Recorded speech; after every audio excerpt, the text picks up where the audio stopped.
I'm fired up about tonight. How much do you want to bet place great? Chewy makes it about him after he says it's Hold not on. about me? Hold on. After working at the station for 25 years or so, they finally come to me. I'm 2 miles from here. Usually I'm we knew that's the only way we'd get you to show up here. Usually I'm going to Illinois, Green Bay. Finally, they come to me. How happy are you? I feel good. How late will you be here? I'm only here an hour. But I'm No, I know you're on the air for an hour. I asked how long this you'd be looks here like a physically. place that if I lived 2 miles away, I'd be here a while. I think the wife's going to come over. We're going to have a little dinner here. We're going to watch the first part of the draft. Okay. Watch the broadcast and have a little fun. I think there's going to be fireworks today. I also think there's going to be fireworks. I want to get to something Green you said Bay this morning. fireworks, though? Did you hear what I said? I want to get to that in a minute. Yeah. But first, Yeah. Chewy, any avid fan of Jen, Gabe, and Chewy, weekday morning 7 to 9 on ESPN Milwaukee, knows there's a character both in your life and on the show by the name of the Blammer. Is he here tonight? No, but we had our pregame meeting at 4 o'clock. Yes. And what did you and the Blammer come up with? What did you devise? What did you discuss about Brian Gutekunst and the Packers this evening? We in didn't. The NFL we draft? discussed corn and how bad his corn is. So we got a plan. We're going to start planting in 3 weeks. He's a guy. Let me tell you this. Sounds like He's Colin lived in Lewis. Wisconsin. Here's a guy. Hold on. He's lived in Wisconsin his whole life, right? Claims he's the biggest Badger fan and the biggest Packer fan. Doesn't miss a game. He can't name 3 players on the Badgers football team, and he could probably name 4 players on the Packers. That sounds like That's my the kind type of guy fan. he is. Yeah. But he's great, you know? As a sports radio host, that doesn't sound like the company you should be keeping, Chew. No. But he's my excuse, Okay. you know? He's my built-in excuse, and you got to have those, you know, when you work. He's the radio. also a good guy to probably build topics off of because his knowledge is so baseline that if he knows it, then everyone else is going to know Yes, but he's deaf and he's blind. You know, he's old. I tried to get him to come. So how do you ask a deaf guy guy to name 3 players on a team? That's a good point. Well, Chew's sign language is pretty good, I've heard. I am. Yeah, I'm very, especially when I'm driving. Mine too. I'm very good at that. So, but I do think there's going to be fireworks tonight. Let's talk about it. It's ESPN Wisconsin Draft Night with you on ESPN Wisconsin and the Powerhouse 620 WTMJ. Alex Strouf, Ben Bruss, the Packers Hall of Famer. Excuse me, the Packers Hall of Famer. Let's go. Mark Tauscher with you. So Chewy, this morning you said, hey, they got 5 picks in the first 3 rounds. They might be moving a bit if they see a guy they really like. Oh, he said he had an idea, and I heard the idea, and I was intrigued by the idea. Now you tell us what that full idea was. My idea was this, okay? The Packers are an ascending team, right? Based upon what they did last year and how strong the offense is. So when you're an ascending team, I think when it comes to the draft and you have a plethora of picks, you can afford to be aggressive. And I go back to Ron Wolf with Brett Favre. Right? Ron's with the Jets, tried to talk the Jets into 91 to trying to draft Brett. They didn't. They decided to go with Browning Nagel, which was a huge disaster. So then Ron comes to Green Bay. Brett is known more of a partier in Atlanta than he is a quarterback, but Ron still rolls the dice and trades a first-round pick for Brett because he knew. Yep. He knew. And thank God he knew. I'm just saying this. If Goody knows in his heart, like Ron did with Brett, that a certain player, and he feels it, is going to be a Hall of Fame type player, right? Then go up and get him. And my thing was you trade to get to 7, to get Joe Alt to be your next left tackle for the next 12 years. You trade your first and your 2 seconds. Your offense is set. Your offense is set. You're set at O-line. Okay, that affords Zach Tom to go to center. You kick Rasheed Wallace or whoever, Walker or whoever over to right tackle. That's a top 5 offensive line in the league. You're set at receiver. You're set at running back, although you need a backup, I believe. You're set at tight end. This is not. They need a little bit of a thinner back in the backfield. Yes. A little more. Yes, I agree. A little more quick movement. But in the first round, this is not a deep defensive draft. It's a big offensive draft. So give up those 3. Go get this guy if he believes. I don't know if he believes. I'm just spitballing here. But if he does believe, do that. And then give the rest to the defense, and then next year you should be set offensively. You can sprinkle in maybe a third, fourth round pick, and then load the defense next year, because hopefully it'll be a deeper defense next year than it is this year. So I loved it. I was on the edge of my seat, and where you lost me, which is, again, part of this is going to be a little bit Madden brain, but also what you had said was offense is king, right? Yeah. It's an offensive league. So part of me was like, what if Chewy is going to say Marvin Harrison? And I know they have young receivers, right? Jaden Reed, Romeo Dobbs, Dontavian Wicks, everyone's high on, Christian Watson, who knows? But what if they did that and drafted Marvin Harrison and became the greatest show on grass? Because they always figure out the offensive line. Yeah. So I was like, if they're always going to figure out the offensive line, could you imagine, in not a deep defensive draft, it's going to take Halfley a year to implement his structure, the way they play a 4-3. They're going to figure out who on the roster is actually going to be here long term for the 4-3.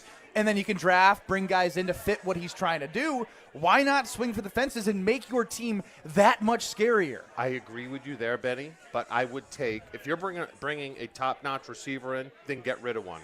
Trade Christian Watson. Trade Jaden Reed. Which is funny because remember when Christian Watson for Jonathan Taylor, that doesn't look that crazy now. No, it doesn't. And Carolina was willing, I think, to give up a first-round pick for Watson. Now they're willing to give up anything they have. Yeah, I don't know with his hamstring issues now what they would give up. But if you're going to bring in a receiver and trade up to get him, then you trade one instead of giving away a second. Get or some a third capital round. back to reinvest in defense. That's why I think it's going to be an aggressive draft. Now, the easy one, but I was you've saying, said aggressive draft. You see fireworks. You're talking about the Green Bay Packers or just everything? I don't care about anyone Yeah, else. to tell I'm you with the you. truth. I'm with you. I don't care either. about the Packers. I will be shocked if Goody stands with the 5 picks and picks all 5 picks where they're at. That I will be surprised at. Yeah, and listening to Goody talk earlier this week in his pre-draft press conference, he said, Chewy, I know we've got 11 picks, but I would like more like 13 or 14 picks in this year's draft. You can't roster all those guys. No, I imagine they'll pick something more like 8 or 9 picks this year in the draft. That's smokescreen. I mean, we talked about it on our show this week about how Goody was talking about Cooper DeJean, and typically when he talks about a player, he's not really interested. There's some truth to that maybe, but I don't believe it. I don't. When you have an ascending roster, right? Like our team in 96, 97, there were probably 4 roster spots. That's it. 4. Because we were loaded. You don't have place for 13 players. That's why you trade up and you improve your position and you improve the players you pick. Because I look at it right now, starting positions available. Linebacker, safety. I think corner they're fine. Yeah, they could use a couple. they could use some more. They could use Stokes depth can't stay players, healthy. but I'm talking They need about a starter at corner. And everyone who says the Valentine thing, that's Sure. great, but they're Sure. not They're depth guys. pieces. They're not starting I guys agree. that you I want in agree. the NFL. You I want think they're them going as to go backup. corner tonight. You know what? Oh, wow. Would think you they'll like go to? corner I'd tonight. love to ask Goody in a room where it would never get out if he regrets trading Rasul Douglas? Rasul Douglas. Absolutely he does, Chewy. So could you imagine Rasul, Jair, McKinney, And whoever you and draft. DeJean? Yeah. And DeJean doesn't have to be locked in his whole career at safety. He could play there for a couple years and then you move him to corner.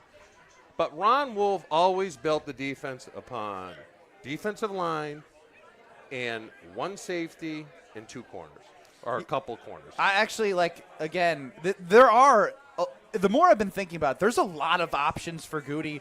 A, from a trade perspective, and B, from a position perspective. Because when you think about the depth of the defensive line in a 4-3, we've talked about this with Brad Nortman, obviously. In a 4-3, you're going to be shuffling a lot more guys in and out, right? You have 4 down linemen. There's going to be no conversation of Matt LaFleur at the podium when people are like, I only saw 2 down linemen. Yeah. There's going to be 4, Yeah. right? And you're going to have depth of the defensive tackle position. Sure. And I don't think they have the edge rush depth right now. They have an aging Preston Smith. Yeah. They have Rashawn Gary, who had a decent season, I'd say. He had sacks and bunches, but he disappeared in the second half of the season after the contract. But coming off an ACL injury, year 2 is usually where you see, hopefully, the progress in what he was and why they gave him that contract. Yes. And we still have the unknown of Lucas Van Ness, who's going to be hand in the ground on the outside. He's young, though.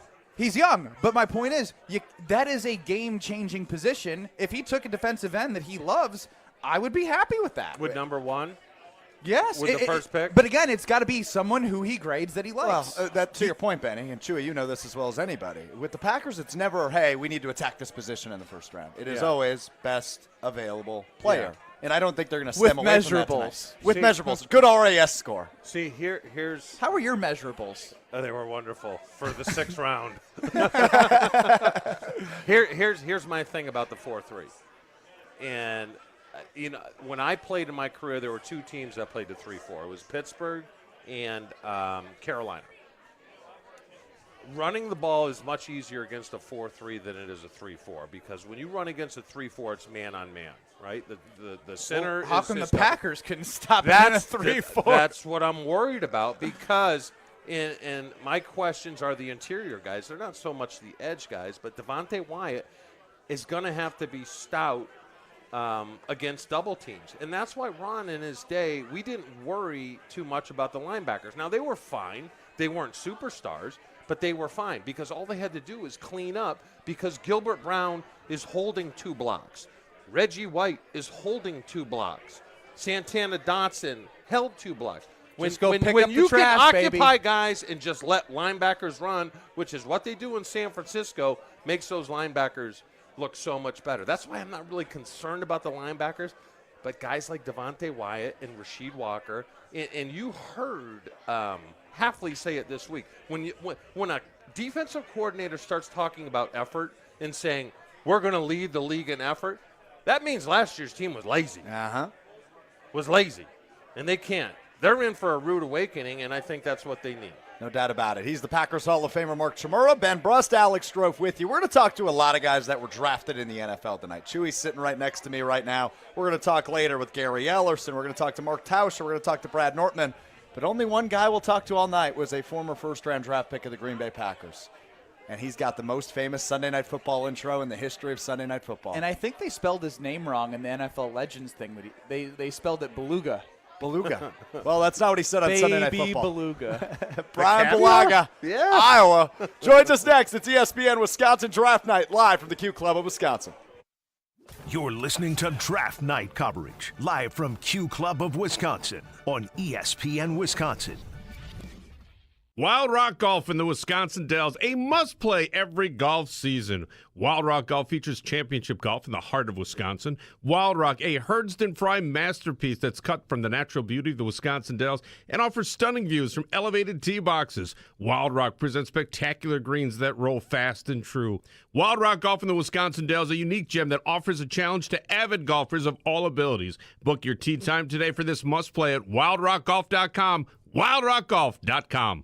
We all hear the radio ads about the IRS. They tell you to be afraid, to be scared, and they try to frighten you into calling. I'm not here to do that. Tax Relief Advocates is different. TRA is here to tell you that if you owe money to the IRS, whether it's $5,000, $50,000, or $500,000, we have a solution. It doesn't matter if you're sitting in your car, at work, or with your kids. No matter where you are, call now. 800-575-6759. Don't lose hope. TRA can eliminate or reduce what you owe to the IRS. There is zero risk to you. If we can't reduce your tax debt, then you pay nothing. Our passion is taxes and helping individuals fix their IRS problems. We have a 5-star rating on Google and an A+ with the Better Business Bureau. You don't need to be afraid of the IRS any longer. End your tax nightmare today by visiting us online at TRA.com or call 800-575-6759. That's 800-575-6759. Tax Relief Advocates. Real solutions for real people.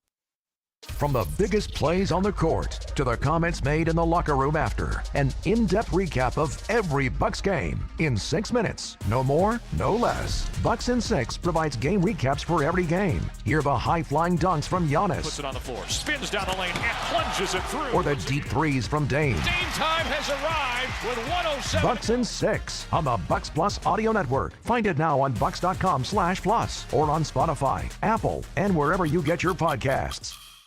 When it comes to security for your home and family, you want a winner, and we found one when we placed our trust with J&K Security Solutions. This is Greg Gard. Kim and Jeff hit the game-winning shot for us with the Control 4 home technology system. Home or away, from our smartphones, we can open the garage door, dim the lights, turn on the TV, as well as arm the security system. That's convenience as well as peace of mind. Let J&K Security Solutions do for your home or business like they've done for us. Call 255-5799 or online at jksecurity.com.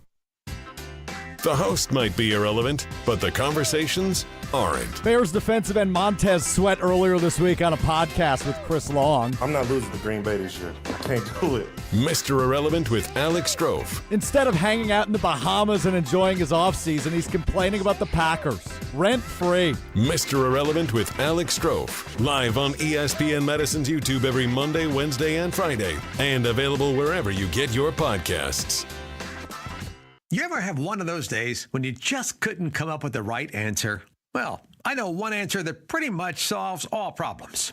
Ice cream. Yeah, it's the answer to everything, right? And right now, at Quick Trip, our rich, creamy, straight from our dairy, Nature's Touch 1-gallon pails of ice cream are just $4.99. Yeah, now that's an answer worth digging into. Come on, be a problem solver. Bring home some fresh, delicious Nature's Touch ice cream, only from Quick Trip. Save a life with compression-only CPR. The life you save could be a family member or friend. Stoughton Health is offering a free class Thursday, April 25th from 1 p.m. to 2:30 p.m. or 5:30 to 7 p.m.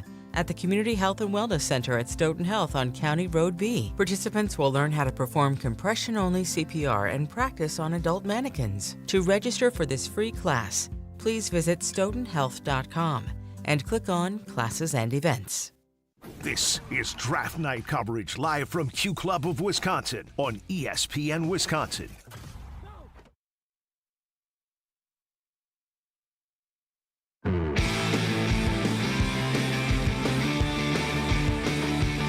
ESPN Wisconsin Draft Night rolls on live from the Q Club of Wisconsin in Chewy's neck of the woods, Waukesha. Packers Hall of Famer Mark Tauscher, Ben Brust.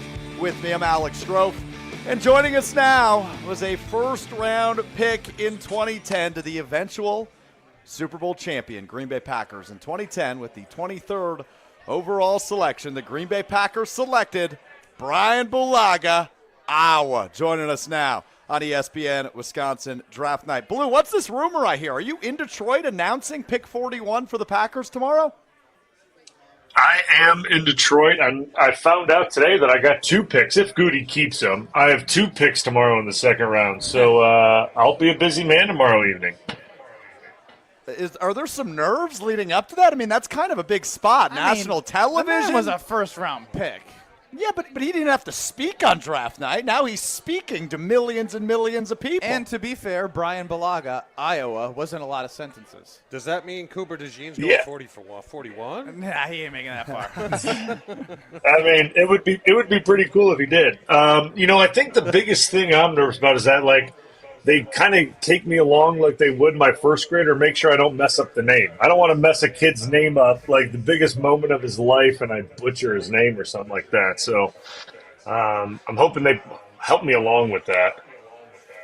Yeah, you might need some hand-holding. There's some tough names in the draft this year. Brian Bulaga with us here on ESPN Wisconsin Draft Night. Alex Strouf, Ben Brust, Mark Tauscher with you from the Q Club of Wisconsin. So, Blue, you just mentioned it. You're going to be busy because the Packers are going to be busy this weekend. 11 total picks for them, 5 in the first 2 days in the first 3 rounds. Do you think they stick at 11 picks overall? Do you expect some movement? How do you think Goody's going to cook in the 2024 draft?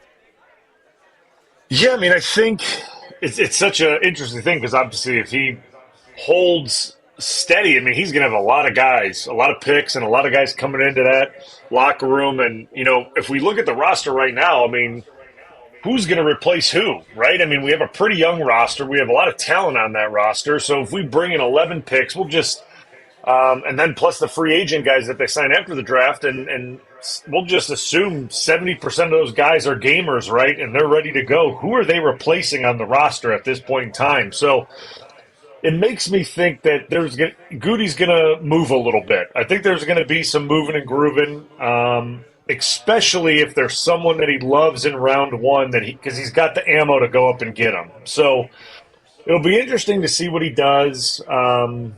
I really hope he doesn't give away all his twos so that I flew out here for nothing. That would be a bummer. But but who knows? We'll see. I think there's going to be value if he holds at number one, right? If he holds at true where he's at number one, there's going to be good value there. It just depends on if there's a guy that he loves, man. And to me, it's Barton from Duke. If that's a guy that he loves, and I don't think Barton makes it past 20. So if that's a guy that he loves, that he think he can go get inside of 20, I could see him doing it. Speaking of Brian Bulaga giving the announcement for the second-round picks tomorrow, Mark Tauscher this morning on Jen, Gabe, and Chewy, right next to me, had the idea, and he's not saying that this is going to happen, but I thought it was an intriguing thought, right? This is an offensive-driven league. You have a 1. You have those 2 twos that you're ready to announce. If you have somebody you love that could change your franchise, like you mentioned a Joe Alt, right? A left tackle that could be a potential Hall of Famer. Obviously, there's variables there. And I thought Chew was going to say, like, even go up and get Marvin Harrison and make this the greatest show on grass. Do you see anything remotely close possible to Goody falling in love with something like that with all this capital, knowing that we had the conversation of the 4-3s coming in next year? We know they need defense, but just go make your offense unbelievable for the next 3 years.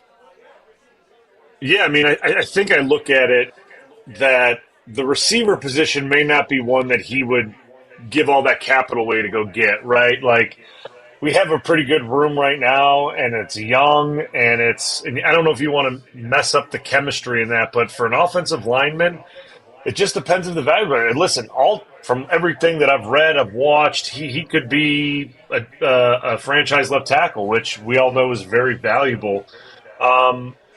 He's got the capital to do something crazy. I don't know if he's got the capital to go that far into the draft, right? Like into a top 10 position. I'm not sure if he has that, right? Even with the 2 twos, I don't know how all the calculations base themselves out.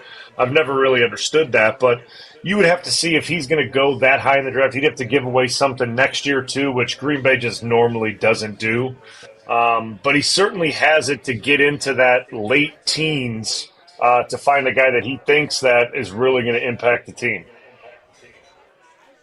Brian, with an ascending team, which they are, you played on an ascending team, I played on an ascending team, the roster spots just get smaller and smaller. And I think the more realistic thing for them to do would be package the 2 twos, which gets them to 21. So they would have 21 and 25. I really like DeJean out of Iowa. I'm sure you know him better than most. I like him because he's versatile. You can play him at safety right away, and then as things progress and he gets more comfortable in the NFL, you can move him to corner. And then either take him at 25, O-line at 21, and vice versa. What are your feelings on that? I love it. I think it'd be great, to be honest with you. I think DeJean's a heck of a player. Obviously, like you said, I've watched a lot of them. I think he can be a safety. He can play corner. I think he can drop down into the slot if needed. He's just one of those kind of Swiss Army knives in the back end, which we look at our defense right now, and that's kind of where the holes are, right? Like obviously we have Jair, we have Xavier McKinney, and then we look at the rest of it and we're like, we could use one more stud back there that's versatile, that can play safety next to McKinney, that could play corner. Who knows? I mean, Stokes hasn't really showed us much considering his injury history, and when he did play, it was streaky. So you're looking, if you add a guy like Cooper DeJean, he can play in all those multiple spots, which I think is really valuable with a new DC coming in. Give this guy weapons, right? Give this guy tools that he can find, match in his defense and play with a little bit. So I think that's a good idea. Maybe you should call Goody and kind of give him a heads up on that. Like, hey, I think you should package those 2s and get back into 1. I get the fax signal. That's what I get now. I don't even get the dial. We got to get Brian to take it out of there if he's not going to pick. Blue, you might as well go home if that's going to be the case. Brian Bulaga with us here on ESPN Wisconsin Draft Night. Go ahead, Blue. Yeah, I mean, if that happens, I'm hoping I get the text like, hey, we bumped your flight up till tomorrow morning. You're good to go. Don't worry. Thanks for coming out. Thanks for making the trip. Too on this. Brian Bulaga, they got you here. It's ridiculous. Legend. Yeah. I let the girl know that.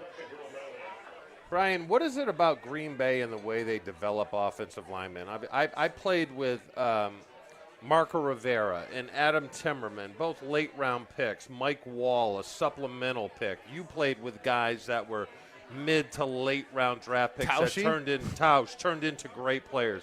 What is it about that offensive line room that just turns out just players time and time again? Yeah, I mean, obviously, you played with some great ones, and I did too. I mean, Bakhtiari, Sitton, Lang, Lindsley, all these guys weren't, first and second round picks. I mean, I think obviously the first thing that I always looked at, which I learned really quick from a lot of these guys, is the culture of the room. The expectation was really high, and obviously those guys learned it from Tausch. They learned it from Cliffy. They learned it from Scott Wells, and they passed that along. And the expectation is to win. And obviously we had a really great O-line coach in James Campen that really helped every guy along and kind of showed guys the ropes, and we loved him.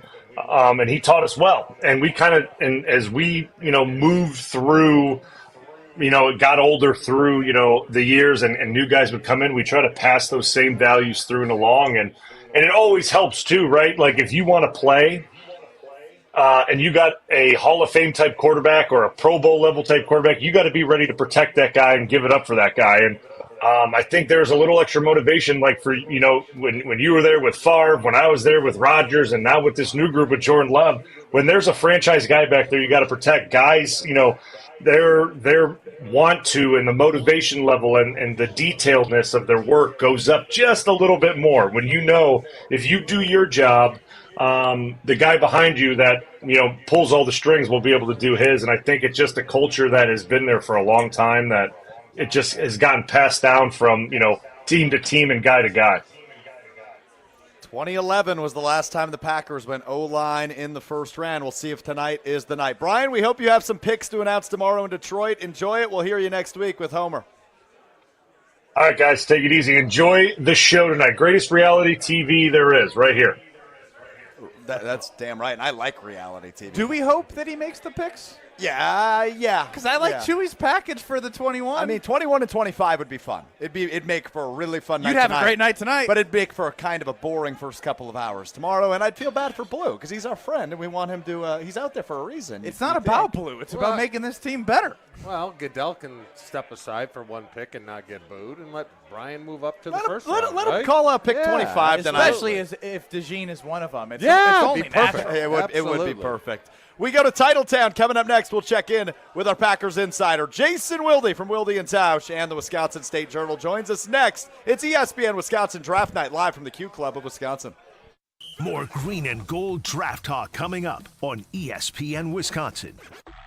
Your Honda gets you everywhere. When it needs service, you need Zimbrick Honda service. Their customer service is second to none, and you can experience it yourself at 2 convenient Madison locations on Fish Hatchery Road and Grand Canyon Drive. Honda certified technicians handle it all. You can even get flexible payment options. Fix your car now and pay later. Apply online to see your options in seconds with no hard credit check. Make your service appointment online at ZimbrickHonda.com. Zimbrick Honda Service Center on Fish Hatchery Road and Grand Canyon Drive. Part of the Madison community since 1973. Shop Zimbrick Honda.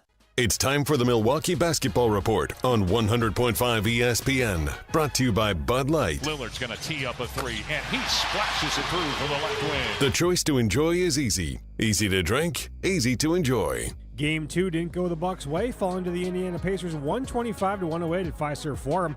After holding the Pacers to 94 points in Game 1, Milwaukee's defense had no answer this go-around, but head coach Doc Rivers thought his team's offense was the main issue. They got out on breaks because of our offense. I thought their pressure took us out of sets. I thought we struggled execution-wise on the offensive end, and I thought that bled over to the defensive. Giannis missed his 5th straight game with a lingering left calf issue. Damian Lillard led the Deer with a team-high 34 points, but just 8 of those came after halftime.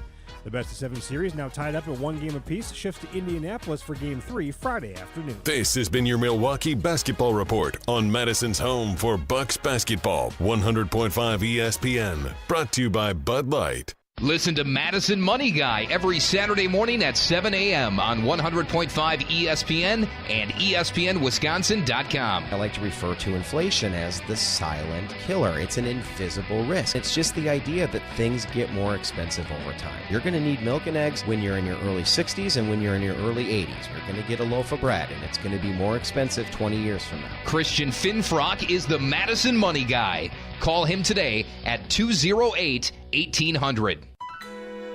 Goodman's Jewelers has been providing the sparkle to Madison since 1933. That's a lot of great memories. John Hayes for Goodman's Jewelers. We've been caring for generations of customers, and during that time our strengths have been trust, service, and selection. Those traits are who we are, and that will never change. Goodman's Jewelers, a destination worth reaching. 220 State Street, goodmansjewelers.com. The best is at Goodman's. Home practice is about to begin. Your daughter's new tap shoes? Loud. Your son's new tuba? Louder. But you got this. Just like Associated Bank's got you with $50 overdraft Greystone. So if you lose track of expenses buying some noise-canceling and sanity-saving headphones, we've got your back. You got this with $50 overdraft Greystone from Associated Bank. See AssociatedBank.com/checking or ask a banker for details. Member FDIC. Get ready to crush your fitness goals at Prairie Athletic Club, the ultimate destination for health, wellness, and recreation. This is Sarah Tauscher. The Pack has everything you need to succeed, from group fitness classes to personal training, indoor and outdoor pools, soccer fields, and so much more. Your fitness goals start at the Pack. Don't miss out. Their summer memberships are now available. So join before those rates go up. Stop by or visit prairieathletics.com today. That's prairieathletics.com. Prairie Athletic Club, family fun community. Since 1956, Holman Lindsay Paints has been making paint in Wisconsin for Wisconsin. Because of their commitment to making great paint for Wisconsinites, Holman Lindsay has grown over the years to 26 locations in this great state. Headquarters in Sun Prairie with a state-of-the-art facility, Holman Lindsay has the paint you need to make your job better. From do-it-yourself to professional, Holman Lindsay has paint for everyone. Visit one of their local locations today in Madison, Sun Prairie, Middleton, and Janesville. We're back with draft coverage coming up on ESPN Wisconsin.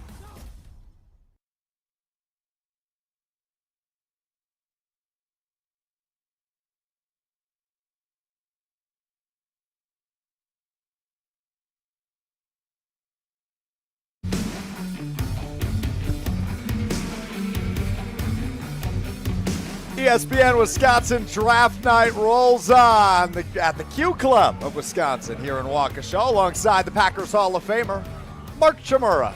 Ben Brust, I'm Alex Strouf with you, and joining us now from Titletown, the three-time Wisconsin Sports Writer of the Year. You hear him each and every weekday morning on ESPN Wisconsin with another Packers Hall of Famer, Mark Tauscher, on Wilde and Tausch. It's Jason Wilde joining us on ESPN Wisconsin Draft Night. What's up, Jason? What's the vibe like up in Titletown? The pulled pork sandwiches are great. We're about 25 minutes from the start of actual action inside the building. I almost got run over by Jeff Halfley as I was going back to my car because I'd forgotten something. So we're off to a great start. That's good effort from Jeff. The intensity never dies with Jeff Halfley, yeah. No doubt about it. Well, Jason, a lot of discussion this week about the Packers' 11 picks. Brian Gutekunst saying earlier in the week, maybe I'd want 13 or 14. Chewy's floating all sorts of theories, whether they'll trade both their seconds to get high in the first. I've heard you say a few times you don't think they're making all 5 of their first 3-round picks. What do you expect tonight? I think they're going to pick at 25. If they move up, great. For those of us that want to go home at a reasonable hour, I would say this. I think that that Goody is reluctant to give up those picks because he thinks he can get some really good players with them. The question is there someone special that's worth going up for, or someone that he believes to be special?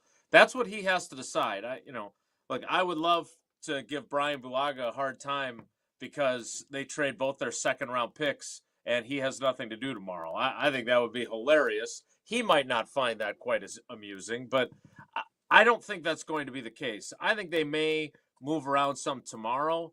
I think they more than likely stay put, but if there's a guy they see falling because of the quarterbacks, if there's a run on the offensive tackles and they're worried about not getting the guy that they like the best out of that group, then I can see them moving. Jason, I'm genuinely curious because a lot has been made of in the past of the, not relationship, but the input of Matt LaFleur. What is it like in terms of what you've heard about Matt LaFleur's involvement in a day like today with Brian Gutekunst? Yeah, I mean, look, I think they talk through some things, but the board really does all the work. It's not even so much Goody. It's the scouting department and Goody who have set their board. I mean, when he told his story in response to my question, this is Tristan over here. On Monday about you got to watch out. It's hard to. I can't find a good setup here. When he answered the question about Jaden Reed and trading around in the second round last year, I thought it was really interesting that he basically said, "Oh, that'd be too bad if we wouldn't have gotten Jaden Reed. We would have just taken whoever else was rated high on the board." And that's a guy that was your leading receiver, most receptions, most yards, tied for most touchdowns. And it was kind of a laissez-faire, well, yeah, but that's the way the cookie crumbles. We would have taken someone else with a grade like that. So I don't think that it's even so much about what the coaches want or what other personnel guys in the room might be pounding on the table for. I think it's, here's what the board tells us. This is the guy that, after all of our research, has the highest grade left on the board. Do we take him or do we jump our board and do something else? That's the decision that Goody obviously has to make. Jason, I think offensive line is the safe pick, at 25. Is there a position that would shock you? I mean, outside of quarterback and kicker or punter. I mean, like if they drafted a receiver at 25, would you be shocked? Or an edge rusher? Yeah, I would have been. But then, Demovsky, who I think is scheduled to appear next, you should ask him about this because he was the one who mentioned this on our WBAY TV show last night, that he's talked to people who have said that they really, really like Xavier Worthy, the receiver from Texas. Maybe that's the Chewy move. Maybe you stay at 25 and you draft DeJean or whoever it ends up being, and then you package a second and a third and you go up to the bottom of the first round and you grab Worthy. That would surprise me, right? It would tell me that as much as we think they have receivers, that they either A, don't think it's quite that special, or B, they think Worthy is that much of a difference maker and that much of a different type of player. Jason will be with us here on ESPN Wisconsin Draft Night. We see the predictions, by the way, rolling in on the left hand of the video stream on the ESPN Wisconsin and 620 WTMJ YouTube channels. Jason, have you made an official prediction on what you think the Packers could do at 25 tonight? Yeah, I think I took Amarius Mims, the tackle from Georgia. He makes sense on a number of levels. He is a big athletic dude. He didn't score quite as high as Graham Barton did on the relative athletic score, but he scored very high. Goody loves to talk about how he wants guys that have their best football still in front of them. Well, here's a guy who started 8 games in college, right? Now, the first 2 were in the national semifinal and the national championship 2 years ago. And he's from Georgia, which Lord knows they've taken their fair share of first-round picks from Georgia. And they have an offensive line that they're fine with that starting 5 to start the season. So they wouldn't have to play Amarius Mims right away. He also came for a visit. And for as much as they talked about the subterfuge of, well, sometimes we bring in guys we're not even that interested in, I don't think that's the case these days. With only 30 of them, I don't think that they were bringing guys in to try and trick the people that are around them at 26, 27, 28, making them think they're interested in a guy that they're really not. So I think they brought in Mims because they're intrigued by him. They also brought in Guyton, the tackle from Oklahoma, that they could certainly take as well. I think Chewy's right. I think it's a safer pick, but it also is a need. Like the idea that it's great if they love their starting five, but they have no depth right now. I mean, they signed Andre Dillard. Demovsky had that he got no signing bonus, no guaranteed money whatsoever. That tells you where a former first-round pick is, that he couldn't get a single penny of guaranteed money on his contract. Yeah, that is interesting. And when it comes to the 30 visits, Jason, were there any position groups that were shocking that were on the list of the visits? No, I mean, again, I mentioned the wide receiver idea of taking a wide receiver. They did bring in a wide receiver from Alabama, Jermaine Burton, as well. But, they brought in a running back. But it was mostly offensive linemen, defensive backs, and linebackers. That was really the crux of it. There were a couple of edge rushers that they brought in. Austin Booker, who played for Lance Leipold at Kansas, and Marshawn Neeland from Western Michigan. Those guys, I don't think those guys are first-round picks, though. So those would be guys for tomorrow that you were exploring. And they have some guys that are 6th, 7th, or undrafted free agent types. They always do that with some of their visits as well. So, I thought it was a pretty wide cross-section of different guys. The one guy that I thought was really interesting, and this is Tauscher's sleeper, and it's a good one, is Zach Zinter, the offensive lineman from Michigan. Really good player, obviously coming off of an injury that's going to probably depress his where he's going to be picked. So the Packers, you guys were talking about it with Bulaga, and that was the fact that they've really developed a lot of young down the draft board offensive linemen, not just Marco and Adam Timmerman from Chewy's era, but you think about John Runyon, who they moved on from. He was one of 3 6th-round picks a few years ago. Like Corey Lindsley was a 5th-round pick. Bakhtiari, Sitton, T.J. Lang, all 4th-round picks. So they've really done a good job of developing those guys, and I would anticipate on day 3 we see 1 or 2 at least offensive linemen. Jason, go ahead, Trey. Jason, if they don't get DeJean in the first round and they don't really get anyone of substance at the linebacker or safety position going into next season, what's a bigger hole? And I know me and you talked about nickel with the strong side linebacker, but what's a bigger hole, that opposite safety McKinney or the strong side linebacker? Look, I think they have to have a safety that they believe in besides McKinney. And let's be honest, like, as good as they believe McKinney is, and I don't have any reason to disagree with them on it, at the same time, he's not guaranteed to play all 17 games, right? Like, Adrian Amos was kind of an outlier. Like, they signed him in free agency. He never missed a game in 4 years. Darnell Savage missed games the last couple of years. He got benched at one point. I don't think that's going to happen with McKinney, but he could suffer an injury. Right now on their roster, they don't have other safeties. They have Anthony Johnson Jr., Zane Anderson, and Benny Sapp III. Like, they don't have another starting caliber safety. So that is a clear need. The linebacker thing, too, I don't know how it's going to shake out. I know they had Edgerrin Cooper in for a visit, the Texas A&M kid. He looks like a 2nd or 3rd round pick based on what Dane Brugler wrote in The Athletic. They could draft him, and they could play different guys at Will and Mike, just because we all think that they talked about Isaiah McDuffie, another one of those Boston College guys who could be really good for them. That, again, guys get hurt, and they are not deep at linebacker, and they are not deep in the defensive backfield. There's some holes. We'll see what they fill. Jason, Homer, and I will catch up with you later tonight when the Packers make their selection. Thanks as always. I'll try to drop the iPad again because I thought that was pretty awesome TV. All right, guys, take care. Be good.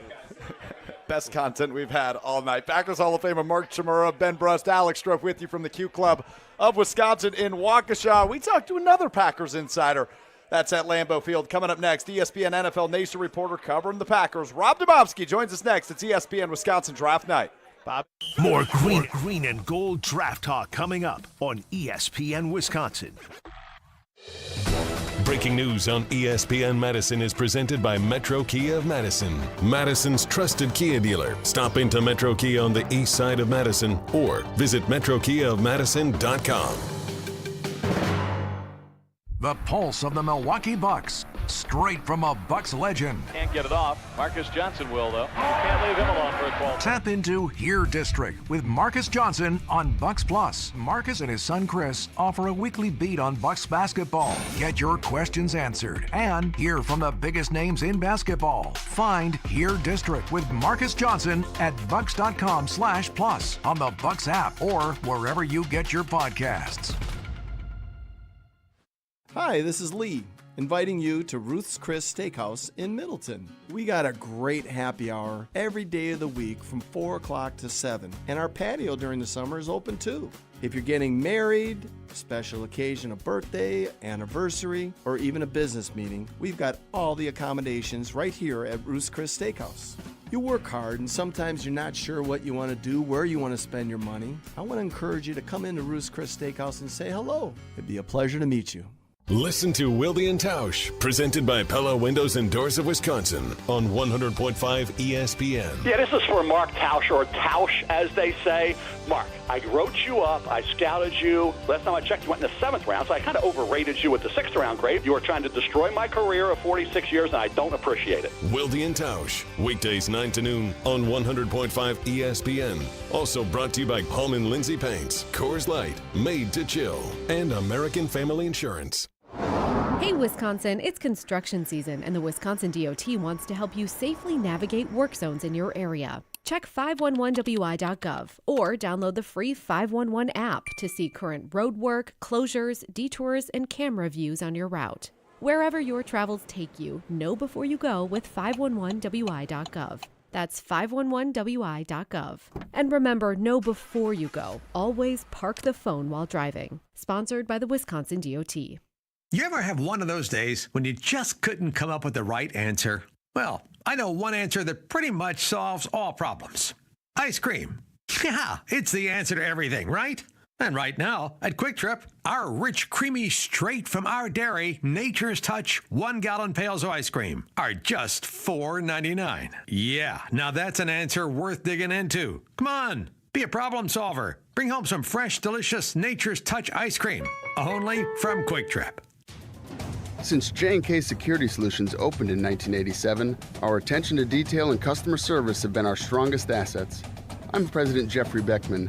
We'll always do our best to find the most efficient and cost-effective solution to every job we tackle. Whether it's security for your home or business, installing video surveillance, or being able to control your garage doors from your phone, we can help you feel empowered with simple and user-friendly technology. Let's work together to secure your home or business. jksecurity.com. To those who've ever dreamt of their perfect event, those dreams are worthy and they are possible. Hi, it's Jeffrey from Celebrations Entertainment. With hard work, passion, and great music, we will make your event dreams a reality. Every event is a labor of love, with one-on-one planning, customization, and flawless execution. Bringing your event to life is what we do. For a fun, memorable event, visit celebrationsentertainment.com. That's celebrationsentertainment.com. How much does it cost to talk to Gruber Law Offices after a serious accident? It's free. Yes, free, as in it won't cost you anything to speak with us. There's never a fee until we win your case. Gruber Law Offices. One call, that's all.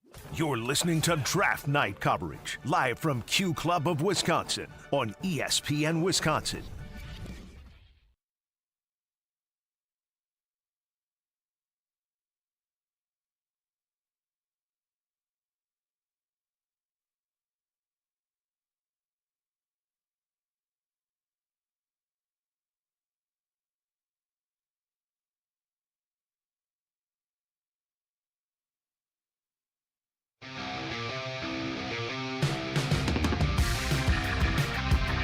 Yeah, live at the Q Club of Wisconsin in Waukesha. It's ESPN Wisconsin Draft Night. He is the Packers Hall of Famer, Mark Tauscher.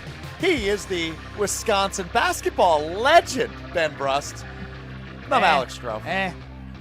Joining us now from Lambeau Field. Chewy's been burning all commercial break to ask ESPN NFL Nation reporter Rob Demovsky a question. So I'm just going to give Chewy the floor right off the bat. Go ahead, We're Chew. in his backyard. Well, Let's just give him the Rob, mic. I asked Jason, and he deferred to you because I said, offensive line at 25 is the safe pick. That seems like the safe pick. And I asked him, I said, is there anything that would shock you? And he said, you came up with a receiver out of Texas that the 4-2-2, baby. Like? Yeah. Worthy.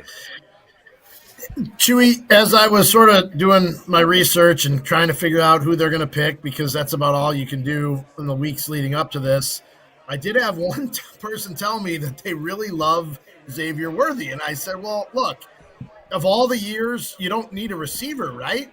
And, I mean, it would just be kind of almost funny if this was the year that they took a receiver in the first round. Now, it's probably far-fetched, but he is a guy projected to go somewhere in that 20 to 30 range, super fast, obviously.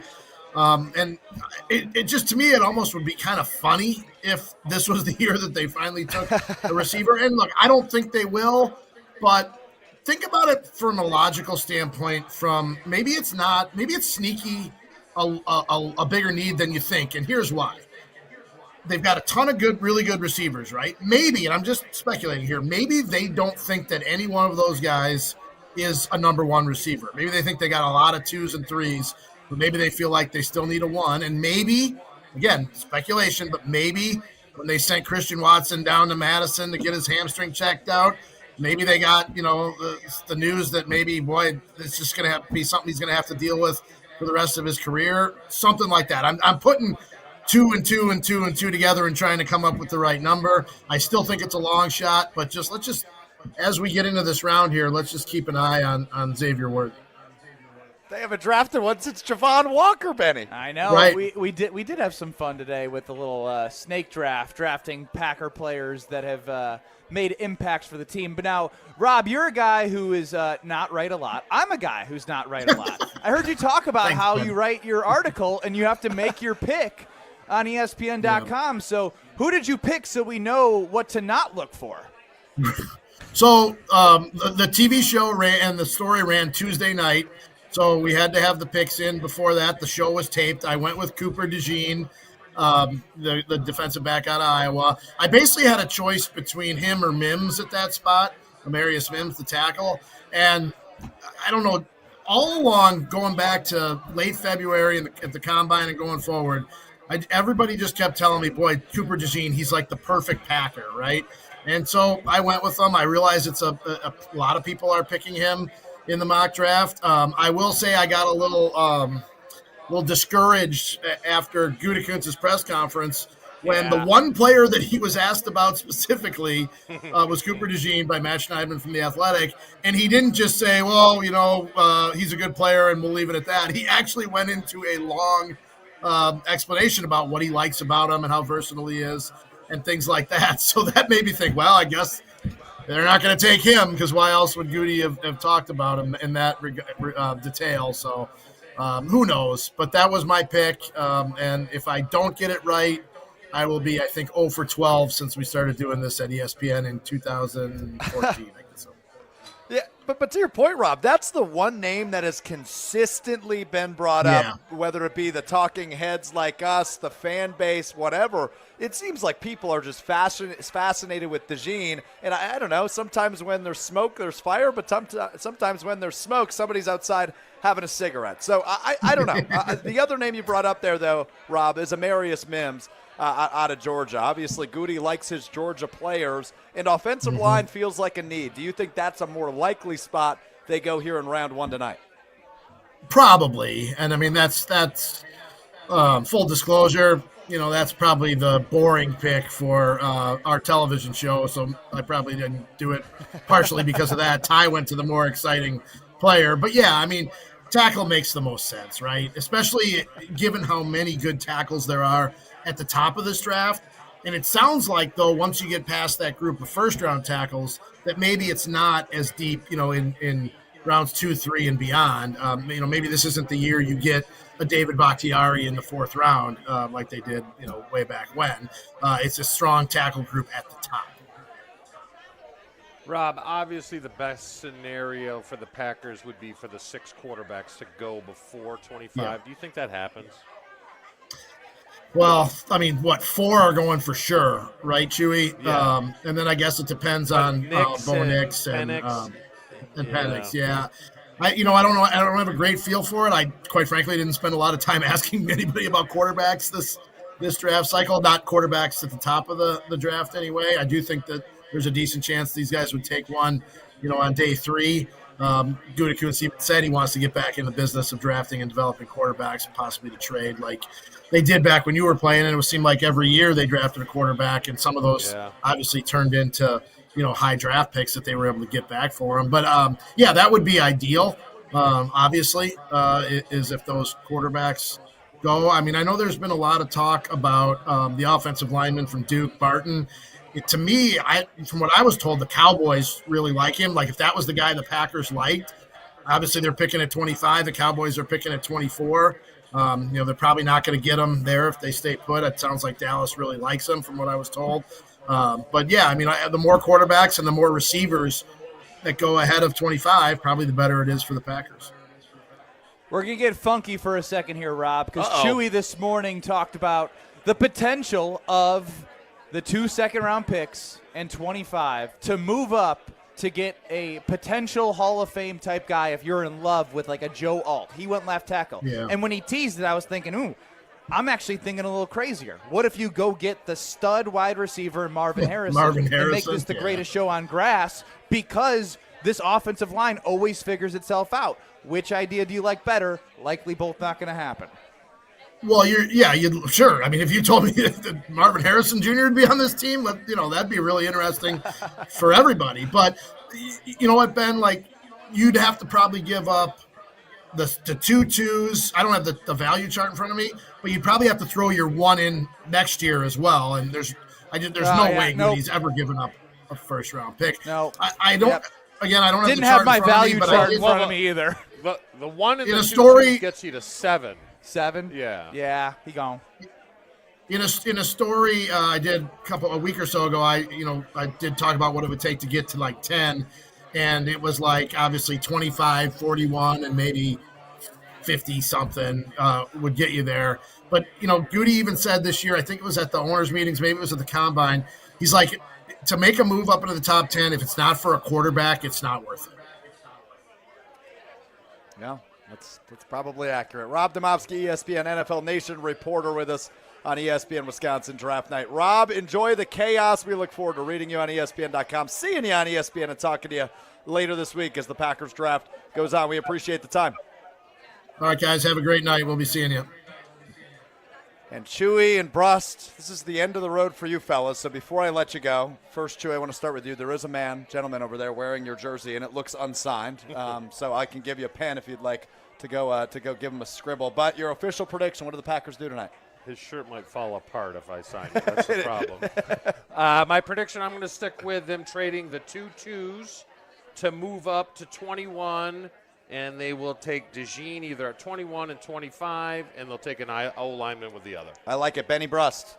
Yeah, I think they just move up for DeJean. I'm going to be chalk. Like I think DeJean. I saw the prop odds at over 23.5, and it was over, and then it switched to under, where you got to lay money. So if the Packers want him, to Chewy's point, you're going to have to go get him. But I don't think they want to give up too much with the holes that they have to fill defensively. Chewy, we'll listen to you tomorrow beginning at 7 a.m. on Jen, Gabe, and Chewy, 94.5 ESPN Milwaukee. Benny, I'll be with you 2 o'clock tomorrow on Kyle, Brust, and Norman. Appreciate the time, fellas. Have a great night.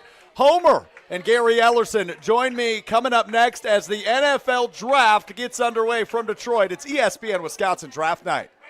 This is Draft Night coverage live from Q Club of Wisconsin on ESPN Wisconsin.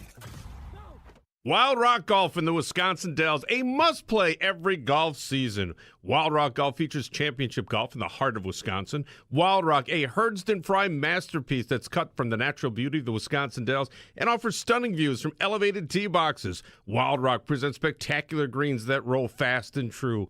Wild Rock Golf in the Wisconsin Dells, a unique gem that offers a challenge to avid golfers of all abilities. Book your tee time today for this must-play at wildrockgolf.com, wildrockgolf.com.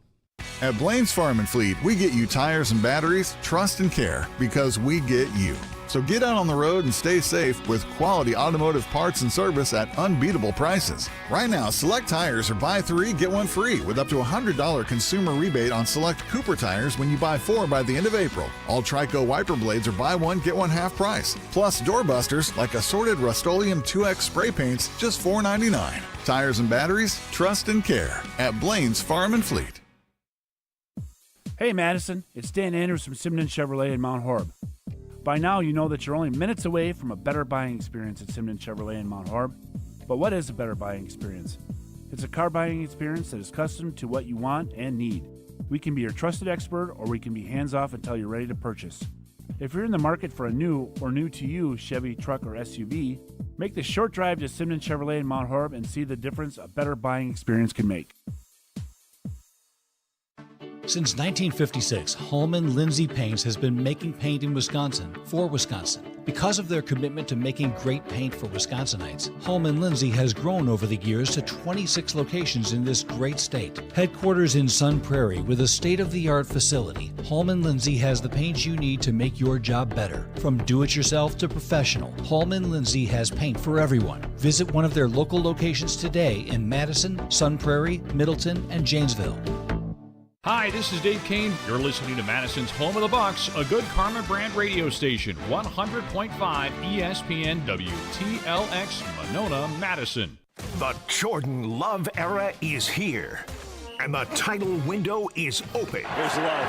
Pressure. Back foot throw. End zone. It is caught for the touchdown. Love zips it in there. It's caught for the touchdown. Romeo Doubs. I don't think that'll ever change here. I mean, we don't. Night rolls on from Q Club of Wisconsin in Waukesha. Alex Strouf with you. Excited to be joined now by two guys I just listened to for an hour. We start on the end. The former Badger, the former Packer, the great Gary Ellerson here at the Q Club. What's up, G? How are you? Boy, you could be just so kind. You make me feel good. Look at you. 182. Yeah, 182. Pick 182. 182. Seventh round. What year was that, home, you know? 1985. Okay. 1985. I thought it was 84. You sure it was 85? Gary, you said I was too nice? Yeah. That was 13 years before I was born. Okay, that's fine. So he's Don Hudson to you. Yeah. I feel, that's all right. I feel good, though. They should name a building after him up in Green Bay. Steve the Homer True here as well. That's a lie. You don't feel good. You're having some surgery in 2 days. It's all relative. I think he said, what did you say, June 26th? He's got June a couple 26th. months before the surgery. All relative. Homer. No, the question is, how long before the next one after that? Yeah, that's true. That's fair. That's fair. Hopefully a long time. This you No. drink, Homer? Homer, what are you donning tonight? Is it Clay Matthews jersey? Yeah, because I've never worn a jersey to a game ever, but I have these left in my house because I'm not sure what to do with them. And I thought they're going to trade up just like they did for Clay Matthews, so it will fit. So if anybody wants to buy this, what do you think this would go for? $100? Is this No. Did you buy it? What? Homer. The key question is, did you buy Hell it? no, I got it at some auction, and then I said I'll give it to another auction. What, you think it's worth less? $40? It's Oh, I'm not giving it. Well, yeah, they don't make them anymore. Yeah. That's Well, right, the point. so it's a great antique. You think you can get $100 for that? See how many beers everybody at the bar has tonight, and maybe by 10 o'clock when the Packers finally pick, No, we if I can get can't you get $100, I'm taking it home. Yeah, but if we might be able to get you $100. This is official NFL players' equipment. This Nobody's is not paying cheap. $100 for that, bro. All right, okay, fine. Then I keep it. Gary, what would you pay for it?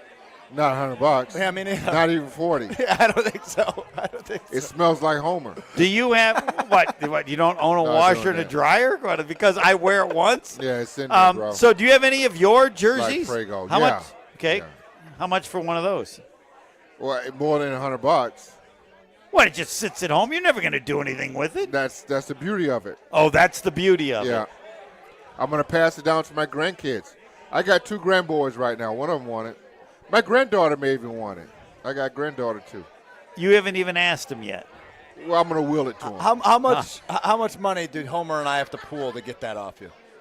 No, he's You not. don't he's- have enough. We It's don't have a priceless. chance. He's giving it to it's family. Yeah, stay in the family. Right. So then they get to sell it. Yeah. When he's dead, and they go, well, he wouldn't. They wouldn't Yeah, they wouldn't appreciate appreciate it. No, they wouldn't. But when you're gone, then it doesn't don't matter if matter. you appreciate it. Yes, Yeah. it's true. Yeah.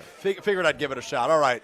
Gary Ellerson, Homer, Alex Strouf with Look you at from the the number Q of Club people in of Detroit. Wisconsin. People are packed in Detroit. That just makes me wonder what it's going to be like in Green Bay next year. But with that, the Chicago Bears are officially on the clock, which means we bring in ESPN Wisconsin's only Bears fan. You hear him each and every weekday afternoon on 100.5 ESPN Madison from 4 to 6.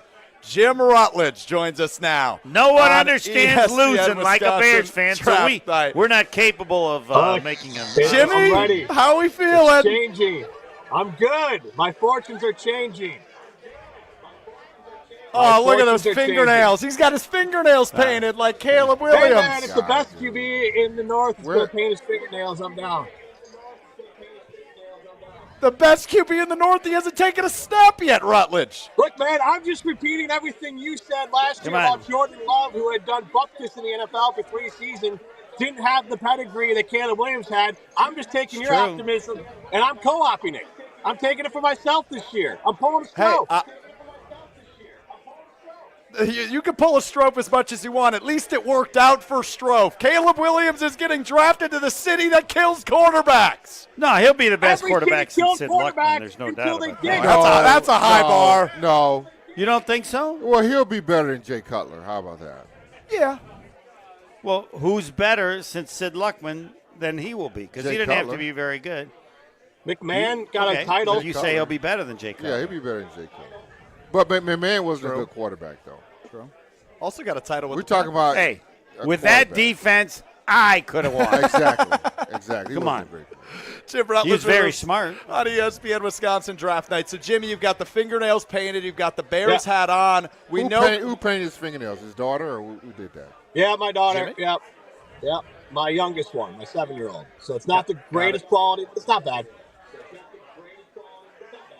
It's not bad. It's not bad. It's solid enough. We know Caleb Williams is going 1. The Bears also holding on to pick number 9. Jim, what are you hoping for with those 2 top 10 picks for Chicago? This could change their destiny, I assume, is what you're thinking. Well, look, I said this on today's show, and this could have a negative and a positive connotation. But this Bears pick number 1 has more effect on the Green Bay Packers this season and in the future than the Packers pick does. If the Bears get it wrong, they have to reset the clock. They're going to go move backwards, and the whole thing starts over. It's the vicious cycle that every Bears fan knows. And if they get it right, the Packers, for the first time really ever, will have a consistent team pushing them in the NFC North. But setting that aside, I'm interested in the idea that Diana Rossini reported that the Bears were willing to sell their number 9 pick, and then 10 minutes later, she reported that the 49ers are trying to move into the top 10 and have spoken to a team in the top 10 to be able, and then maybe move Samuel or Ayuk to get into the top 10. So maybe the Bears go get Ayuk, trade down, acquire some more picks, and now they're really set up for the future.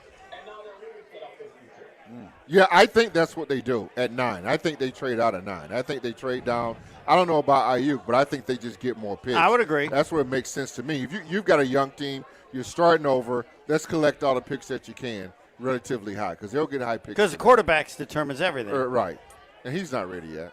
What do you make of Jim's claim that if they get this right with Caleb Williams, they'll finally have a team consistently pushing them for the first time in 2 decades? He's smoking crack. I don't know what he's doing over there, dude. I mean, come on, dude. You gonna talk about Bear fans? Come on, man. You know the worst thing. Can I tell you the worst thing about this? Because I'm listening to this. You know my son's a Bear fan. I think you have told me this. Well, how and why? Because he worked for the Bears for about 8 years, so he is immersed. And here's what pisses me off.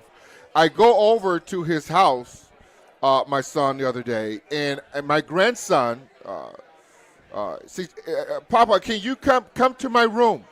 So I go to his room. On his dresser is all Bear bobbleheads, former players. About 20 of them. So you know what I did? I called a Green Bay Packer Pro Shop. And I said, send me 20 Packer bobbleheads. I want Aaron Rodgers. I want Jordan Love. I want Ray Nitschke. I want Bart Starr. Send me 20 of them. And I sent them to him all in his name, Miles. Send them to Miles. Rutledge, that's another level of petty. I talk a lot of smack to you about your Bears, but I would never go that far, I don't think. The hell's going on? I respect it. My kids don't color the colors green and yellow next to each other. I respect it. Didn't you say you wouldn't allow your daughters to date a Packers fan? I think we talked about this on last year's I don't draft have show. full control, but that would be a major red flag, and I would try to push them against it. Yes, absolutely. Homer? Wow. Yeah. Just wow? You got nothing? No, I can't comprehend such stupidity. I'm not stupidity. I can't comprehend that would have any impact, and I kind of believe him. Oh, I believe him. Look, I'm not dating. Like, I don't have a final right. choice, but I'm going to like him less. That's all. Well, that just keeps driving. I don't know what to say. I don't know how many people I met that dated either my daughter or my son. I never asked them once what team they rooted for.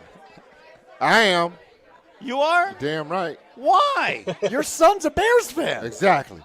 But here's the thing. He's your son. Yeah, but the only thing about that, guys, is he's got a paycheck from the Bears. The McCaskey signed his paycheck. So which ultimately they signed his paycheck. He moved out of my basement and moved in Chicago. So I actually owe the McCaskey's family. Oh, that's fair. Yeah, you do. Is that fair? The Chicago Bears officially on the clock. We are 40 seconds in. Rutledge, how long should this take? It should have been done yesterday. Yeah, I'm curious. That I does did surprise me they wouldn't do it right away. I'm sure it'll be quick. Wouldn't you have thought they'd come up immediately? The Bears coach did let it slip that they've been working on install with Caleb during his 30 visit. So I would be shocked. The only thing they would hold it up is the NFL might say, let's draw a little drama to it. Yeah. There is no drama. There's no drama. This is as foregone of a conclusion as it's been since, Right, I don't know. When was the last shoe-in that was this much of a sure thing? Is it Trevor Andrew Lawrence, Luck? right? Trevor Lawrence. 1985 when the Packers had the pick number 182. They said, we're taking Gary Ellis. Sure, fine. There was Fine. never a doubt. Fine. There's Caleb. There he is, scrolling on his phone. Hasn't picked it up yet in the green room on ESPN. Now he's leaning forward because he saw himself on TV. No, you know what he's thinking? The same thing we're all thinking. What the hell is going on? Should have been over with. Maybe maybe Jim Harbaugh's giving the Bears a call and saying, hey, we'll give you Justin Herbert. We want to take J.J. McCarthy number 1. No, when you do it the opening second, that tells everyone you had no interest in doing anything. They could have offered you God and you weren't taking it. This is great. But this now. I wonder how long they'll draw this out. Jim And Rutledge, this host of is- Rutledge and Hamilton this with us on speaks ESPN volumes. Wisconsin This Draft speaks Night. volumes of the Chicago Bears. Yeah, right now. tell them, This Gary. should have been done a long time ago. They should have announced that they were taking this dude last week. When they had Eminem out on the stage to All intro that. the draft in Detroit, they should have just had Eminem What are we announce waiting it. on, dude? Yeah. No, They He's just not can't get out of their waiting. own way. He's not waiting. He's aware. He wore Bear colors today. Yeah, that's a good point. Okay, He's in wearing the navy loop. blue. Yeah, he is. wearing navy blue. Okay. You're right, Okay. Jim. All right, Jim. Yeah. You're right. All right. Okay. I am So curious how to good say is he so going to long. be? How good is he going to be? Any Like, I can say he's the MVP? best quarterback in my lifetime, but that's not a very high bar. I understand. Yes, all right. So we agree with that. So how good is Yeah. he going to be? Is he going to win an MVP? Yes. All right. He'll get an MVP. I can't predict Super Bowls, things like that, but I think he'll get an MVP in his career. Okay, so we're this did high well. on him, right? Because as we saw, it's not always a sure thing. No, go ahead, Jim. Well, so here's the thing. If you look at it, the years when the number one prospect in the draft is also the number one quarterback and they're taking number one, those quarterbacks often hit, and they don't have to sit. Matthew Stafford, Andrew Luck, Joe Burrow, Trevor Lawrence, like these guys. I mean, even Cam Newton, who didn't have a long career, got to a Super Bowl, I think won an MVP. I mean, even Kyler Murray, he's not all the way there, but when it's a universally believed number one overall pick who's also number one prospect, their floor is very high. Like, I think his floor is Jared Goff. His floor is Jared Goff, who is also a number one overall pick. It's a pretty good floor, but it's a middle-of-the-pack floor. Gary, you're shaking Got your no head. MVP. No, he doesn't. You're right. And he will never get one. No, he Well, won't. no, but you can build around him, though. Yeah. The floor is your franchise quarterback. No, the discussion with him is not how bad he's going to be. It's how good he's going to be. But you got to remember, Homer, he's a Bears fan, so obviously there's always a negative spin on evaluation. I mean, there's some. No, but I don't think anybody's saying he's going to be bad. Yeah. I don't think he's going to be bad. Here's the best thing I've heard is that he cops his game, his person, I would say his game, he says specifically, he basically did, this was his quote, what Kobe Bryant did to Michael Jordan, Caleb has done with Aaron Rodgers. He has copied everything about his game. He tries to emulate it. He tries to play like him. He tries to be everything that Aaron Rodgers was on the football field, and basically said the same way that Kobe tried to emulate Jordan. So a lot of people say his ceiling's Rodgers and his floor is Kyler Murray. That's the biggest comp I've heard for Caleb Williams. Is somewhere between Rodgers and Kyler Murray. Why kind of a big gap. Why is this taking so long? That's not a massive gap. They got 4 minutes and 40 seconds. They're drawing it out. They've already taken half the time off the clock. We got to get to John Anderson. He was scheduled 2 minutes ago. So, Jim, I'm just going to pretend that Caleb Williams was just selected with the first overall pick. Your reaction is? I'm thrilled. I'll be shocked and devastated if he's not. But I think this changes the fortune for the Chicago Bears. But here's the Bear fan in me. There's a thought in my head that says they're going to screw this up and take J.J. McCarthy or something stupid. Exactly. Well, but no, I don't think you can say they screwed it up because even if it doesn't work, they took what was the expected pick. Now, Trubisky, of course, was the exact opposite. Everybody, not everybody, but 90%, if there are isolated people, and they are, I think Louis Riddick picked the kid from LSU. But, no, they get a pass. If he isn't, very good, I'm not going to blame the Bears. I'm just going to say, they can't ever do anything right, even when it's not their fault. Yeah, I'll give you that. If this doesn't work out, they're cursed because they've built up a roster around them. They had 7 wins last year. They've had a talent around them. If this doesn't work, I honestly believe they're cursed. Right, and you cannot say the Bears screwed it. You just can't. Right. That's not. I don't know how you state it, but that's not it. No, you're right. The cameras are showing Caleb Williams. The pick is in. The Bears are going to have their quarterback of the future from USC. Quarterback Caleb Williams will be the number 1 overall pick in the 2024 NFL Draft. Congratulations, Jim. Enjoy your painted fingernails. We will listen to your reaction tomorrow beginning at 4 on ESPN Madison. Thanks, guys. It's Jim Rutledge, Homer, Gary Ellerson, Alex Strouf with you from the Q Club of Wisconsin on 94.5 ESPN Milwaukee, 100.5 ESPN Madison, 1430 ESPN Beaverdale, and of course 620 WTMJ. We're back with you after this. John Anderson from ESPN joins us to react to the number 1 pick and everything to come in the 2024 NFL Draft. It's ESPN Wisconsin's Draft Night. More green and gold draft talk coming up on ESPN Wisconsin. ESPN Wisconsin's Mark Tauscher here for my friends at Kohler Services. If you need a bath or shower remodel, turn to Kohler Services. Family owned for 150 years, Kohler is your Wisconsin manufacturer providing care for life. And this month only, pay 0 interest for 12 months and get a free shower door with your Lugstone shower remodel. Visit KohlerServicesWI.com to request your free quote with fast, professional installation always included. That's KohlerServicesWI.com. Hi, I'm Madison Money Guy, Christian Finfrock with Retirement Income Strategies. And what sets us apart is we're an independent, family-run office. We help clients like you understand the financial world and build a portfolio that's in your best interest. To learn more, go to MadisonMoneyGuy.com. If you want a fresh twist on surf and turf, look no further than North and South Seafood and Smokehouse. Inspired by their time living in the Alaskan Gulf in southern Texas, owners Keith and Aaron brought together unique culinary backgrounds to create a truly authentic American restaurant here in Madison. After expanding to 2 more locations in DeForest and Verona, you can savor smoky, wood-fired barbecue and freshly prepared seafood from around the country. Explore their full menu and dining options at eatnorthandsouth.com. That's eatnorthandsouth.com. You ever have one of those days when you just couldn't come up with the right answer? Well, I know one answer that pretty much solves all problems. Ice cream. Yeah, it's the answer to everything, right? And right now, at Quick Trip, our rich, creamy, straight from our dairy, Nature's Touch 1-gallon pails of ice cream are just $4.99. Yeah, now that's an answer worth digging into. Come on, be a problem solver. Bring home some fresh, delicious Nature's Touch ice cream, only from Quick Trip. The host might be irrelevant, but the conversations aren't. Bears defensive end Montez Sweat earlier this week on a podcast with Chris Long. I'm not losing to Green Bay this year. I can't do it. Mr. Irrelevant with Alex Strouf. Instead of hanging out in the Bahamas and enjoying his offseason, he's complaining about the Packers. Rent-free. Mr. Irrelevant with Alex Strouf. Live on ESPN Madison's YouTube every Monday, Wednesday, and Friday. And available wherever you get your podcasts.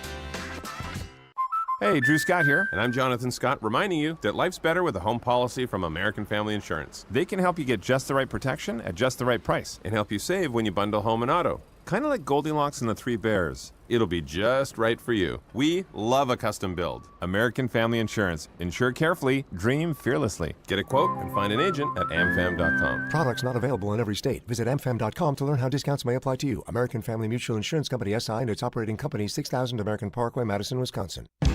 Why does Kalsher Implement Company Incorporated have several copier printers from James Imaging Systems? President Glenn Whipperford. Good people, easy to work with, and local. Talk to me about the James Imaging Systems people. Greg is our service guy. He's been phenomenal to work with. Andrew, that's your James sales rep. He's been great to work with as well. James Imaging Systems, local people and a 100% Wisconsin-owned and managed business technology company. That means a lot to local businesses. It definitely means something to me. It's actually the reason why we're still with them. Glenn, does James Imaging Systems help you keep your customers happy? Happy customers, yes. And you've also been a James customer for years, right? Yes. Happy customers make repeat customers. Be happy. Switch to copier printers from James Imaging Systems. It's easy to do. Call 608-221-3457 or visit jamesimaging.com. James Imaging Systems, your local business technology partner. Gruber Law Offices and other business owners help local startups get on their feet on Project Pitch It. Watch it Saturday nights at 10:35 on WISN 12. One call, that's all. We're back with draft coverage coming up on ESPN Wisconsin.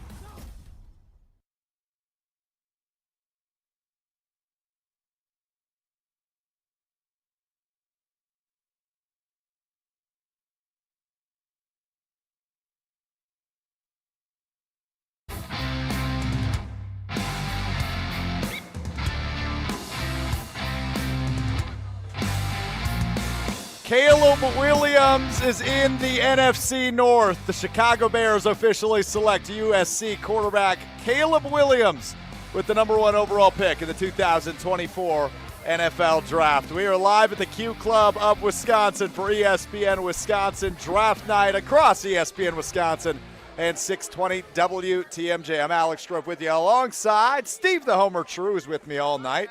And as you like to say, Homer, oh, baby, is it going to be a good night. Yeah, because everybody has more faith in the Packers and their GM than they have had in I don't know how many years. True that. Gary Ellerson with us as well. Gary, that true? Yeah, I just don't understand the happiness from Bears fans right now. I'm seeing a couple of them in the bar. How can they be happy? What are they happy about? They're happy that they've got a franchise quarterback joining a 7-win team. How do they know that? I mean, they've just been so horrible at quarterback play for the last, 15 years. So that part I don't disagree with. But you do have to realize they're optimistic. I don't know that they've drafted a quarterback with the number 1 overall pick is that before what it is? After they win 7 games last year. Is that what it is? That they have a number 1 overall pick? No. Maybe I'm just a little jaded. I hate them. I mean, I hate them too, but I understand the I don't excitement. even know why they happy. Just go somewhere and sit down. You just want them to be miserable. All the time. Can I ask a question? All the time. You're still bitter because they kicked your butt Absolutely. so badly. All right, Absolutely. well, I get that. But you know what? At least they won the Super Bowl when they were kicking our butt. Yes, these dudes here, they ain't doing nothing. Well, they kicked your butt, and then they stole your son. Okay. Well, no, he got a job. Got out of my house. Yes. Got paid by the McCaskey family. I'm on that all day long. Yes, if a team pays him, get out. Root for whoever you want. Alex, you know what he did on top of that? What? came up from the basement because he worked for the Packers before the Bears. Oh. Came up from the basement with all his Packer-issued gear, set him on the kitchen counter, and said, I'm out. That's how he peaced out. You can have Well, how can you find blame with that? I was okay with it. Okay. Because you can't wear it up there. No, but now they're paying him. But The Bears are taking care of your son. The Bears take care of my son. I'm a Bear man in 30 seconds. If I'm okay with your son being a Bears fan, fine. No, I'm talking about me. Your grandson? Yeah. The McCaskey family ain't paying him. He's poisoning well. Yes. He's poisoning well.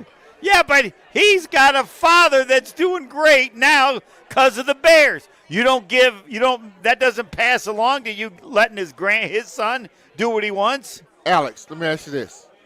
What's McCaskey, old man McCaskey, what's his name? George. So here's what they do. So if you have a son, if you're working for the Bears, and if you have a son, you name him George, they pay for the tuition for 4 years. Tuition of college? Yes. Yeah, I'd do it. I'd have two Georges. I'd be like George Foreman. George 1 and George 2. Yeah, hell yes. Just so we're up to speed. Pick number 2 is in and we announced. The Washington Commanders keeping the run on quarterbacks. What's the assumption? With the second pick in the 2024 NFL Well, we now Draft, know. the Washington Commanders select Jaden Daniels, That's a good quarterback. pick. The Heisman Trophy winner headed to the nation's capital. The Commanders select Jaden Daniels from LSU as their new franchise quarterback. So 2 picks in, 2 quarterbacks down. Caleb Williams goes to Chicago. Jaden Daniels off to Washington. We'll see if New England sticks at pick 3 and drafts a quarterback. If Yeah, they they should. should. There's been rumblings. I agree they should, but we'll see what they do. When we come back, John Anderson from ESPN joins us. We are live at the Q Club of Wisconsin, Waukesha. Gary Ellerson, Steve the Homer True, Alex Strouf with you. We roll on in just a couple of minutes. Pick number 3, the New England Patriots. John Anderson coming up next on ESPN Wisconsin Draft Night. This is Draft Night coverage live from Q Club of Wisconsin on ESPN Wisconsin. Step into nostalgia with the Miller High Life Dive Bar of the Week. Listen to Rutledge and Hamilton every Thursday, and we will let you know where you can enjoy $2 Miller High Lifes. To celebrate our love for dive bars, me and Matt are going to tell you about some of our favorites, featuring one extra special dive bar that will have $2 High Lifes on special for the week. Taste the champagne of beer in its natural environment. A delightfully different dive bar in Wisconsin, like Bristled Boar Saloon and Grill, Cahoots, London Depot, and New Paradise Lounge. To those who've ever dreamt of their perfect event, those dreams are worthy and they are possible. Hi, it's Jeffrey from Celebrations Entertainment. With hard work, passion, and great music, we will make your event dreams a reality. Every event is a labor of love, with one-on-one planning, customization, and flawless execution. Bringing your event to life is what we do. For a fun, memorable event, visit celebrationsentertainment.com. That's celebrationsentertainment.com. From the biggest plays on the court to the comments made in the locker room after, an in-depth recap of every Bucks game in 6 minutes. No more, no less. Bucks in 6 provides game recaps for every game. Hear the high-flying dunks from Giannis. Puts it on the floor, spins down the lane, and plunges it through. Or the deep threes from Dame. Dame time has arrived with 107. Bucks in 6 on the Bucks Plus Audio Network. Find it now on bucks.com/plus or on Spotify, Apple, and wherever you get your podcasts. Gold medalist Matt Hamilton, judgmental Jim Rutledge, and Hamilton. So you're not special. Yeah, it's so special. you're picking on some special people. No. You're always the bridesmaid. You are so close to getting married over and over again, then you get dumped at the altar. You've never 4 had years. a guy. Jim, if we want to play this game, we can play this game. Rutledge and Hamilton with Jim Rutledge and Matt Hamilton. Presented by Coors Light. Weekdays 4 to 6 on 100.5 ESPN. Also brought to you by J&K Security Solutions. When it comes to security for your home and family, you want a winner, and we found one when we placed our trust with J&K Security Solutions. This is Greg Gard. Kim and Jeff hit the game-winning shot for us with the Control 4 home technology system. Home or away, from our smartphones, we can open the garage door, dim the lights, turn on the TV, as well as arm the security system. That's convenience as well as peace of mind. Let J&K Security Solutions do for your home or business like they've done for us. Call 255-5799 or online at jksecurity.com. Moms, daughters, sisters, aunts, and friends, Stoughton Health encourages you to remind the women in your life how important they are. All women 40 and older should schedule their annual mammogram. Stoughton Health uses 3D technology for better, earlier breast cancer detection. All mammogram appointments in May will receive a free pink carnation. Stoughton Health accepts over 160 insurances, including Dean and Quartz. To schedule your appointment, call 608-873-2299. Stoughton Health, creating excellence together. Mark Tauscher here to tell you a little bit more about Everlight Solar. We all know that electricity costs are on the rise. That's why you need to talk to my friends over at Everlight Solar. Their local team here in Madison is here to keep it simple. From your no-cost consultation to solar panel installation, the team at Everlight Solar will be with you every step of the way. Not only will they help you save money, but by switching to solar, you're also helping save the planet. Everlight Solar, a proud partner of Wisconsin Athletics. Check them out at everlightsolar.com. Are you looking for a fast-paced job in a fun and exciting work environment? Look no further than Ho-Chunk Gaming Madison. We offer a wide range of job and shift availability in both part-time and full-time positions. Competitive wages and great benefits await you at Ho-Chunk Gaming Madison. Visit us in person or check out our website to see all of our job openings. Make work fun and apply for a job at Madison's only casino. You're listening to Draft Night coverage, live from Q Club of Wisconsin on ESPN Wisconsin.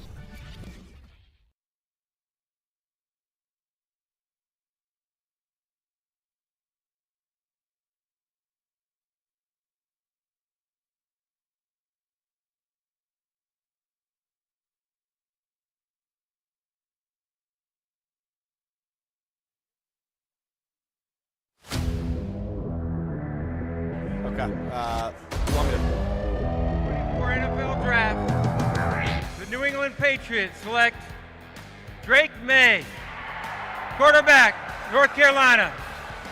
Drake May is pick number 3 and quarterback number 3 as the NFL Draft in Detroit is underway and our coverage underway with you on ESPN Wisconsin at 620. WTMJ, it's ESPN Wisconsin Draft Night. I'm Alex Strouf alongside the legendary Steve the Homer True and the legendary former Packer Gary Ellerson. Fellas, 3 picks, 3 quarterbacks. Yeah, that's what we thought. I mean, what is it? They're saying 5 or 6 quarterbacks will go in the first round? At least 4. Okay, and then Penix could go. That could be 5. Yeah, and Bo Nix. Bo Nix could bottom go. Bottom of the first, Bottom maybe? of the first, top of the second. Yeah. I would guess. Fellas, always a pleasure to be joined by this gentleman who you hear each and every Tuesday from 5 to 6 on the Homer Hour with Homer. From ESPN, it's John Anderson, the pride of Green Bay Southwest High School. John, happy draft night. 3 picks, 3 quarterbacks, just like we expected. Yeah, get ready to be disappointed in New England. I'd have taken Penix. I'd have taken Penix first. I would have taken Nix over this guy. I don't trust May as far as I can throw him. Homer knows how I feel. Can't play. Don't think he can play. All right, explain for those the 5 people in the country that weren't listening to the show that night, why? Because that's pretty strong. There are people that rate differently.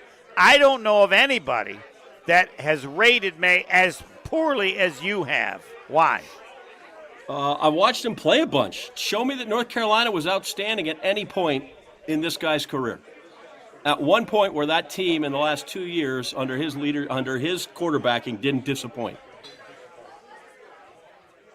So what have so many knowledgeable scouts found that made them, because they watched the same games. They saw everything you saw, and yeah, I don't know how to explain. It's the same people people that saw and thought, and this is maybe totally, but I feel like this goes to what's happened in North Carolina, and I like Mac a bunch. Mac Brown, great guy.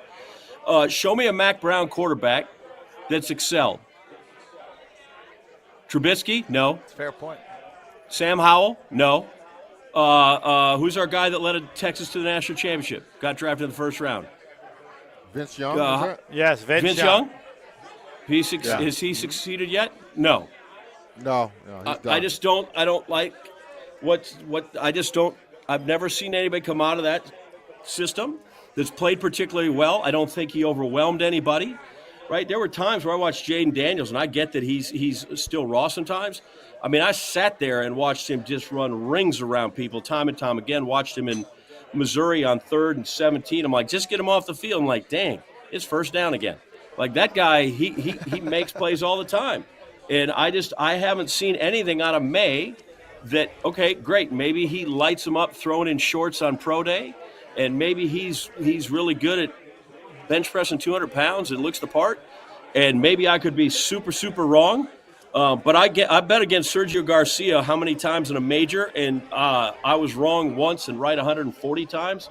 So I feel a little like that may surprise, but right now I think that where the Patriots are, I don't know that they've solved their quarterback problem. Well, how do you feel about Caleb Williams then going to Chicago? I think the Bear fans feel like the wait is over, that they finally have a quarterback. You agree with that? Yeah, I think he's better than what they had. I do like the idea of simple economics, where I get that Justin Field was on the cusp, maybe, but now I got to pay him like he's for real, and I don't know that he is. So why not take another shot with Williams and reset the salary structure, and I get a few more years to buy on that. I think he's a better talent. I think he has what I do love about him as opposed to when Fields came in, is the guy started, 33 games, and I have a little Parcells in me with that, where he's like, I want to see a guy play 20 games as a starter in college, maybe more. So I like that. I think he played in a sophisticated offense. He probably doesn't RPO it as much as he had to at USC. But I think he's the genuine article. I like Daniels a lot too. I think he could have gone either way with that thing. But I just think he's going to be solid from day one. Wait a second. We have breaking news. The NBA has announced that Philadelphia will beat the Knicks tonight in Game 3 as a return for stealing the game in Game 2. By the way, I'm curious as to this.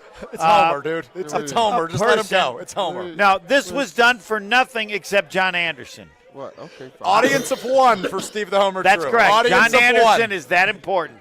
It only took I just want to know where they stopped the game in this one. Did they just call it after 36 minutes, or did they wait? When did they just declare? No, after listening to you, they're going to fake it and make them play the game out. But there is no way that the Knicks will win the game.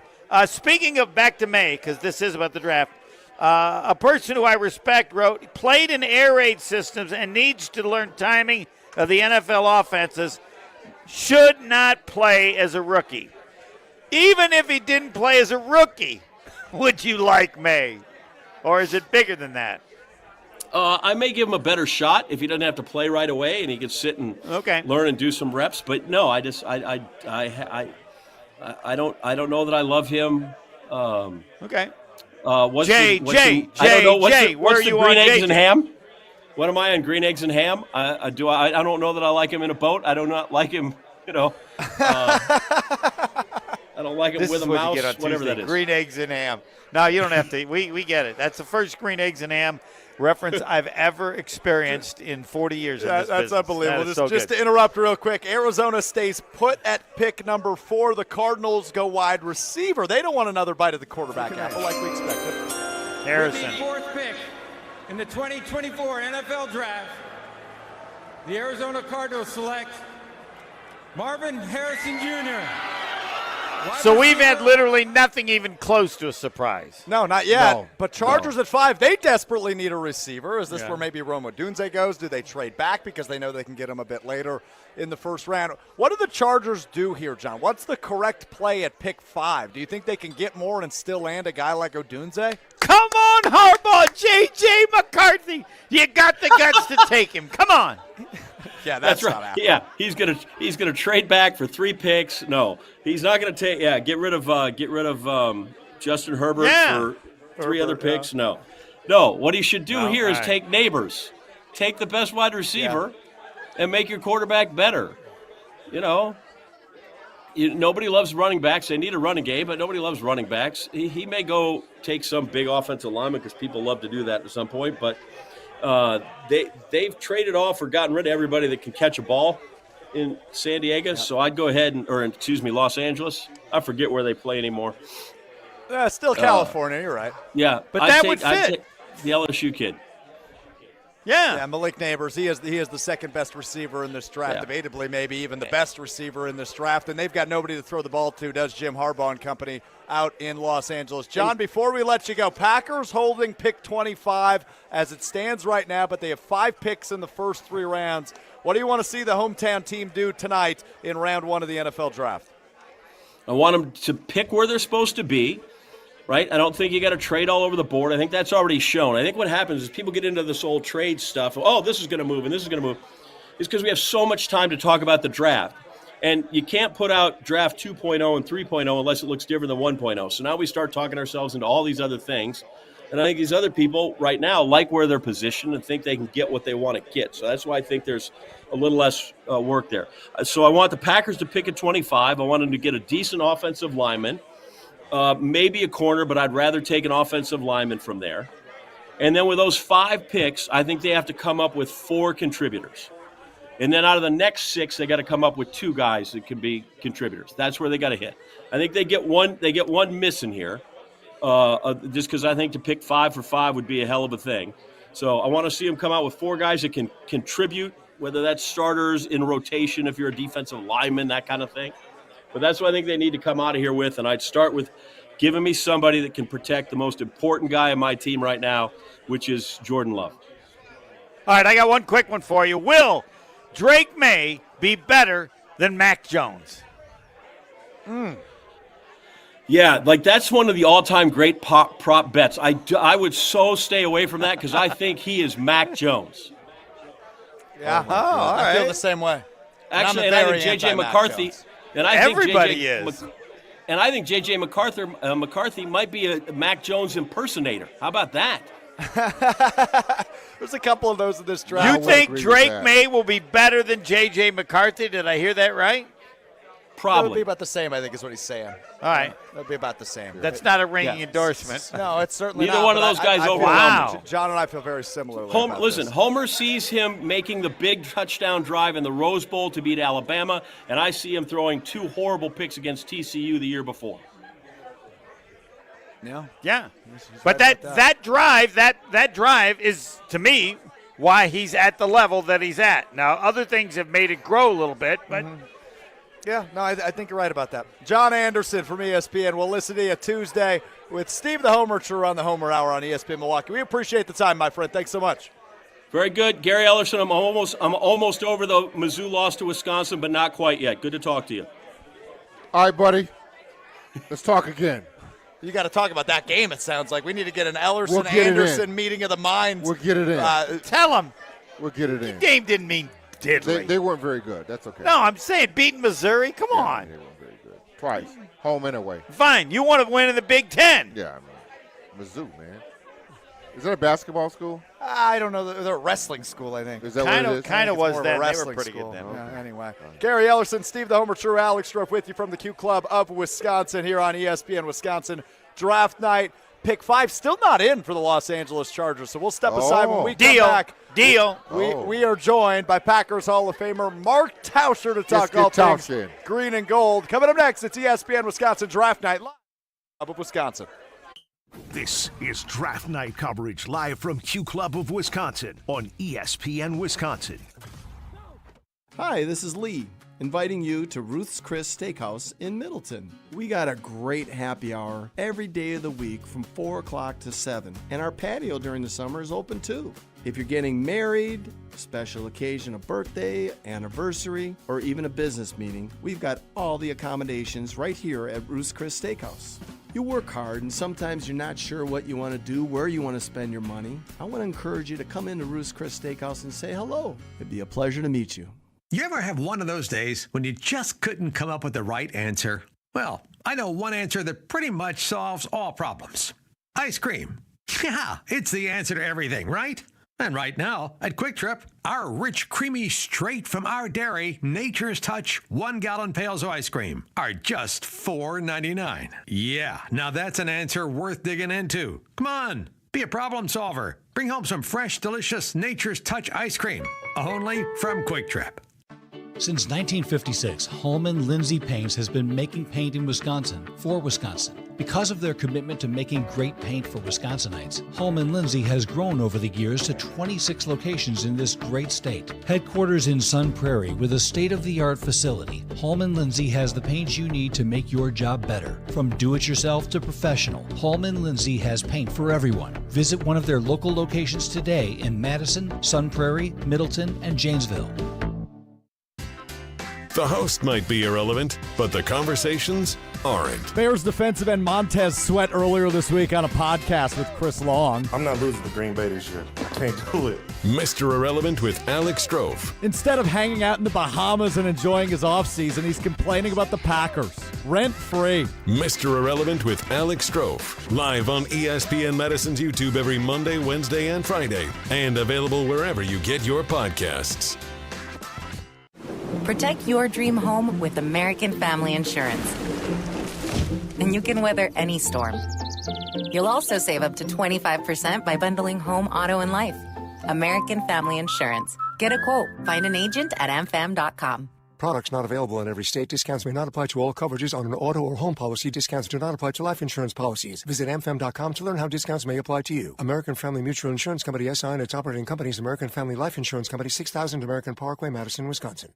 Glenn Whipperfirth is the president of Tauscher Implement Company, Incorporated. Glenn, you've had copier printers from James Imaging Systems for years. Question, Glenn, is James just a vendor or more like a partner? I would say partner in the fact that they're looking at what we're doing and trying to work with us to make it simple for us. Making it easy, keeping it simple. That's James Imaging Systems Managed Print Services Program. Yes. So we have a monthly contract, and then they manage our inventory as far as our toner and equipment for the copier machine. Exactly. All your copier printers bundled under one low monthly invoice from James Imaging Systems. And that includes parts, service, and supplies. And that has its benefits, Glenn.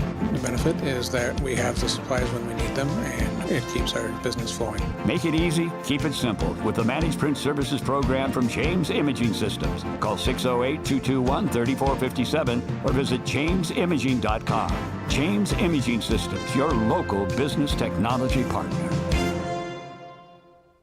Join the Madison Money Guy, Christian Finfrock, for Retirement Income Strategies, Saturday and Sunday mornings at 7. Get the information you need as you plan for retirement. That's Retirement Income Strategies, Saturday and Sunday mornings at 7. Investment advisory services offered through Retirement Income Strategies, an SEC-registered investment advisor. ESPN Madison is on Wisconsin sports. Catch up on anything you missed on the Varsity Podcast on Wisconsin On Demand. Brought to you by Zimbrick Honda, a proud supporter of Wisconsin Badger Athletics. If you're looking to purchase, finance, or service a new or pre-owned Honda, shop local, part of the Madison community since 1973. You're listening to 100.5 ESPN, the ESPN app, and Wisconsin On Demand. We're back with draft coverage coming up on ESPN Wisconsin.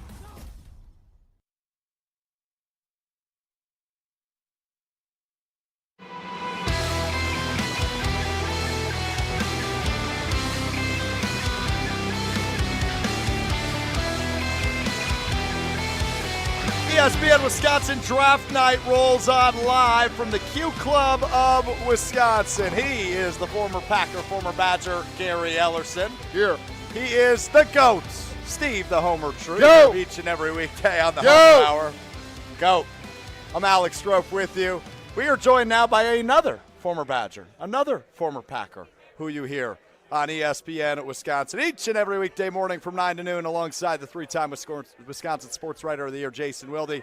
He is the Packers Hall of Famer, Mark Tauscher, joining us now on ESPN Wisconsin Draft Night. And Tauscher, there goes the first offensive tackle. Joe Alt goes to the Los Angeles Chargers. How's the night been, Tauscher?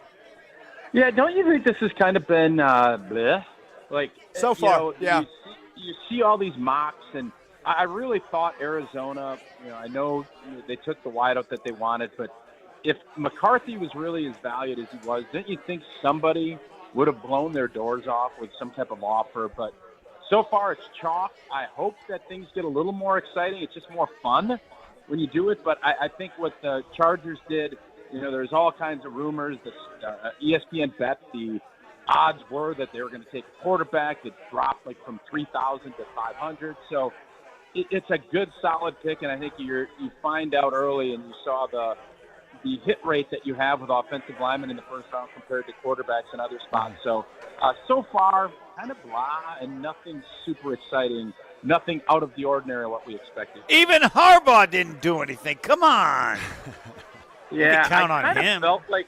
I kind of felt like he might do something crazy, but I think you now there's so much stuff that goes into this, and I think if you believe in the guy and you have one of those top picks and you think you have somebody that can be a big-time starter, and if you have a left tackle or a right tackle, whatever it's going to be, because they obviously have the Northwestern guy from a few years ago, you go ahead, you plug and play, and if you want to get better on offense, obviously Harbaugh loves offensive line play. That's something that he did well up at Michigan, and is going to try to replicate that in L.A. We just need Goody to make some fireworks here, Tauscher, right? I mean, I know it's a little early, but I wouldn't mind seeing him use a couple of those first 2-day picks to move up, I don't know, somewhere in the early teens. I wouldn't be angry about that. Yeah, I think if you look at it, you've seen Goody and the Packers kind of play ball with John Schneider and the Seahawks before. They've made some moves, and I think Seattle, obviously, I think they're at 16. That's something, in order for Goody to move into the top 10, I think he'd have to give up way more capital than he'd want. But you just get the sense with the way this roster is and how much young talent there is, you just get the sense that with 5 picks in the first 100 or whatever it is, you sense he's going to make a move and maybe push to get a player that he really covets, whether it's in the first round, late in the first round, or early tomorrow. Yeah, I feel like the Packers stay where they are. I mean, I don't know if they really need to move up. I think the team is set pretty much. I mean, I think they need more offensive linemen, but they don't have any depth there. I said, Mark, earlier today that maybe they take 2 linemen in the first 5 picks. With the 6th pick in the 2024 NFL Draft, the New York Giants select Malik Neighbors, wide receiver, LSU. Boring now has hit how many picks in a row? Yeah, Boring is 6 picks in, Tauscher. Yeah. Sorry, go ahead. Yeah, no, I think the J.J. McCarthy thing, it just felt like it was a little inflated. And I don't know if Minnesota at 11 or 9 or whatever it is are going to take him. I would still think that he's going to go in the first round. But anytime you hear that much, and that's kind of, Gary's point about taking 2 offensive linemen in those 5. Yeah, I think, if you believe and trust in Rasheed Walker out at left tackle, I still think you go grab. If there's an offensive tackle that you love and that falls in that spot, that, injuries happen. Very rarely do all 5 guys play. And with Josh Myers' contract coming up, I just really feel like you're going to, at some point, need more guys. You lost 3 contributors from your group. I'd be shocked if you don't see at least 1, if not 2, in those first 5 picks be an offensive lineman. Tauscher with us here on ESPN Wisconsin Draft Night. Gary Ellerson, Homer Strouf with you from the Q Club of Wisconsin. Tauscher, I saw this morning you were doing the old Draft Day bit, the movie that came out 10 years ago. You're saying Chop Robinson no matter what, right? Is that what I saw?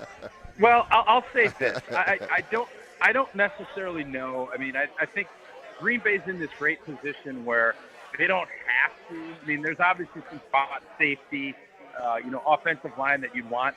But I can just tell you, I watched Chop Robinson completely shut down. Michigan went from, and Michigan's the best team in the country. They went 2.5 quarters.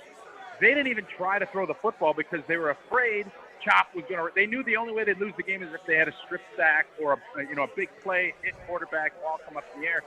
And they just said, we're not going to even let it happen. He did that against Iowa. He is a difference maker. I don't know if he'll be there. He's a little bit undersized, but you watch his tape and how explosive he is. Those are the kinds of players, and I can just go off of who gives offensive tackles trouble. Guys with great speed and great leverage. He has that, and if he ends up in Green Bay, I would be pleased as punch. No, I've heard you talk about it. You really like him. You think he's really good. I don't know. I haven't seen your mock draft to know how high you have him ranked up. But, I mean, from what you've said, I think you believe he's going to be a Pro Bowler. I mean, I think you whoever picks him, I don't know how early you'd say, but you believe whoever picks him is going to get a hell of a player. I mean, that's. Yeah, I do. I know. I just think I think it used to be you had to be a certain size to play off the edge. An offensive line, you have to be a certain length and all this other stuff. And those things all measure up. But speed, athleticism, and power, when you have those things, and it wasn't like he was playing against a bunch of schlubs. He was going against good football players and causing all kinds of problems. And when you can shut games down, and you're doing it against the national championship football team, that people take notice of that. So I do believe he's going to be – I think it might take a little time because you have to kind of figure out offensive tackles are better at the next level, obviously, and they'll be able to handle straight speed. But when you have that ability and you can do that consistently to offensive linemen, it puts a ton of pressure on you, and you only have to make 2 or 3 plays a game. I love his upside, and I think he'd be a great pick if the Packers were able to grab him at 25. I want to help you out a little bit on your analysis if people ask you about how much you like him. Don't mention Iowa. I could have stopped Iowa's offense. So I don't think you really needed to. Yeah. Well, all you can go off of is the tape that you see. Yeah. And I know if you want to go back and look, and I that's why I prefaced it first by saying Michigan, the defending. No, Michigan's huge. Yeah. Well, hold on a minute. Essentially, we're an hour into Homer, and he's already said he could win a Super Bowl with the 1985 Bears, and he could stop the Iowa offense. That's correct. I'm sitting next to one hell of an athlete. Yeah, right. Yeah. I don't know. Okay, that's really nice because that's a way of saying, Homer, come up with another way to say it. Okay, I can buy that. Yeah, but no, I love your energy for him. I really want to see the guy play. Because you've lived it. You could see it go, oh, my God, this guy. Yeah. Yeah. I just know, I've seen games where, you wreck. Guys can wreck games. And I think, yes. Gary, you always remember back in the old days with scouting reports, you'd get a guy, and it would be Julius Peppers. All right, we can't let this guy wreck our game. You want to have those guys that when you meet Wednesday to go over your game plan, and they say, Troy Polamalu, we better know where he is at all times. And we're going to change blocking schemes, and we're going to do things to make sure those guys don't wreck the game. That's what you're looking for with a first-round pick. You don't want to just get a solid player. You want to get somebody that'll wreck a game. Chop, we've seen him wreck games already. Can you remember the last defensive player in previous years that you liked as much? I'm not saying exactly for the same reasons. But I don't have your old books like Mel Kiper. Yeah, I don't either. I mean, you could look at what Micah Parsons did, and obviously they're both Penn State guys, and you had a hunch that he could be a game wrecker. This is different. Micah's probably he's obviously stronger and bigger, but you see Ohio State churn out defensive linemen. There's something to be said about kind of that lineage. I just think that Chop could be one of those guys. Game wrecker. I'm going to steal that. I love it. He wrote it down on the paper in front of him. Yeah. He's not lying to you. Tauscher, before we let you go, the official prediction, is it Chop? Well, I think – I don't know if he'll be there, and I know everybody – I just sense everybody picking Cooper DeJean makes me think that's not going to happen. I'm with you on that. Not happening, yeah. But this has been a draft of consensus so far, so maybe it'll be Cooper DeJean. I think if you get him, if you can get one of those linemen, or if Chop is somebody that Goody likes as much as I do, I would be all in and be the biggest Chop cheerleader that we're going to have at ESPN. Yeah. Tauscher, we appreciate the time. Enjoy draft night, buddy. We'll listen to you at 9 a.m. tomorrow. Sounds good. See you guys. It's Mark Tauscher, the Packers Hall of Famer, and we're about to let another legendary Packer go. Gary Ellerson, final thoughts on NFL Draft Night is, by the way, pick 7 for the Tennessee Titans is in, which means boring will continue because my sources, and by sources I mean people leaking the picks on Twitter, tell me it will be another offensive lineman. Like I said before, Graham Barton. Turner from Alabama. No, J.C. Latham from Alabama. Our guy. They take 2 offensive linemen in the first 5 picks. It won't be sexy. It's going to go just like all these other things have gone so far. Gary, we appreciate you as always, but always good catching up with you. Yep. Did you coach at Catholic Memorial? I did coach at Catholic Memorial. The kid that just got picked. Isn't that the one J.C. that played? Latham, the one from Catholic Memorial? Yeah. Did He wasn't there when I was there. I was going to give you credit for No, he making wasn't him all there, that no. he is. Give him the credit. Give him the credit. Anyway. Gary Ellison, He'd be even better if he played when you were the there. effect he had on the program. Yeah. He Yes. never left. Never left. Gary Nothing like Ellison will leave us. Strouf and Homer have you the rest of the night. Oh, baby. We're going to have some fun. It's ESPN Wisconsin Draft Night live from the Q Club of Wisconsin. You're listening to 100.5 ESPN, the ESPN app, and Wisconsin On Demand.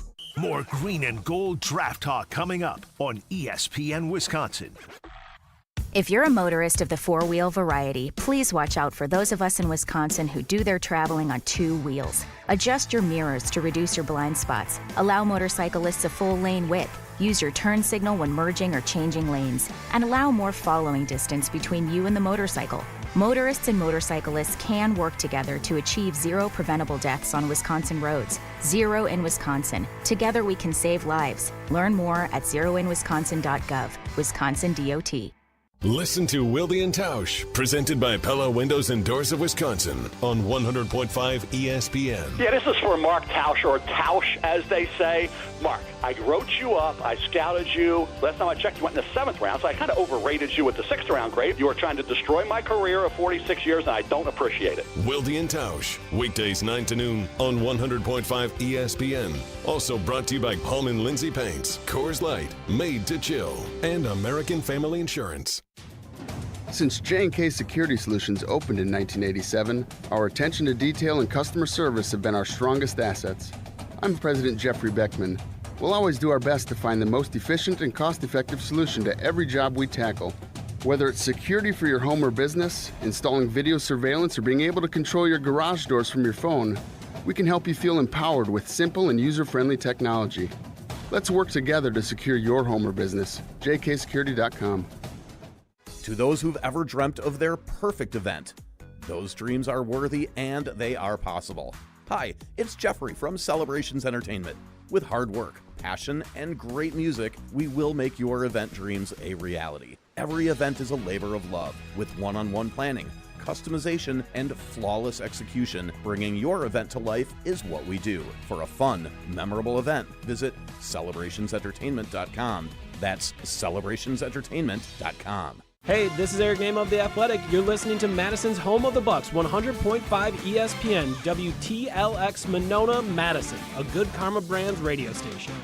The Jordan Love era is here, and the title window is open. Here's Love. Pressure. Back foot throw. End zone. It is caught for the touchdown. Love zips it in there. It's caught for the touchdown. Romeo Doubs. I don't think that'll ever change here. I mean, we don't. That's really the only goal. We're not interested in much else. Now the green and gold look to reload with the draft. It's draft night. Goody and his staff do a great job. Not only the talent that we brought in, the character of the men, I think that's a big part of it as well. Broadcasting live from Q Club of Wisconsin and Waukesha. Here's Alex Strouf. Night rolls on live from the Q Club of Wisconsin. It's Homer and Strouf time the rest of the night. This might get a little wacky. No, it's not. We have like 100 guests coming on, don't we? Well, we're kind of running low, actually. We've got Gabe Neitzel, your former co-host, joining us in about 10 minutes. Right, assuming he's done playing golf. Yeah, they played 100 holes and today. that's quite the assumption if he's still awake after He 100 is. holes of golf. He And normally works 25 hours every Yeah, day. that's a So great point. Brad Nortman, the former draft pick of the Carolina Panthers, will join us at 8:45, and then we got Wilde whenever the Packers make their selection. So, yeah, a lot of you and me, pal. Well, no, but we get the picks early. All right, you got pick 8 on the clock. Atlanta Falcons, the pick is in. You got to know it. I know it. I actually don't All want to. I don't want to spoil it. It's that good. Oh, it's no longer boring. I'll just give you that tidbit. It's no longer boring. J.J. McCarthy has been taken. I'll tell you this. You're wrong. I'm not saying anything more. He's Steve Okay. Homer, Trum, Alex Strouf. Just Another give you a quarterback. rundown Another of what we've quarterback had. taken. Quarterback number 1 overall pick. Chicago Bears took Caleb Williams. We all knew that 3 months ago. Pick 2 was to the Washington Commanders. They took LSU quarterback Jaden Daniels. The run continued at pick 3 for the Patriots. They took quarterback Drake May out of UNC, who our guy John Anderson hates, might I add. Pick 4, Arizona Cardinals. That's being kind. Took the best wide receiver, Marvin Harrison Jr., out of Ohio State. Pick 5, the first offensive. Bo Nix is the next pick. No. Joe Alt out of Notre Dame was pick 5 to the Chargers, the offensive tackle. Pick 6 for the Giants was LSU wide receiver Malik Neighbors. Before I say pick 7, Homer, you want to make another guess for pick 8? For the guy that Tauscher likes. We'll find out. Yeah, baby. I don't know who you're referring to. Chop? Yes. Well, not an edge rusher, no. Alabama offensive tackle J.C. Latham went 7 to the Tennessee Titans. We'll see if this is right about pick 8. I don't know if I trust my source on this. I do. I trust your source. Well, they signed Kirk Cousins, so we'll find out if they actually do. Yeah, I agree with that. How many years are they obligated to Cousins? I don't know off the top of my head, to be real honest with you. But I know it was more than a 1-year deal. But nonetheless, we will see what the Falcons Penix. do. I will just say they are showing Penix on TV I right just now. hit it. I hit it. Yeah, on your 8th guess. Fine. Congratulations, Thank you. Nostra Homer. Thank you. Great job. I didn't ask to be Nostra. It was actually the 6th. It was weak, but you gave me a little tip when I said McCarthy, and you didn't rule out a quarterback. I did tip you off, but we will wait for the commissioner of the league to officially come to the stand. Chris Larson, who's running the show for us, doing a great job keeping us on the air So tonight. that means they're going to keep Cousins for 2 years, and maybe they buy the Packers system. Yeah, we'll see. Well, there's something to that. We will see. Oh, no, you don't. There's absolutely something to that. The Packers did it again. Of course there's something to that. No, but I didn't know anybody would copy But with it. pick 8, you got other needs. That's a good point. You got other needs at pick 8. That means you didn't win a lot of games last year. Would they win 6? I think they went 6-11 last year, the Falcons. And they spent a boatload on Kirk Cousins this offseason. So if my sources on Twitter are correct. And I think it is. I'm with your source. Michael Source Penix Jr. says will be that's the good. pick here. But Yeah. we will all find out together once the commissioner stops dilly-dallying around and finally comes to the stage. it said, this tells you how much they must like him. Let's go to Detroit. Because they weren't willing to risk anything. Let's go to Detroit. From Washington.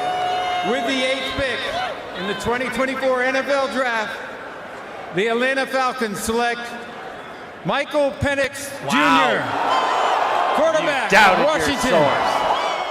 Never doubt your source, right? Never doubt your source. No, well, there's your first surprise. Right. Well, no, and this is the debate on everything about, well, you could have waited.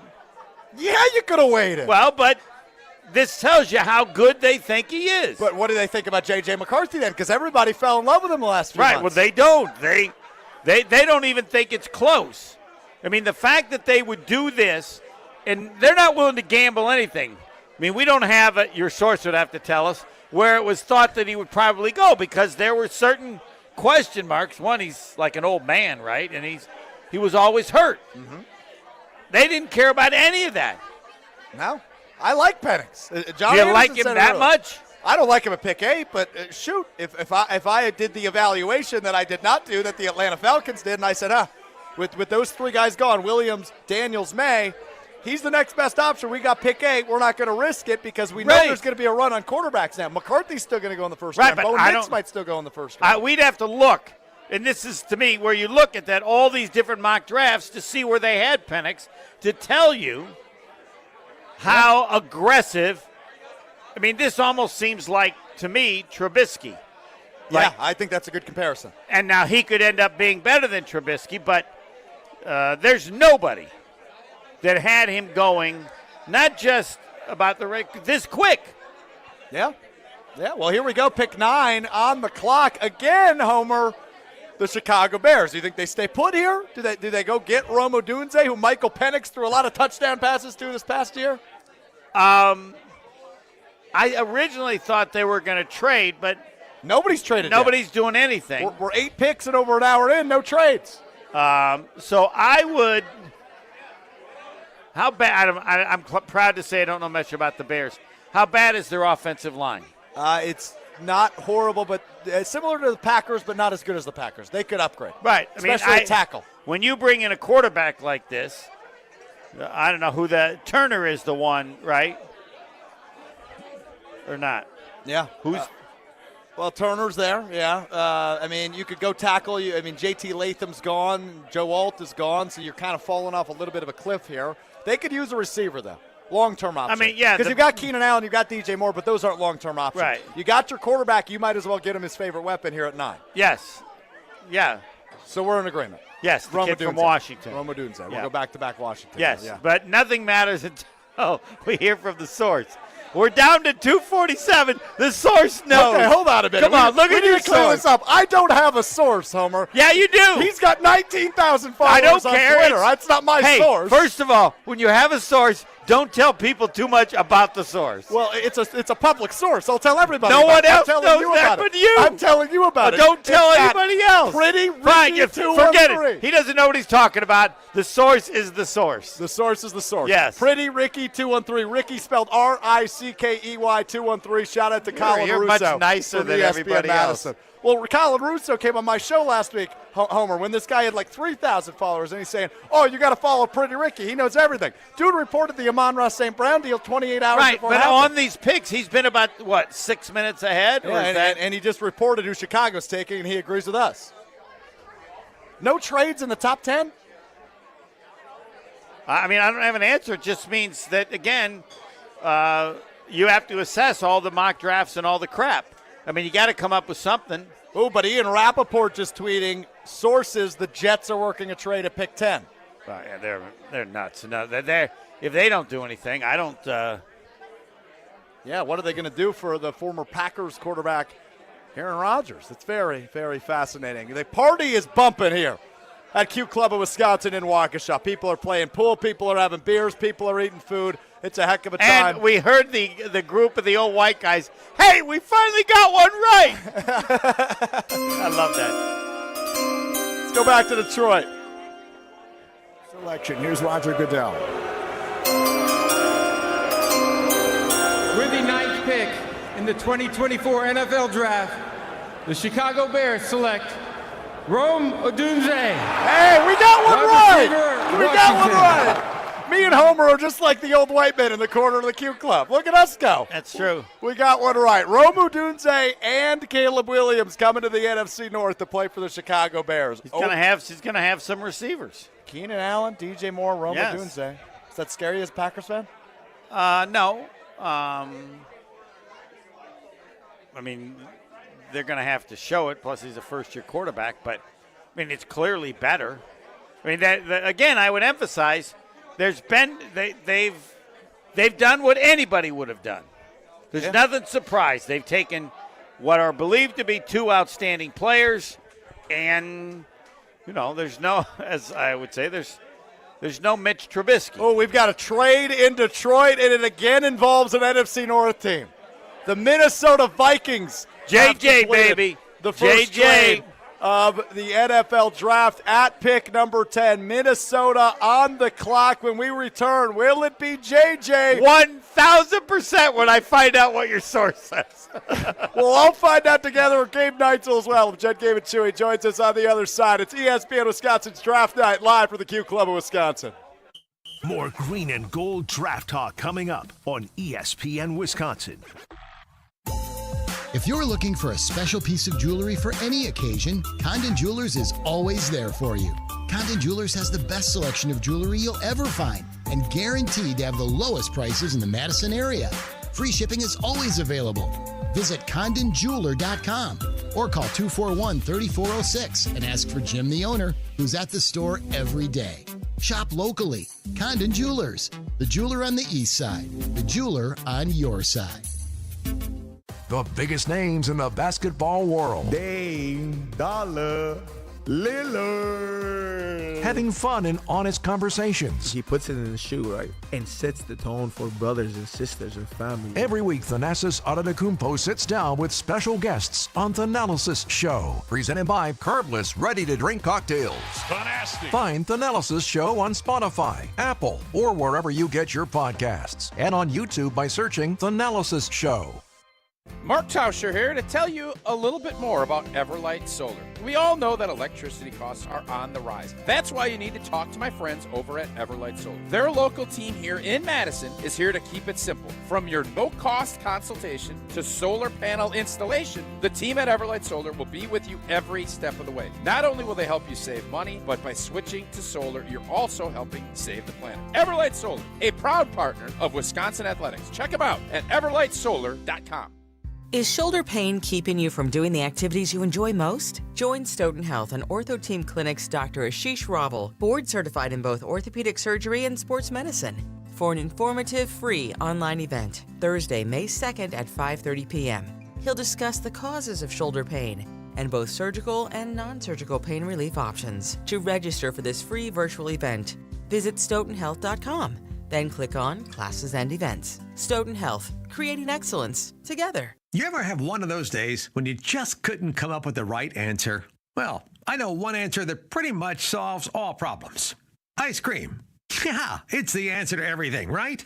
And right now, at Quick Trip, our rich, creamy, straight from our dairy, Nature's Touch 1-gallon pails of ice cream are just $4.99. Yeah, now that's an answer worth digging into. Come on, be a problem solver. Bring home some fresh, delicious Nature's Touch ice cream, only from Quick Trip. The host might be irrelevant, but the conversations aren't. Bears defensive end Montez Sweat earlier this week on a podcast with Chris Long. I'm not losing to Green Bay this year. I can't do it. Mr. Irrelevant with Alex Strouf. Instead of hanging out in the Bahamas and enjoying his offseason, he's complaining about the Packers. Rent-free. Mr. Irrelevant with Alex Strouf. Live on ESPN Madison's YouTube every Monday, Wednesday, and Friday. And available wherever you get your podcasts. Hey, Drew Scott here, and I'm Jonathan Scott, reminding you that life's better with a home policy from American Family Insurance. They can help you get just the right protection at just the right price and help you save when you bundle home and auto. Kind of like Goldilocks and the Three Bears. It'll be just right for you. We love a custom build. American Family Insurance. Insure carefully, dream fearlessly. Get a quote and find an agent at amfam.com. Products not available in every state. Visit amfam.com to learn how discounts may apply to you. American Family Mutual Insurance Company SI and its operating company 6000 American Parkway, Madison, Wisconsin. It's official. 2023 was the biggest jackpot year on record at Ho-Chunk Gaming Madison. Check out these totals. We had over 57,000 jackpots and more than $134 million in winnings. This shatters our previous record year, and we have no intention of stopping here. And with our 95% average payout, we continue to be the official home of the big win right here in Madison. Let's keep it going in 2024 with even more jackpots at Ho-Chunk Gaming Madison. You're listening to 100.5 ESPN, the ESPN app, and Wisconsin On Demand. This is Draft Night coverage live from Q Club of Wisconsin on ESPN Wisconsin.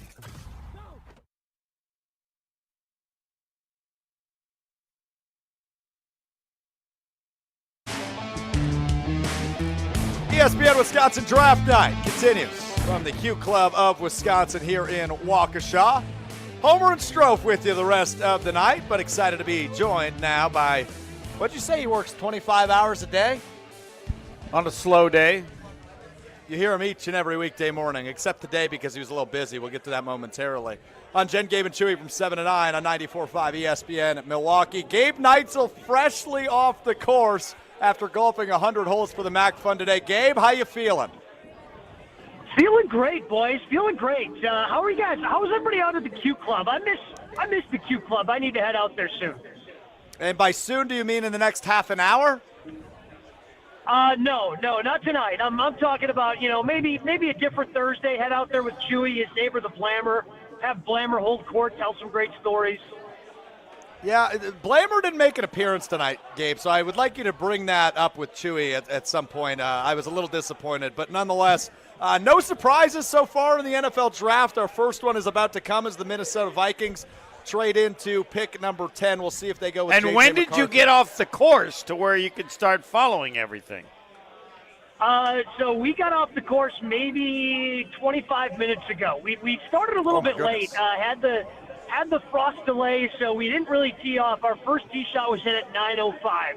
We finished up at 7:55. So wrapped everything up, got everything in the car, and now we're heading our way back to Milwaukee from the Bog. Again, big thanks to the MAC Fund, big thanks to the Bog for putting on the event. Such a great event.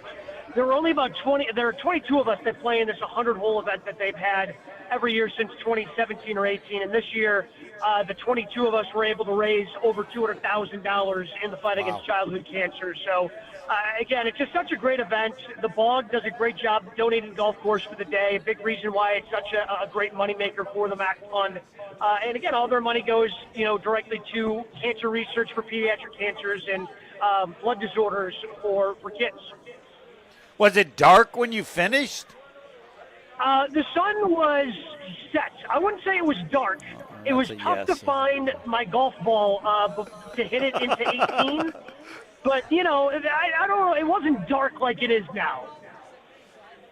All right. There you go. Gabe Neitzel with us here on ESPN Wisconsin Draft Night. He's Steve the Homer True. I'm Alex Strouf with you from the aforementioned Q Club of Wisconsin. I see many people coming to the stage in Detroit. Let's head to Detroit for the Vikings pick. Here comes the commissioner ready to announce after the trade. The Vikings coming up to number 10, and here's the pick.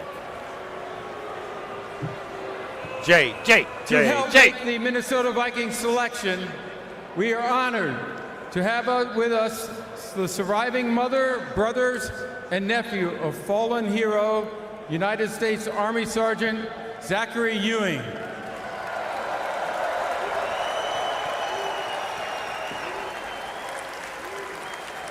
Zachary died after a battle with cancer, a cancer that was discovered after he was injured during his second deployment to Iraq. We salute him and thank his family and TAPS, the Tragedy Assistance Program for Survivors, which offers care to those grieving the loss of a military loved one. I'm now going to turn this over to Sergeant Ewing's nephew, Asher, who will announce the pick in honor of his uncle.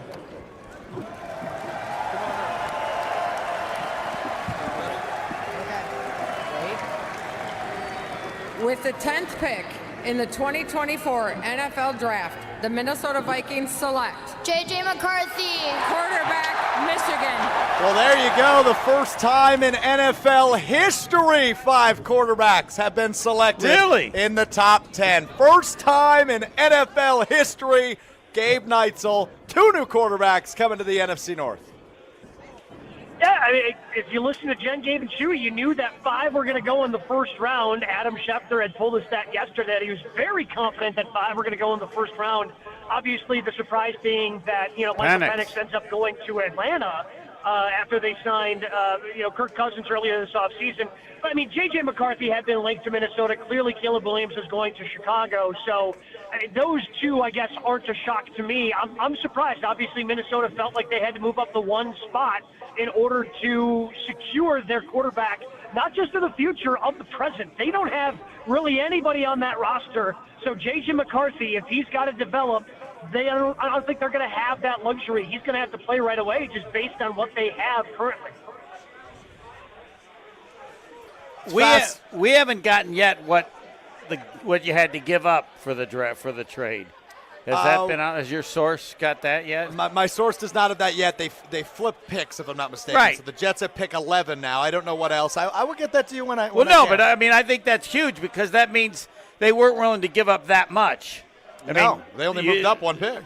Right. So that's not the cost of it. It's not like Penix to me is 10 times bigger in the sense of the surprise because no one would have thought that they had to go up or they had to pick there and couldn't go back.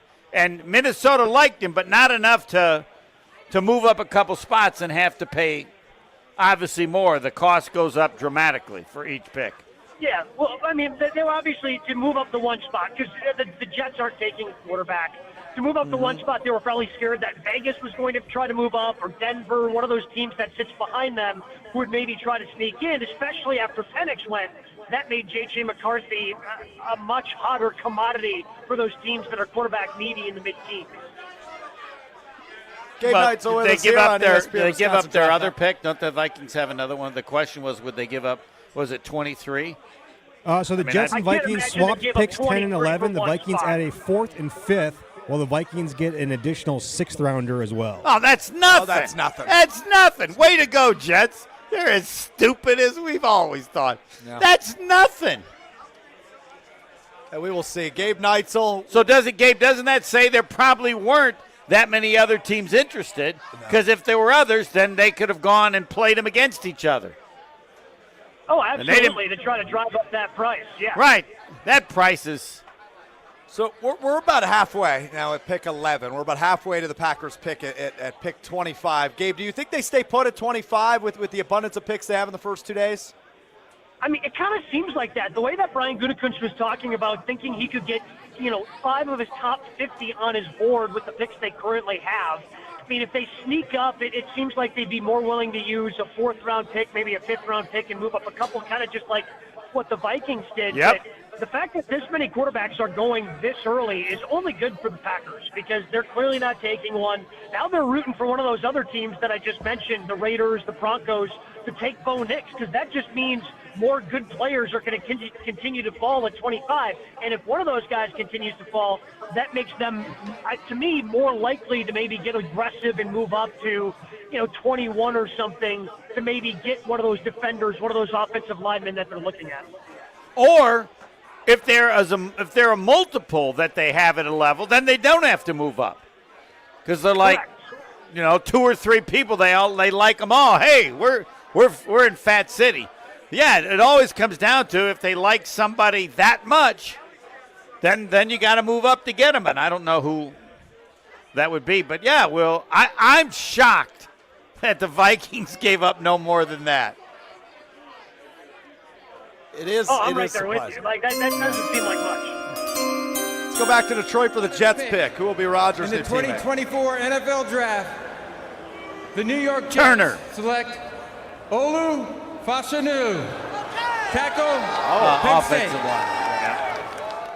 Well, I don't know that an offensive lineman will save Rodgers' Achilles because that wasn't the case last year, but their offensive line does stink. So there you go. Aaron Rodgers has a new guy to protect his blind side, assuming he's on the field all year here in 2024. Who's your draft crush, Gabe? I think it's Cooper DeJean. The way they talked about him being a versatile defender, where he can be a safety, he can be a corner, you can play him in the nickel. That to me is what defenses in the NFL need in 2024. It's an offensive league. You need guys that are versatile and can play multiple positions, and they're hard to come by. And when you put so many defensive backs on the field because you're playing subs so much, you can move him around and he can be a weapon. And if he's as athletic as he is kind of tested out to be, he can be that chess piece that you can kind of move around. So I'm a Cooper DeJean guy because of the versatility that he has on defense. Yeah, I'm with you. I hope they go defense, specifically defensive back here in round number 1. Doesn't that mean he's probably going to be gone? DeJean, yeah, I mean, he could be, but again, I think with the abundance of picks the Packers have, as much chalk as this draft has been with the little movement, I wouldn't be shocked if they jumped up to, I don't know, I'm just going to throw a pick out there without looking at the draft order, pick 21 to grab him, move up 4 spots. We just saw the Vikings move up 1 spot to get a quarterback, and they traded with a team that didn't even really need one. Yeah, and look, I think there's, again, the way this is falling, I wouldn't be shocked if one of those defensive linemen, now the guy out of Texas probably won't be there, but there's one out of Illinois, and I think there's kind of going to be a sneaky need there because we don't know what's happening with Kenny Clark. Now, we know that he's under contract, but everybody just assumed he was going to be getting some sort of contract extension, which he has yet to get. And you would assume they would have done that to clear a little more cap space for free agency. So the fact that Kenny Clark currently only has 1 more year left on his deal, that makes the defensive line, especially the interior of the defensive line, a bigger need than maybe we thought going into the draft for the Packers. Pick 12 incoming for the Denver Broncos. Could it be 6 quarterbacks in the top 12 picks? We will find out after the break. Gabe, well done today. Get some sleep. How many birdies? Oh, good question. I had 8 birdies. 8 birdies today. 8 out of 100. How's that for a ratio, Homer? I would say that Gabe is slightly disappointed, but must have missed some I am putts. disappointed. Yeah. Well, 100 holes is a lot. Yeah, I mean, 8 birdies, that's 8 birdies, I think, is probably the least amount I've had when I've played the full 100 holes. So, but we were donating as a group today. I had said for the 3 of us, myself, Greg Matzik, Stephen Watson, I was going to donate $10 per birdie. We also had an eagle from Greg Matzik. Homer, you can probably guess the hole he made the eagle on. So $260 I'm donating. I go with number 1. That is correct, sir. Thank you. No charge. No charge. Gabe will listen in bright and early, 7 to 9 on Jet Gabe at 2 94.5 ESPN Milwaukee. Thanks, buddy. Keep rocking it, boys. Keep rocking it. That's high praise for us, Homer. I'll take it. I'll also take it. I'll also take it. Hey, Homer, how about this for a tease? I heard Gary Ellerson give you one earlier. It's a quarterback. We'll tell you who it is coming up next. It's ESPN Wisconsin Draft Night. You're listening to Draft Night coverage, live from Q Club of Wisconsin on ESPN Wisconsin. If you're looking to try something new, John Everett from Road America joins us to tell you all about Road America and what it brings for a first-timer. What's wild about everything with Road America is that we hear it from a lot of people that come for their first time, is that they always are amazed that they're not dedicated to a seat, that they can bring their own lawn chairs in, their own easy ups in, their own coolers in, and really have a great time. And that's one of the things I hear from first-timers quite a bit. Also, one of the things that I hear from first-timers, it's like a car show within an event. So we have people coming that have Road America plates on their car because it looks good on their car with the black plate and the white lettering. And then when they come in, they go, I can't believe that this place is so beautiful, so clean, so nice. I can bring my entire family for a very, very low fee, and we get to see things and do things that we probably wouldn't be able to see and do at other entertainment venues throughout the state of Wisconsin. There's a family fun zone. Come back and enjoy other events with family and friends and show them what we experienced our first time here. For full event info and ticket info, visit roadamerica.com. Evan, Canty, and Michelle are unsportsmanlike. What's Vegas Midwest? Madison, where I went to college, is very fun. You know that, Smalls. You've been there. Not Madison. It's not Madison. Madison is a great college town. You love Madison. I love Madison. It is not Las Vegas. It is not Central Vegas. Is there no Central Vegas then? Unsportsmanlike. Weekdays from 5 to 9 on 100.5 ESPN. Since 1956, Holman Lindsay Paints has been making paint in Wisconsin for Wisconsin. Because of their commitment to making great paint for Wisconsinites, Holman Lindsay has grown over the years to 26 locations in this great state. Headquarters in Sun Prairie with a state-of-the-art facility, Holman Lindsay has the paint you need to make your job better. From do-it-yourself to professional, Holman Lindsay has paint for everyone. Visit one of their local locations today in Madison, Sun Prairie, Middleton, and Janesville. Why does Tauscher Implement Company Incorporated have several copier printers from James Imaging Systems? President Glenn Whipperfirth. Good people, easy to work with, and local. Talk to me about the James Imaging Systems people. Greg is our service guy. He's been phenomenal to work with. Andrew, that's your James sales rep. He's been great to work with as well. James Imaging Systems, local people and a 100% Wisconsin-owned and managed business technology company. That means a lot to local businesses. It definitely means something to me. It's actually the reason why we're still with them. Glenn, does James Imaging Systems help you keep your customers happy? Happy customers, yes. And you've also been a James customer for years, right? Yes. Happy customers make repeat customers. Be happy. Switch to copier printers from James Imaging Systems. It's easy to do. Call 608-221-3457 or visit jamesimaging.com. James Imaging Systems, your local business technology partner. ESPN Madison is on Wisconsin Sports. Catch up on anything you missed on the Varsity Podcast on Wisconsin On Demand. Brought to you by Zimbrick Honda, a proud supporter of Wisconsin Badger Athletics. If you're looking to purchase, finance, or service a new or pre-owned Honda, shop local, part of the Madison community since 1973. Gruber Law Office. One call, that's all. One call, that's all. One call, that's all. One call, that's all. One call, that's all. Gruber Law Offices. One call, that's all. One call, that's all.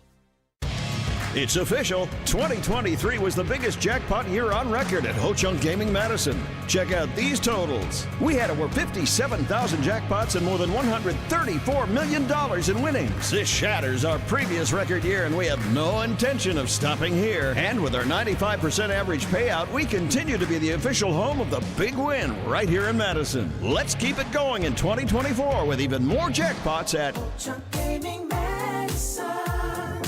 You're listening to 100.5 ESPN, the ESPN app, and Wisconsin On Demand. We're back with draft coverage coming up on ESPN Wisconsin.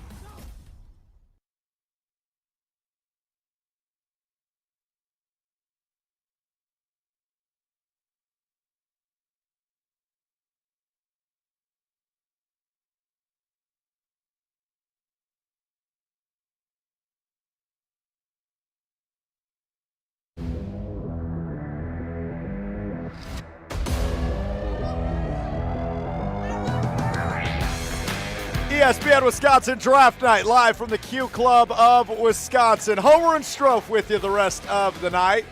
And we've got another quarterback gone in the first round. Bo Nix from Oregon goes to the Denver Broncos. That's 12 picks, six quarterbacks. I don't even know what the record was in the past for the first 12 picks. I imagine probably 3. 4.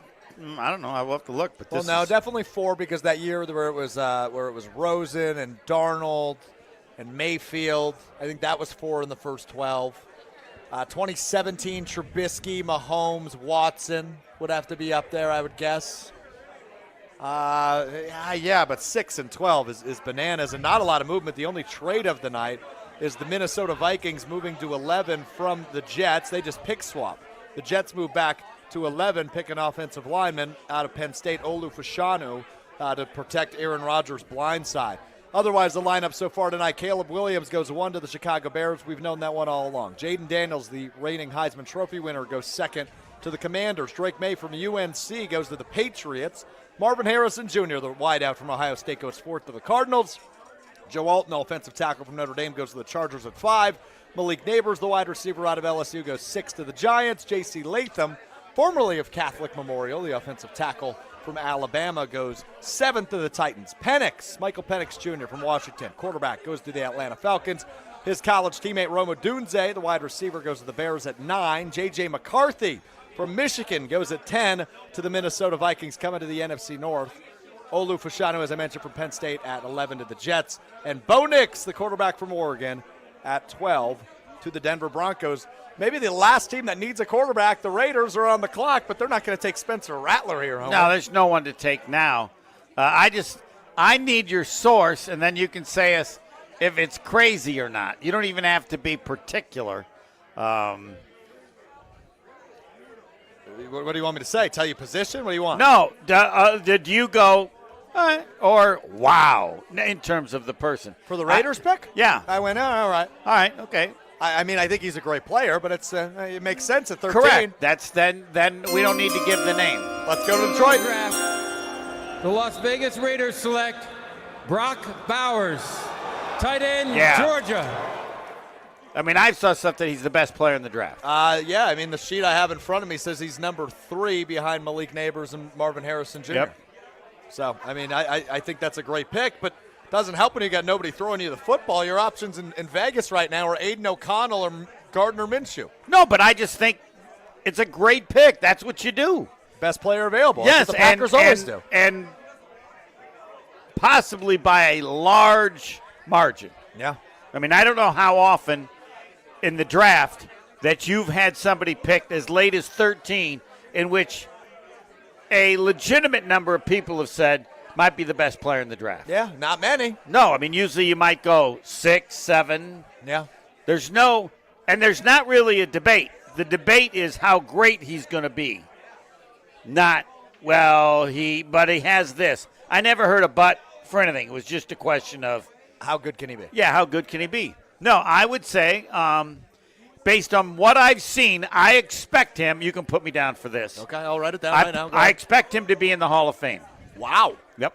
At pick 13. At pick 13. Yep. That's got to be the first time you've ever watched an NFL draft and said, hey, pick 13, that's a Hall of Famer. Because at this time last year, Homer, let's remember what happened at pick 13. I don't remember. The Green Bay Packers selected Lucas Van Ness. Oh, okay. I don't think you looked at that pick. I did not predict him. No, that's a great example. Yeah. This selection at 13 is 5 times better based on the belief of the dominance of this player. And it's not like he's a place kicker. So, I'm with you. But the way this draft is falling, by the way. History will likely show, other things I'll debate, history will likely show that the Raiders were incredibly lucky. So we are over halfway now to the Packers pick. We're through 13. Packers sit at pick 25. I've got Matt Miller from ESPN. I've got his top 70 players list that came out earlier this week. Here's who we have left on the board. Number 8, Dallas Turner, the outside linebacker from Alabama. Number 9, Jared Verse, the defensive end from Florida State. Number 10, Terrion Arnold, the cornerback from Alabama. More outside linebackers. Number 13 was taken at pick 7. That's J.C. Latham. You've got a bunch of defensive tackles, offensive tackles, Quinyon Mitchell. the Packers are going to have somebody pretty solid fall into their lap. Well, no, You've got that's guys why, like Bo Nix going in the top 12. Right, that's what would make me think that they will not move because they will have, I believe, an option of who to pick. Yeah. Now, unless and the only other way that changes is as I've said and I've always believed was the case with Jordan Love, if Goody thinks I'm never at this position going to have a chance to take a player that I believe is so this level, and so I'll move up a couple spots if I have to. I have no idea if it's possible that anybody so hold on. Fits that. Before we get to break and get to the punter, Brad Nortman, who's going to join us on the other side, Homer. Let's just say, I heard you say this on the Homer Hour earlier. Your sources tell you maybe 16's in the picture. Yes. So what if they go up and get Tauscher's guy, Chop Robinson, at 16? You happy with that? I don't think you have to go up to get. Where does he have Chop? He has him at 12, but I've seen mock drafts him. My sources say they would do that to get Mitchell. Quinyon Mitchell from Toledo. That was the next guy I was going to ask you about. Yeah, and so based on my peeps, I would be okay with that. All right, you got sources. I got sources. I got your source is way better. We got you sources. Just made the mistake of telling everybody what your source is. I don't get that. I got brought up in the new school age of journalism. What? Homer. What is the new school? You just follow random guys on Twitter and hope to God they're right. No, you got a tip and everything, but you don't have to tell anybody that. If after the draft is over, somebody says, well, come on, tell us what happened. Then you can tell them, but no one cares. All they know is, damn, how do you know 6 minutes before? That's about the time we figured. Yeah, that's fair. I mean, I'm more fascinated than that about clearly they send it out with 6 minutes left. And the question is, who gets it with 6 minutes left? And we don't know that, but that's the time. We will figure out when we come back. Hasn't it been, you said this, hasn't it been about 6 minutes? Yeah, it has. Right? I can take a so look. we got the Saints on the clock, 3:05. Your man or woman has it. Yeah. Yes, right? You're right? Yeah, you're right. Okay, all right. Yeah, you're right. But we will not spoil the pick. No, we won't. Want them live. I only want you to spoil it. For you? No. When you see it and go, whoa. Okay, got it. Not whoa. Like I did with Penix? Yes. Okay, I got it. Correct. We can do that the rest of the night. He's Homer. I'm Strouf with you from the Q Club of Wisconsin in Waukesha. Joining us next, he was an NFL draft pick. He got drafted to the Carolina Panthers. Yes, and he's not listening yet, but I fire the GM. Anybody. Who? You draft a punter or a long snapper, you're done.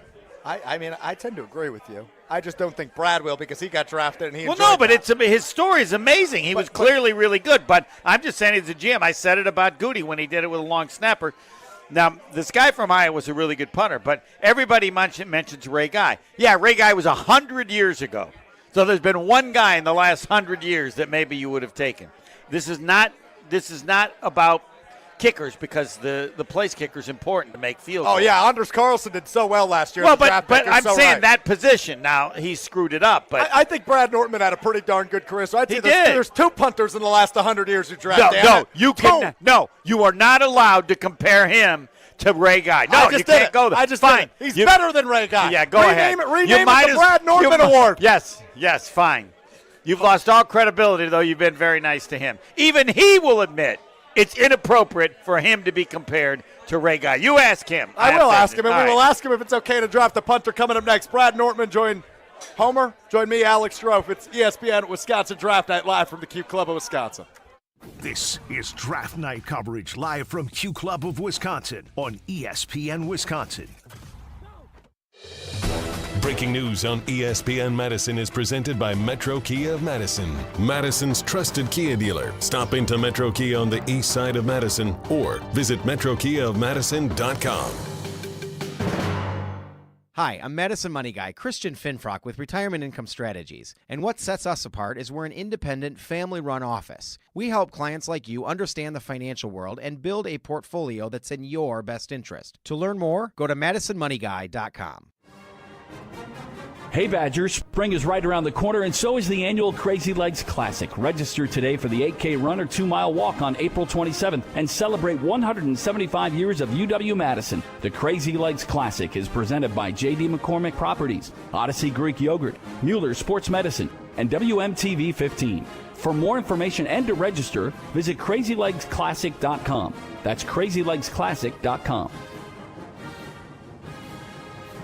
You can't miss a moment with Greeny. You cannot stop rooting for your team. The old expression, if you love something, let it go, and if it doesn't come back, then it wasn't really yours to begin with. If you can let go of your team, you didn't love it to begin with. Jet fans have gotten mad at me over the last few years because I've been hard on the team. I think that's my job as a fan, hold their feet to the fire. But at 0 point would I ever consider not being a fan of the team. Greeny, weekdays noon to 2 on 100.5 ESPN. Spring fishing is finally here, and Fleet Farm has everything you need to reel in more fish this year. Upgrade your gear with the best brands like Rapala, Berkeley, and St. Croix. Find exclusive flicker shads you won't find anywhere else, starting at $12.99. Get rod and reel combos starting at only $24.99. And shop our wide selection of fishing line that starts at just $4.99. Land top fishing gear and everything else you need for everyday life at Fleet Farm.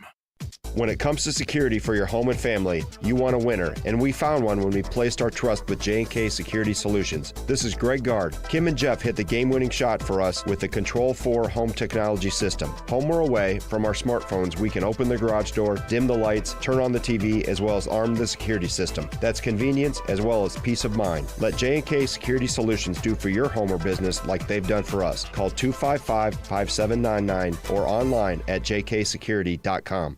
Life's better with American Family Insurance because our home policies help protect your dreams and come with peace of mind. Save up to 25% by bundling home, auto, and life. American Family Insurance. Get a quote, find an agent at amfam.com. Products not available in every state. Discounts may not apply to all coverages on an auto or home policy. Discounts do not apply to life insurance policies. Visit amfam.com to learn how discounts may apply to you. American Family Mutual Insurance Company, SI, and its operating companies, American Family Life Insurance Company, 6000 American Parkway, Madison, Wisconsin. To those who've ever dreamt of their perfect event, those dreams are worthy and they are possible. Hi, it's Jeffrey from Celebrations Entertainment. With hard work, passion, and great music, we will make your event dreams a reality. Every event is a labor of love, with one-on-one planning, customization, and flawless execution. Bringing your event to life is what we do. For a fun, memorable event, visit celebrationsentertainment.com. That's celebrationsentertainment.com. My name is Rob, and I was seriously injured. When I think of Gruber Law Offices, I think of an honest, hard-working team who will fight to represent you. Couldn't be happier with the call that I made that day. Gruber Law Offices. One call, that's all. For official rules and more information about every contest on 100.5 ESPN, visit ESPNWisconsinContests.com. That's ESPNWisconsinContests.com. You're listening to 100.5 ESPN and the ESPN app. You're listening to 100.5 ESPN, the ESPN app, and Wisconsin On Demand. You're listening to Draft Night coverage, live from Q Club of Wisconsin on ESPN Wisconsin.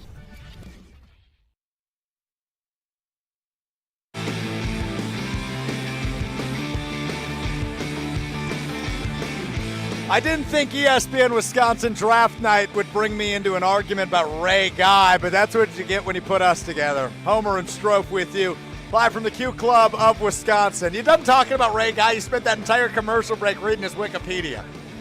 Yeah, I didn't realize what an incredible athlete he was.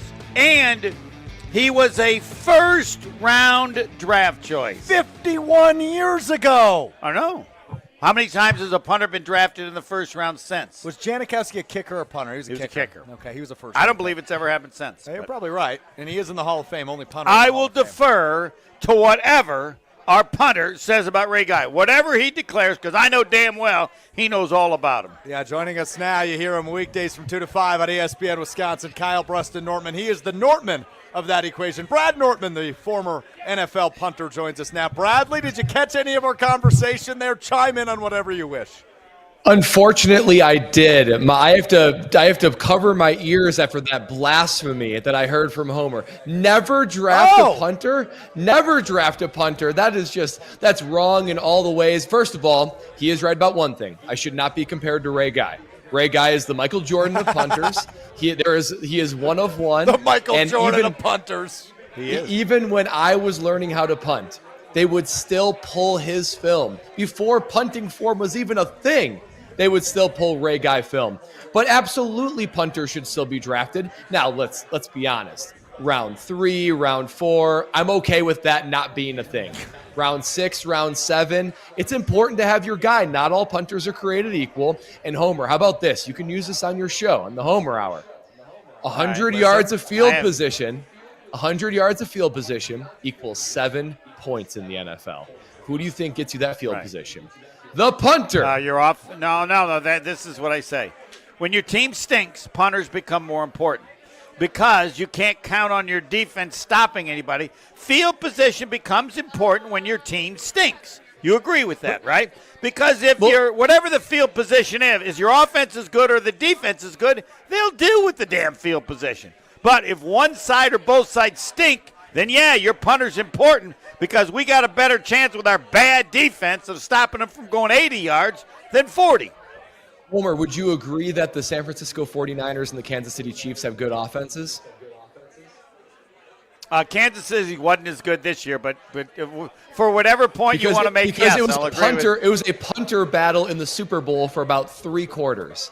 It was those punters that controlled the field position and the tone of the game for the Super Bowl. So it doesn't always work out like that. There's plenty of Super Bowls where it's not, in games in general, but you got to have a punter. And if you don't like your guy, you can get a guy in the 7th round. I don't see any problem with that. But I understand. Hold on. Well, we can and talk I about can this find 5 guys on the street. The punter's importance is the one thing your damn punter better not do is get it blocked. You get your punt blocked, you're gone. How many punts did Ray Guy have blocked in his entire career? On the punter, that's 99% of the time that's on the protection, not the punter. Yeah, you hear that? Oh, that's get the protection right, Homer. How many punts did you have blocked in your career in the NFL? I think I had 3, and they were all the protection. Okay. Every one of them. Totally. Yeah. Hold on. No. Pass the play. No. Pass the play, No. Brad. No. I will give you credit because I think if the punter hadn't been as good as you were, it would have been 6. That's true. That's fair. I know it's true. That might be true. All right. Indianapolis Colts are on the clock. Ray Guy had 1 punt blocked. Have you ever looked up on his Wikipedia page? It is impossible. The first thing you'll think is like everyone else. Why the hell was he a punter? Yeah, true. Given all the other stuff he could do. It was good. All the punters are athletes, Homer. That's another takeaway from tonight. That's another truth. Yes, they are. They are way more. Did you know? They are way more athletes than place kickers, but about his 10th is important. Homer, do you know what Kirk Herbstreit said at a national broadcast about Brad Nortman? Do you know? The Rose Bowl. Oh, the Rose Bowl. He called him an offensive weapon. You know what that means? 2 fake punts, Homer. No, you know what that means? What does that mean? The offense sucked. Well, I mean, come on. That's really not that true, but nonetheless. When your punter's an offensive weapon. Whatever. Hey, There's just no real winning this quick, argument. NFL draft fact for you. The first 14 players selected, all offense. Right. The previous record was 7 offensive players in a row. It's just been doubled by this year's NFL draft. Well, because everybody's discovered that the league has changed. It's now about offense. And here comes the first defensive player. We go to Detroit. Turner. With the 15th pick in the 2024 NFL Draft, the Indianapolis Colts select Laiatu Latu, defensive end, UCLA. You've been wrong all night, pal. We hit 1 together. Oh, Odunze. We got Odunze together. Yeah. There you go. Your first defensive player with Brad. No, go ahead. No, for all the defensive guys that are available, it's a surprising one. I didn't even think he was the best D-end even. No, I agree with you, but I think to your point, right, with all the defensive guys available, we're only, 8 picks away, 9 picks away from the Green Bay Packers. They could move if they are in love with a guy like, let's say, Quinyon Mitchell is viewed as the best corner in this draft, or Terrion Arnold, the other best corner in this draft. But they might not need to. Somebody great might fall right into their lap at 25, Brad. Yeah, well, something tells me the Green Bay Packers have a handful of guys they like at several positions. So I don't think Goody has any intention of moving up. If anything, he might move back a couple picks if the field is still pretty full when they come around at 25. Yep. I think that this draft has been good for the Chicago Bears. There's no doubt about that, but we don't need to get into those clowns. This is working out pretty well for the Packers, too, because there's a list of guys that I think would be grade A, excellent first-round draft picks. There's about 3 offensive tackles, Cooper DeJean, Kool-Aid. There's a handful of guys. There's like 6 guys where I'm like, you know what? Any one of those, team gets better, marquee position, and I think that they are not only is it a need, but to be amongst the best available. I think a handful of those guys will still be available. So I don't think they'll need to move up, and this is working out very well for the Green Bay Packers with all these quarterbacks and offensive guys in an area where the offense is pretty good when it comes to the Green Bay Packers. Explain 6 quarterbacks in the first 12 picks. My takeaway is this league is you either have your franchise quarterback or you do not have your franchise quarterback. If you do not have your franchise quarterback, you swing until your arms fall off until you find your franchise quarterback. That's what these teams are doing. And even look at what the Falcons did. They signed Kirk Cousins to a very rich contract for a 35-year-old coming off injury, and they still went and got their guy Green Bay Packers style, where they're going to be able to develop Penix as Kirk Cousins takes maybe a year or two. So I think that is the biggest delineation that you can make in the NFL is, do you have a franchise quarterback or do you not? Those two different segregators make you play in 2 different playgrounds, both how the season goes and how you approach the draft. And we're seeing that play out now. And if you don't have your franchise quarterback, you sell the farm, you swing until your arms fall off until you find one. All right, let's get to the punter. Now, again, recognize my rule. Why was Iowa's punter so important? Because their offense stunk. Because their offense historically sucked. However, I will say this. He looked really, really, really good.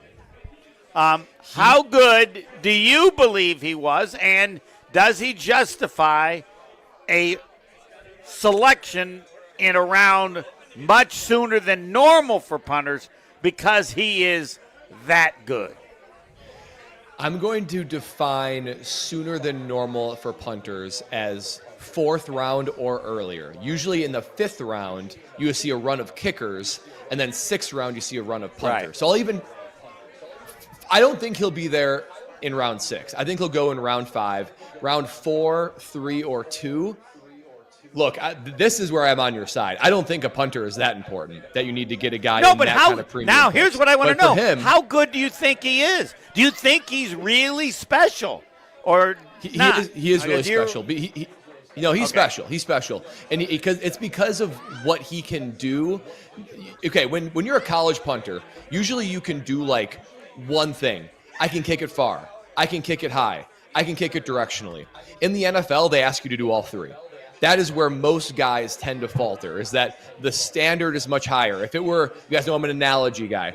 If you're in college, they're basically just saying, you know what, just hit the target. Like, don't worry about where it's on the target, just hit the target. Just do something that looks like a decent punt. In the NFL, they say hit bullseyes only. And that is a huge change for most guys. The standard is much harder to be an NFL punter. What he does is he hits for distance. He gets good hang time, and darn it, if he isn't one of the best directional punters I've ever seen in college. So he does all 3 of those things very well at a pro level already. Something you could both appreciate is our views have gone way up since Punter Talk has began. Go ahead, Homer. No, Reggie Roby. Hey, another dude. No one's as good as Ray Guy, but I'm thinking Reggie Roby was certainly better. 2 words for you. Brad Nortman. Norty. Yeah, what's your official prediction? We're less than 10 picks away talent for the Packers. What was that, Stroufy? What's your prediction? Your prediction for the Packers, we're less than 10 picks away. Yeah. I do think there's going to be a run on tackles, so I think a lot of the guys that are there currently won't be there. I'm looking at Guyton. I'm looking at Morgan. I'm looking at Mims. I don't think those guys are going to be there when we pick. I think it's going to be down between Barton and Cooper DeJean. Kool-Aid might still be there, but I think they'd prefer Cooper for his versatility. I think you're right. I think you're right. I think it's between those 2 guys. I was listening earlier, as I always do on our stations, and heard that Demovsky thinks that the Cowboys love Barton. So I hate to be the boring vanilla guy, but I think Cooper DeJean. I really like that pick. The dude is versatile. He's athletic. He's dangerous as a punt returner. He's got athletic skills and awareness that you can't teach.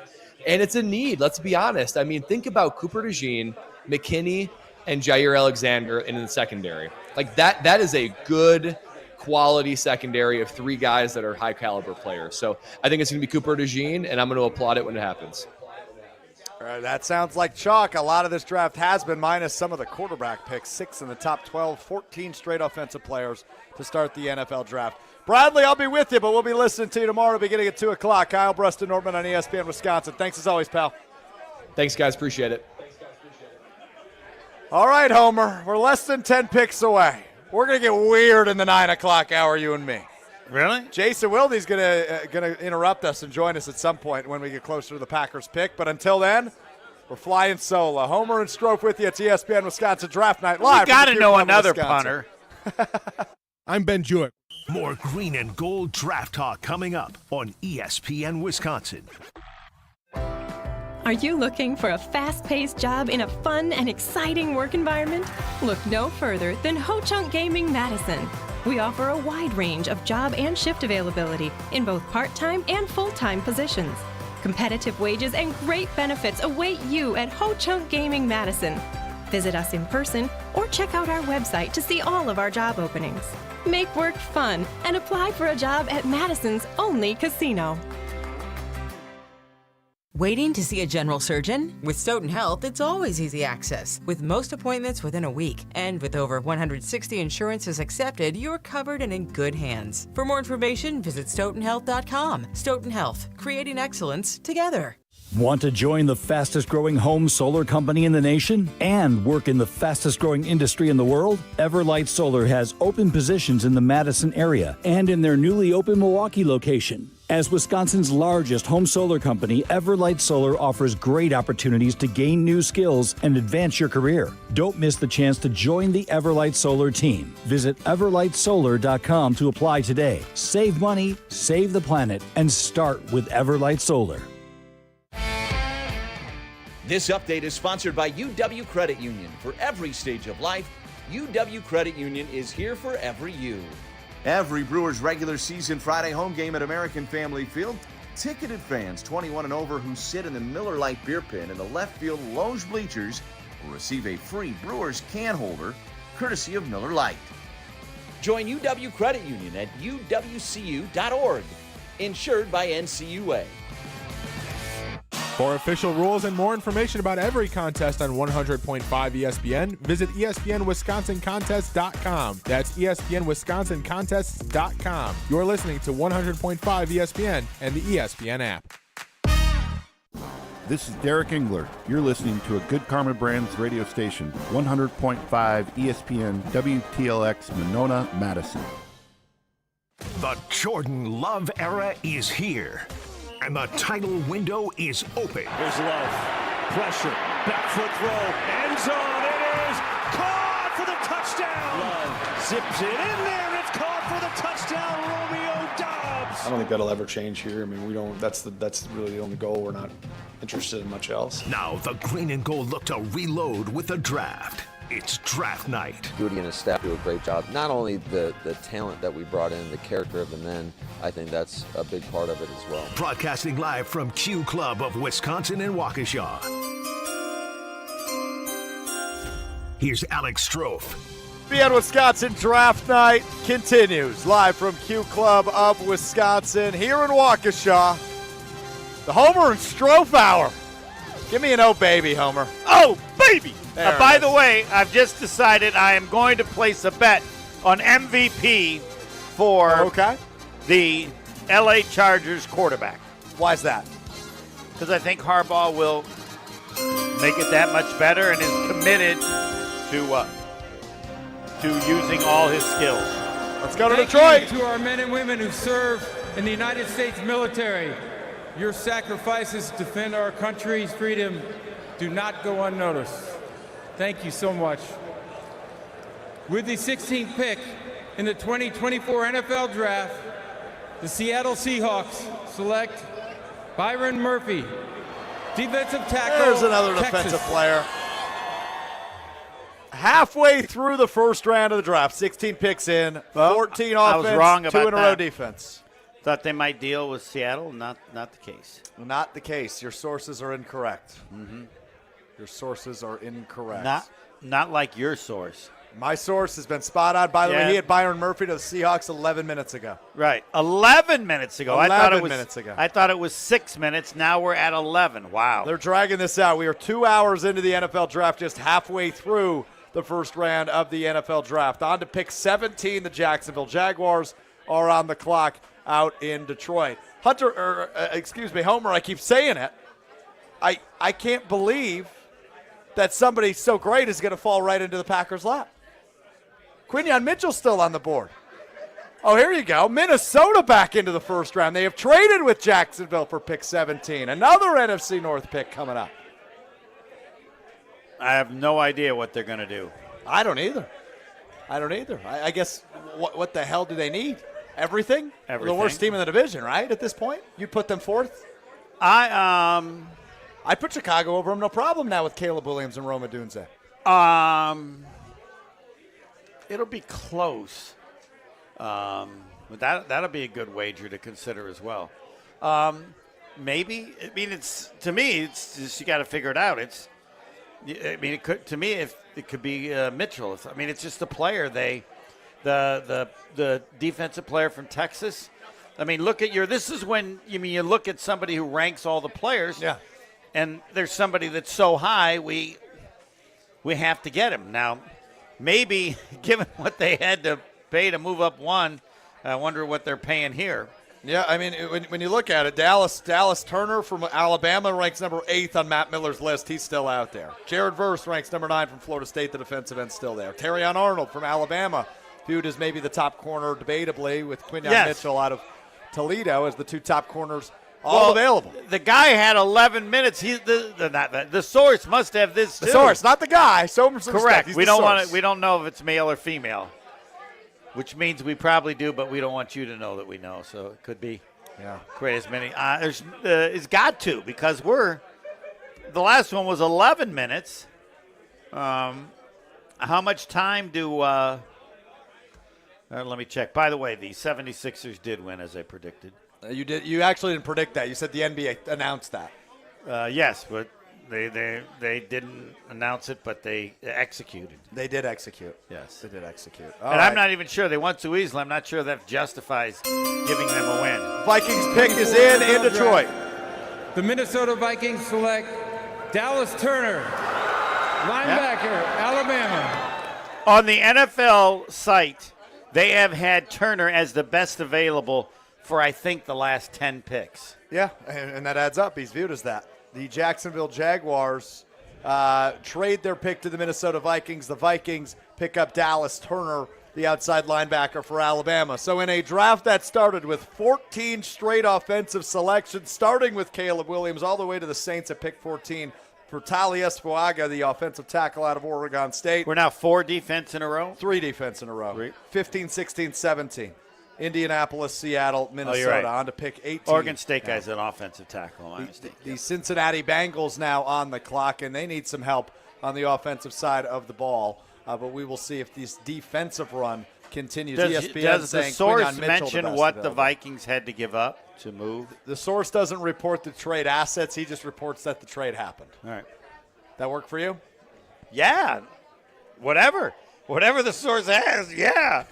I don't know where we got the other one. Where did you get the other one on the Vikings about how little they gave That was Jets? Pebble. That was your guy Pebble back at the Gruber Law Offices, one call That's All Studios. Pebbles are what they paid for the trade. Pebble, you got anything new on the Vikings?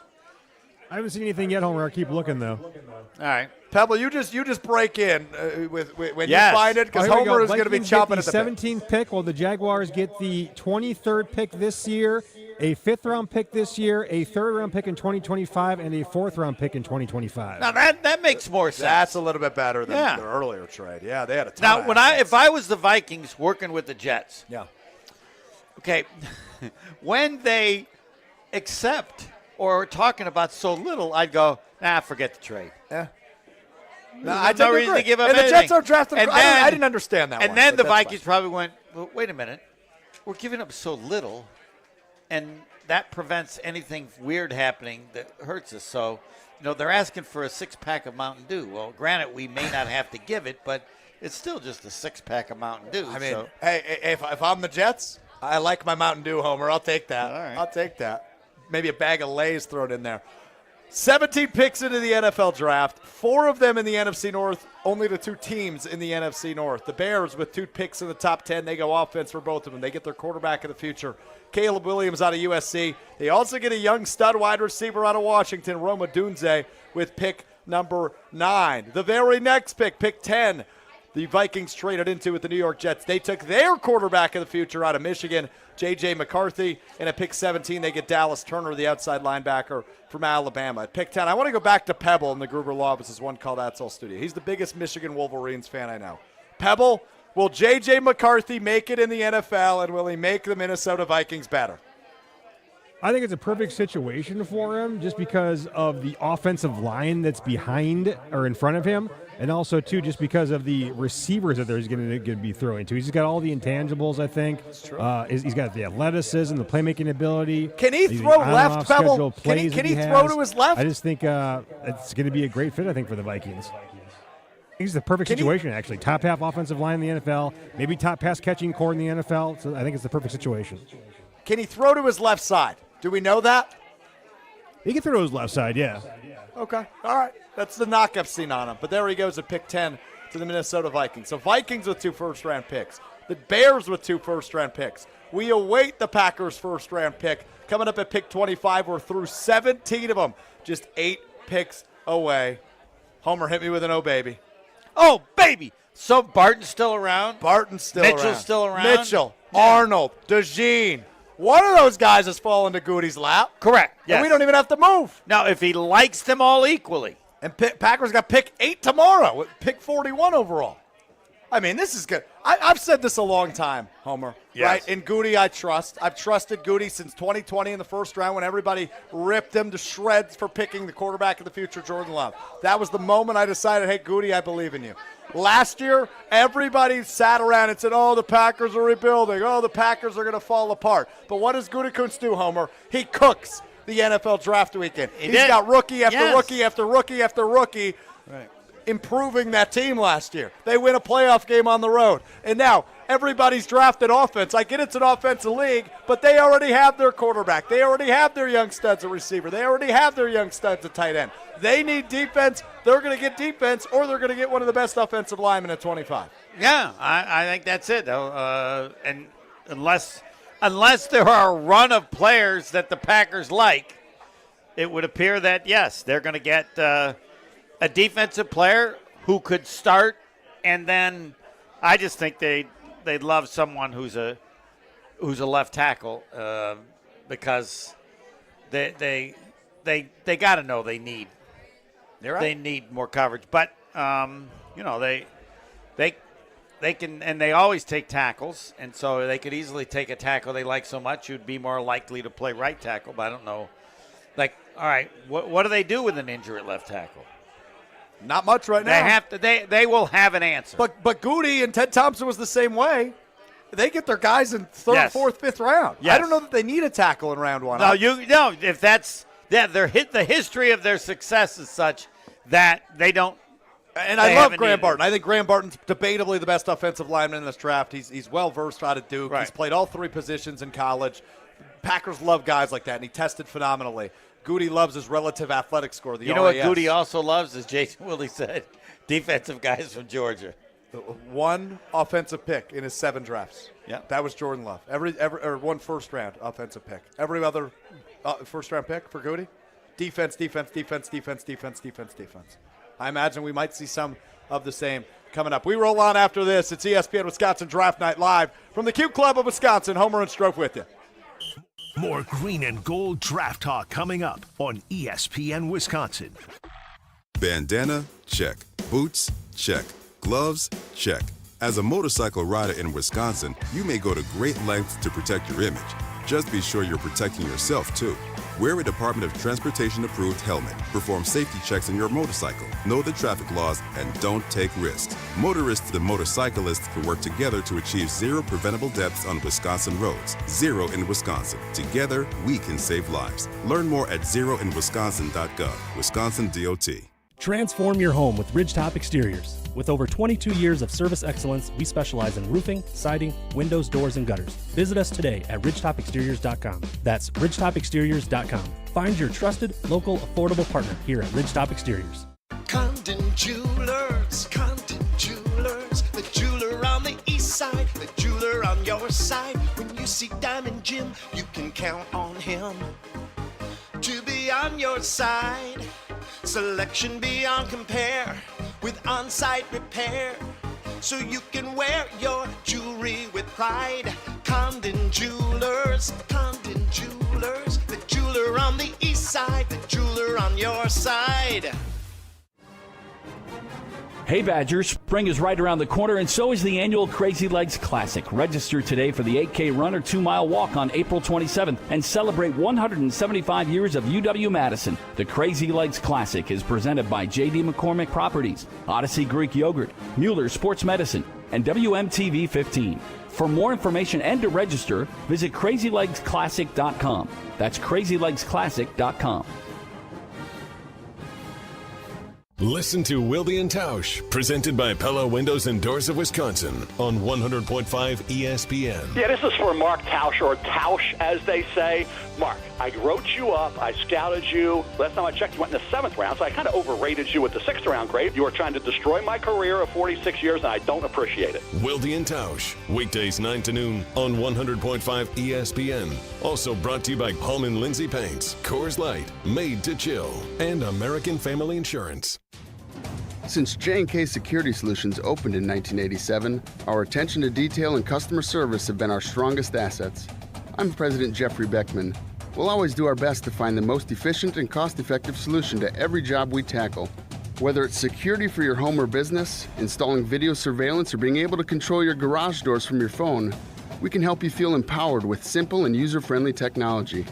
Let's work together to secure your home or business. jksecurity.com. You ever have one of those days when you just couldn't come up with the right answer? Well, I know one answer that pretty much solves all problems. Ice cream. Yeah, it's the answer to everything, right? And right now, at Quick Trip, our rich, creamy, straight from our dairy, Nature's Touch 1-gallon pails of ice cream are just $4.99. Yeah, now that's an answer worth digging into. Come on, be a problem solver. Bring home some fresh, delicious Nature's Touch ice cream, only from Quick Trip. ESPN Madison is on Wisconsin Sports. Catch up on anything you missed on the Varsity Podcast on Wisconsin On Demand. Brought to you by Zimbrick Honda, a proud supporter of Wisconsin Badger Athletics. If you're looking to purchase, finance, or service a new or pre-owned Honda, shop local, part of the Madison community since 1973. Join the Madison Money Guy, Christian Finfrock, for Retirement Income Strategies, Saturday and Sunday mornings at 7. Get the information you need as you plan for retirement. That's Retirement Income Strategies, Saturday and Sunday mornings at 7. Investment advisory services offered through Retirement Income Strategies, an SEC-registered investment advisor. At Gruber Law Offices, our biggest priority is the care and service we provide to our clients. We know accidents can be overwhelming, and we're here to help every step of the way. Call now. One call, that's all. You're listening to 100.5 ESPN, the ESPN app, and Wisconsin On Demand. This is Draft Night coverage live from Q Club of Wisconsin on ESPN Wisconsin.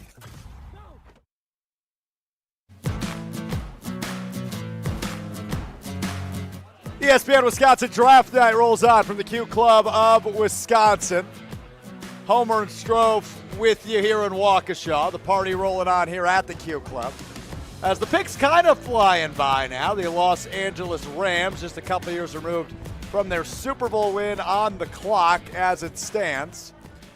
The Cincinnati Bengals just took the guy Jason Wilde predicted the Packers would take. Amarius Mims, the offensive tackle out of Georgia, goes to Cincinnati to protect Joe Burrow, who again last year went down with a season-ending injury. So good pick for the Bengals. Huge. Now we wait I mean, the Rams. yeah, I just think when you have a quarterback, everybody thinks about wide receivers, but no, more important than wide receivers, you got to keep a quarterback from getting hurt, and especially those who tend to, he wants to make plays. He's willing to take the risk. Well, that means you get a risk of somebody being hurt. Let's look at the draft board from last year. L.A. Chargers took offensive tackle Joe Alt. Didn't Herbert get hurt last year? I don't know if it was season-ending, but I'm pretty sure he got hurt at some point last year. Tennessee, they've got a new quarterback, depending on who it is. We assume Will Levis. J.C. Latham, they took out of Alabama, the offensive tackle. The New York Jets took an offensive tackle. Their quarterback went down with a season-ending injury. The New Orleans Saints drafted an offensive tackle for Derek Carr. And Cincinnati, Joe Burrow, who went out with a season-ending injury, took Amarius Mims. So teams that lost their quarterback last year, protecting their quarterback this year in the first round of the NFL draft. Yeah, and it was talked about as being a good group of offensive linemen. Yeah, it certainly. I mean, I would think right now the kid. A number of people pick the kid from Duke, right? The offensive lineman. The question is, how high up, Graham Barton? How high up would Goody go to get him? But as you've alluded to, I don't know that he needs to. Right, when you have so many other players, you assume that Goody likes. Yeah. I mean, it wouldn't surprise me if right now they might be watching the Lakers game. Just let me know who was taken. Sitting back, relaxing, yeah, take them having off a the cocktail. list. Yeah. They're not going to say that, but it could be but that tonight's easy. the easy night, right? It could be. Yeah, you sit back, you're having a beer, you're thinking, oh, okay, we'll wait at 25. Somebody's falling to our lap. And I suspect that given that the research that they do, that when the sixth quarterback was taken, they went, we're in. Yeah, we're good. We're good. 12 picks in, all offense. 14 picks in, all offense. We'll get somebody great. Right. And Goody doesn't even need to do anything today. Other than if there's somebody, so high up on their board. Let me ask you this, because I think there's a possibility of it. Flashback to 2017's NFL draft. Packers, I think, were hanging on to pick 29. Do you remember what they did? I don't have any idea, though. They traded out. They got pick 33, the first pick of the second round. They drafted Kevin King. Pick 30 of that draft, T.J. Watt to the Pittsburgh Steelers. Yeah, well, I've complained about that from the beginning because I just said, I don't know how good he is, but I'm going to take the family. You understand why I bring that up. Is tonight a night where you could see Brian Gutekunst and the Green Bay Packers trading out of the first round? Sure. Oh, yeah. So you think there is a possible conclusion of tonight where we walk off the stage here at the Q Club and we say, Packers have more picks tomorrow. We'll see what they do. Yeah, I would vote against that because I think there are going to be a number of I think the draft is good enough that I think there are going to be a number of those players available that they had rated high enough that they won't want to draft it. They won't want to. I mean, could they move down a spot or two? Yes. LA Rams on the clock. Let's go to Detroit. I have no idea. With the 19th pick in the 2024 NFL Draft, the Los Angeles Rams select Jared Verse. Defensive end. Makes sense. Florida State. Matt Miller had him as the 9th best player available in the NFL Draft. We now have the top 9 gone. Number 10, Terry and Arnold still available. Number 12, Chop Robinson still available. Yeah. Tauscher's guy. I want the Packers to take him just because Tausch likes him that much. Okay. Yeah, and you trust his opinion. I do on that. Yes. He lived it. Yes, I wrote down the phrase that he used. And it's just great. That's you can't say it except about a defensive player. It's a game record. It's a theory that I've always had about how good players are. All you have to do is ask the players on the other side of the ball when they competed against him. I don't care what I'd rate him. They know who the great players are, just like he said, based on the plan that's put against. He, as much as anybody, talks to the greatness of Julius Peppers. Yep. You know why? He remembers what the game plan was when they played against him. And granted, you can look at the film as well, but you also have that. You want to know how great players are, ask the coordinator or the players on the other side of the ball that went against them. I have a hunch where this goes. All right, go for it. I've not seen a hunch for my See, my concern is they have Pittsburgh on the clock, and the NFL has the best available Mitchell, the best fit Barton. When I see the name so many picks before the Packers, it makes me fear they'll both be gone, but we'll see. What's your theory? I think it's either Brian Thomas Jr., the wide receiver out of LSU, yes, or it's Graham Barton. I think the Steelers go offense here at pick 20. Graham Barton, I mean, they say best fit, but I think he's probably the best available player. But I'm really high on him. One of my top draft crushes. Graham Barton, because he played all three positions, and what do the Packers love? Versatile lineman. He fits perfectly for the Green Bay Packers. Yeah. The question is he still going to be there, and is Goody willing to move up? And I would think no, because of what you've said on how many other players defensively, or whatever the position, that he has rated as well. But he started 34 games at left tackle, started 5 at center as a freshman. Yeah. He's versatile as heck. That's what the Packers love. You see it with Zach Tom. You see it with Elton Jenkins. No, he fits. But we'll see if he's there in 5 picks. We will see what the Steelers do here at pick 20. Just to recap. And your guy has the pick in. I mean, not yet. He's fallen off recently. Whoa, he's eating pizza or something? Might be. Yeah, because there's only 4:54 left for the pick on the clock, and he's had him. And he only had the Rams pick 2 minutes early. He's fallen off here. Might be enjoying a few cocktails like Goody might be. Nah, I think something's changed. It didn't in one of the past ones they found this out and then changed something. Yeah, maybe. Took them a little long. But they figured out, we've got a snooper. Somebody's scooping all of our picks. Just to recap, the NFL draft making history tonight. The pick is in. The first 14 picks, all offense tonight. 6 of the first 12 picks of the NFL draft tonight. Quarterback. Say that 6 times fast. Steve the Homer True. Caleb Williams, Jaden Daniels, Drake Maga, 1, 2, 3 respectively. At pick 8, the Falcons with the biggest shock of the draft so far after spending buckets of money on Kirk Cousins in the offseason. They take Michael Penix Jr. out of Washington. The Vikings trade up to pick 10. They take J.J. McCarthy. And Denver stays put at pick 12. They take Bo Nix out of Oregon. Those are the 6 quarterbacks drafted in the first 12 picks. Unbelievably wild for the offensive side of the ball here in the 2024 NFL draft, Homer. Not as of late, though.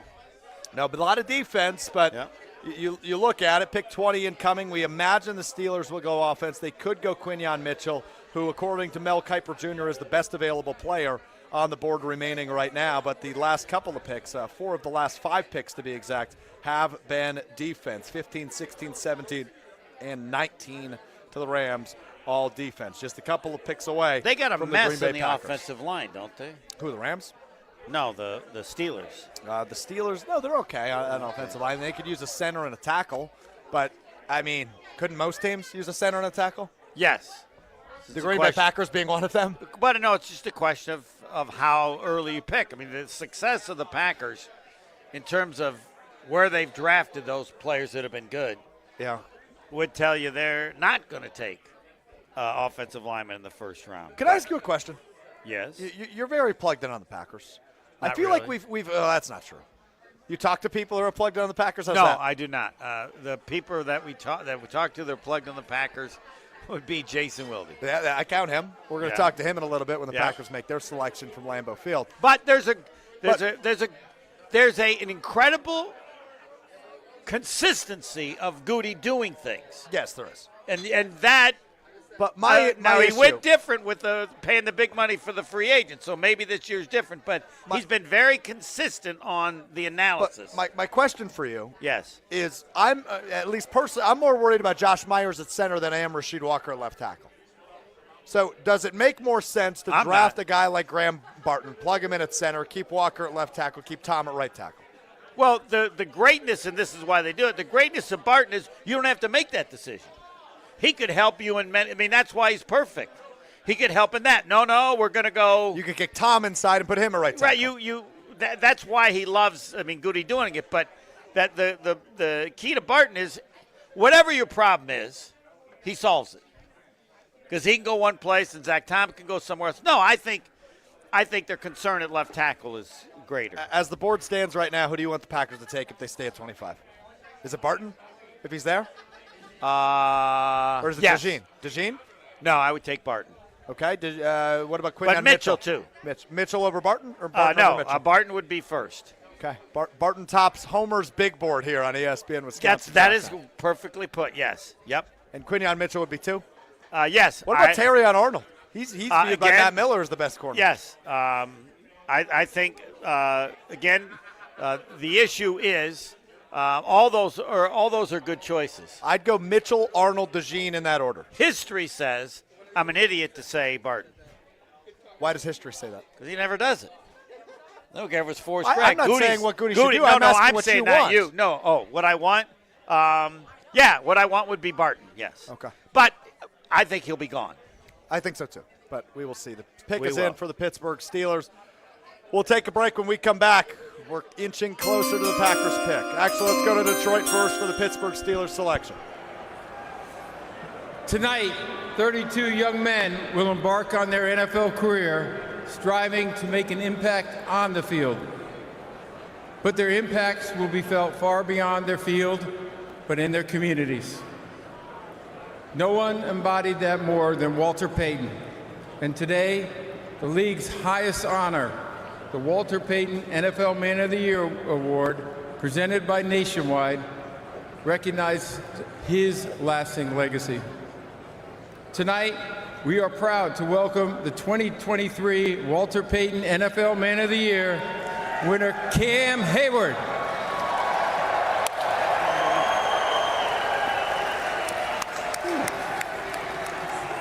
First of all, I want to say thank you, Commissioner. And most importantly, I want to say thank you to the Payton family, the NFL, and Nationwide.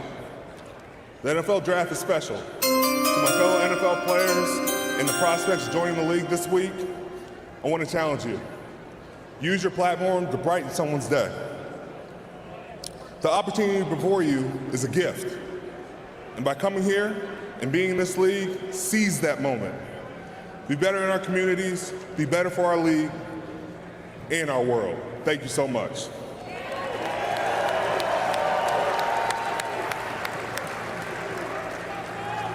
Here we go.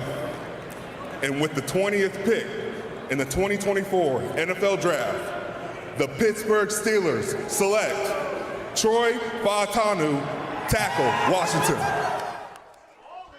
Well, there you have it. O-line, but not Graham Barton for the Pittsburgh Steelers. I would have taken Barton over their choice, but I'm not running things in Pittsburgh, so that's a great sign.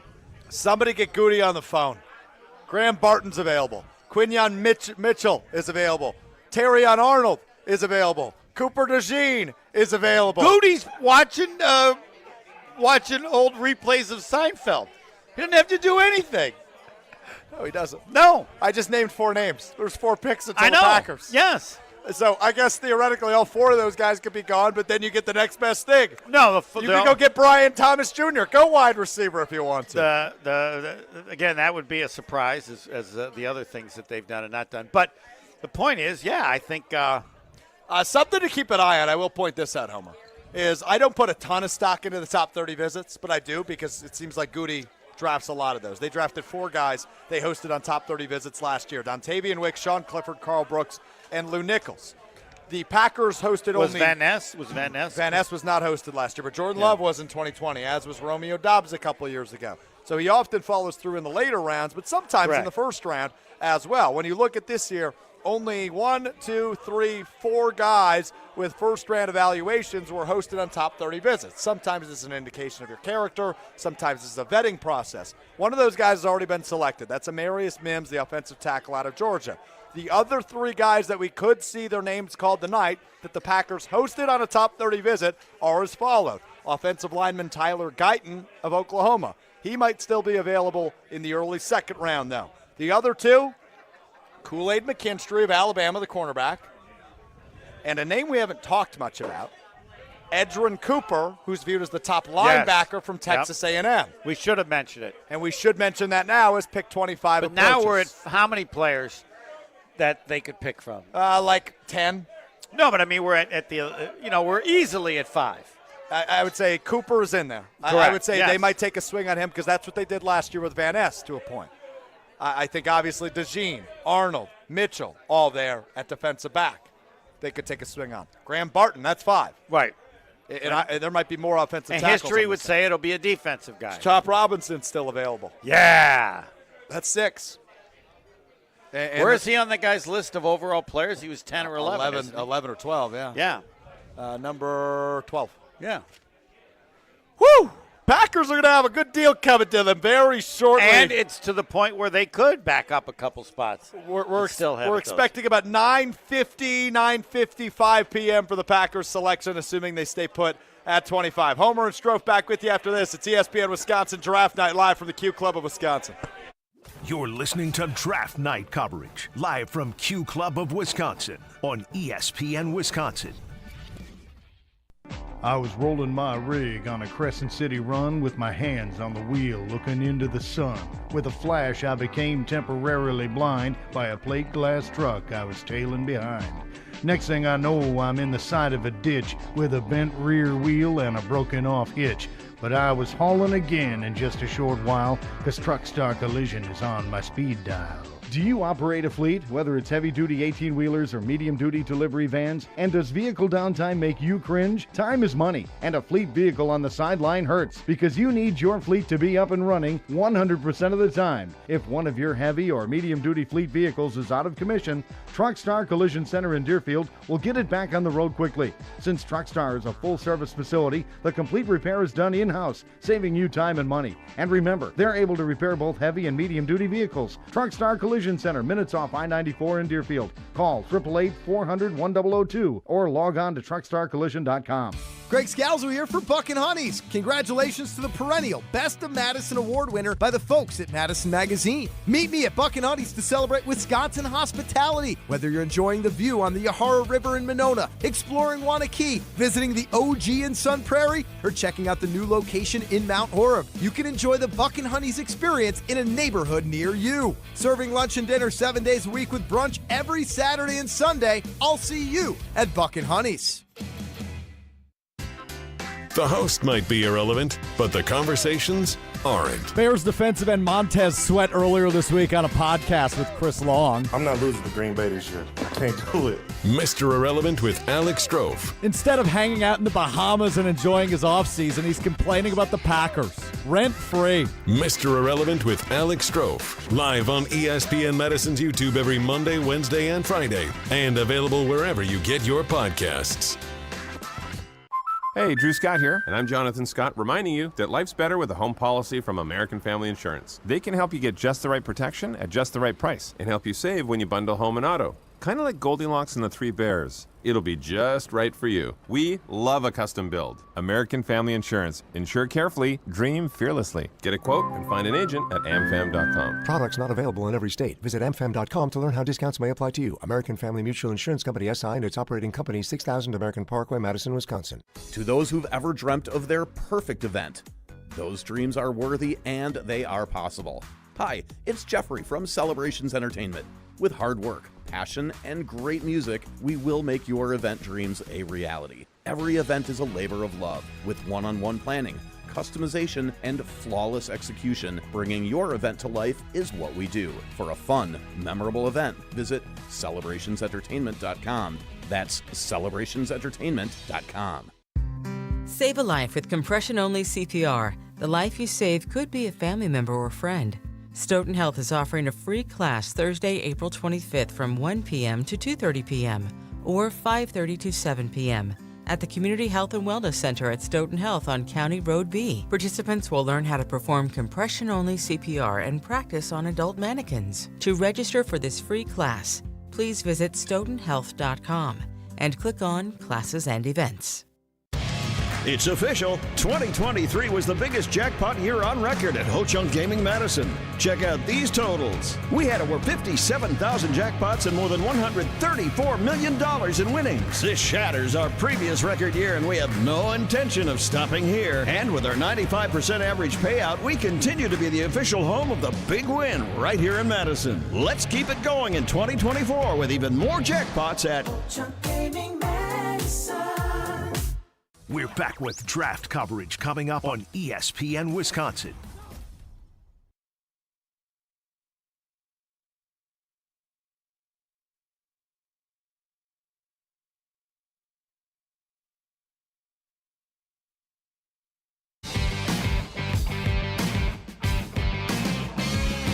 ESPN Wisconsin Draft Night rolls on from the Q Club of Wisconsin here in Waukesha. Homer and Strouf with you as we lead up to pick 25 where the Green Bay Packers sit. And it looks like they may sit, but Mark Tauscher probably no longer sitting on his couch as his guy just went to the Miami Dolphins with pick 21. Chop Robinson of Penn State goes to Miami. Clearly they agreed with Tausch. Clearly. Yeah. We're on to pick 22, the Philadelphia Eagles on the clock. I mean, there are some really good players still on the board. The defensive backfield has not been touched yet. So you have Terrion Arnold from Alabama. You have Quinyon Mitchell from Toledo. You have, of course, the guy everybody's talked about since 2003, it feels like, Cooper DeJean. And they are listed, where I'm looking at the NFL.com, as 3 of the top 4 available. Homer, I hate to correct you, but you are on ESPN.com. You're just in the NFL draft tab. No, they sent me. Either way. I'm looking at it. It says ESPN.com. Anyway. Okay. But they are listed, what, as the best available? 3 of the best available 4 players. 3 of the 4. Well, the top 4 on that website is Mitchell, Arnold, Barton, DeJean. Yep. And Brian Thomas Jr., by the way, a really good receiver from LSU, listed as 6 on ESPN.com, according to Mel Kiper Jr. I mean, the Packers are going to get one of those guys. I imagine it won't be Thomas out of LSU. I don't think they're going to draft a receiver, but I don't know. I wouldn't hate it. I'm not going to lie to you, Homer. If they go receiver, if Brian Thomas Jr. is there at 25, I wouldn't complain. I would. Why? You can't rely on Christian Watson to stay healthy. They view this guy as a sure thing. Right. They've had his success. They don't draft wide receivers in the first round. Well, I know they haven't done it since Javon Walker, but I wouldn't be mad about it at 25. Oh, okay. Well, keep dreaming. Okay. I will. And yes, it's possible they can do what they've never done before for a long time, as they did in free agency. So it could be that they're looking at things a little bit differently. But what we know about Brian Gutekunst in free agency is when he goes to a well in free agency, he typically doubles down in the first round of the draft. I mean, you can think back so many times, right, when they signed the Smith brothers. And this year, hopefully, it's either going to be offensive line, where they added a guy like Andre Dillard, although they gave him no guaranteed money. It's obvious that's a hole to everybody who has glasses. Safety as a whole, Xavier McKinney, they make a signing there. And I wouldn't really view running back as a huge hole, but that's one they'll address, I imagine, one of the middle rounds, because they have 2 very similar backs in that room right now, in Josh Jacobs and A.J. Dillon. So we know what holes exist on this team. It doesn't need to be spelled out.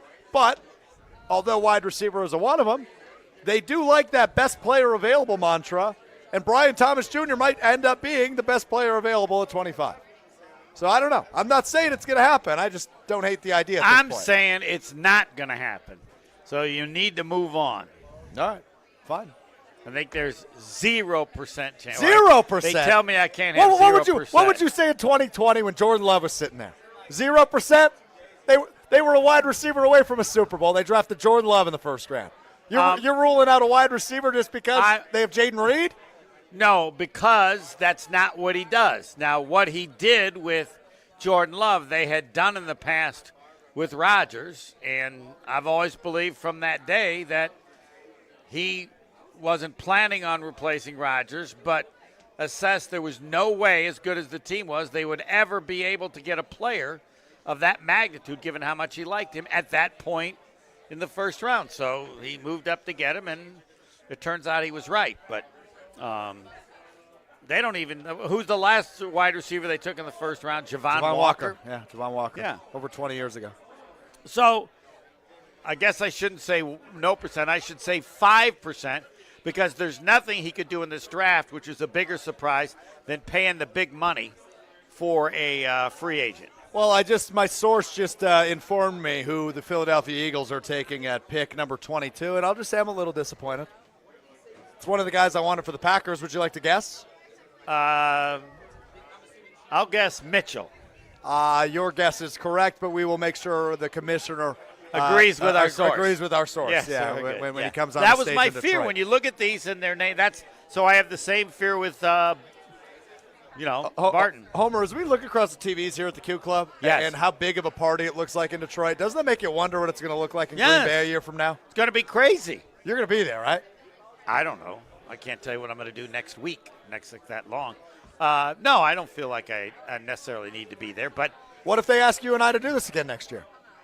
Live from Green Bay. Live from Green Bay, I'll probably say yes. Yeah, according to Schefter, 275,000 plus fans in attendance tonight, breaking the all-time day one draft record set in 2018 in Nashville of 200,000 plus. That's almost 3 times the size of Green Bay. Hey, Green Bay can break that record.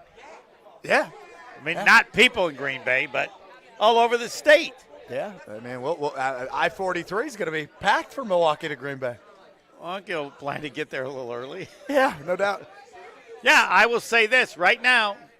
Mark Murphy turned to somebody and go 300,000. People need to. Well, hotels are already booked. Airbnb's already booked. Hotels in Sheboygan are sold out. Again, it's just a question of how far you're willing to go. Yeah. You know, it's the first night, Thursday, 300,000. That's the goal. Anything you can do to help them find 300,000 people in the state of Wisconsin or all over the world. All right, let's see if Quinyon Mitchell goes to the Eagles like my source said. Here's Goodell in Detroit. They've decided to take. Here's the commissioner. The NFL has gone global. This past year, we played games in front of amazing crowds in London and Germany. When are they going to play on the moon? This upcoming They're going to go to the moon. You and I should go to the moon. First ever game. Let's go call that game in Sao Paulo, Brazil.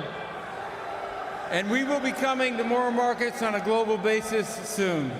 Go Pack Go in Brazil. The NFL's International Player Pathway Program helps foreign-born players reach the NFL.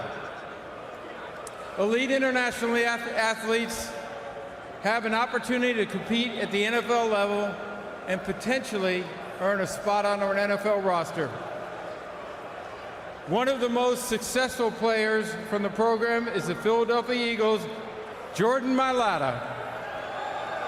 Jordan is currently in his native Australia for the opening of a new NFL academy for high school football players.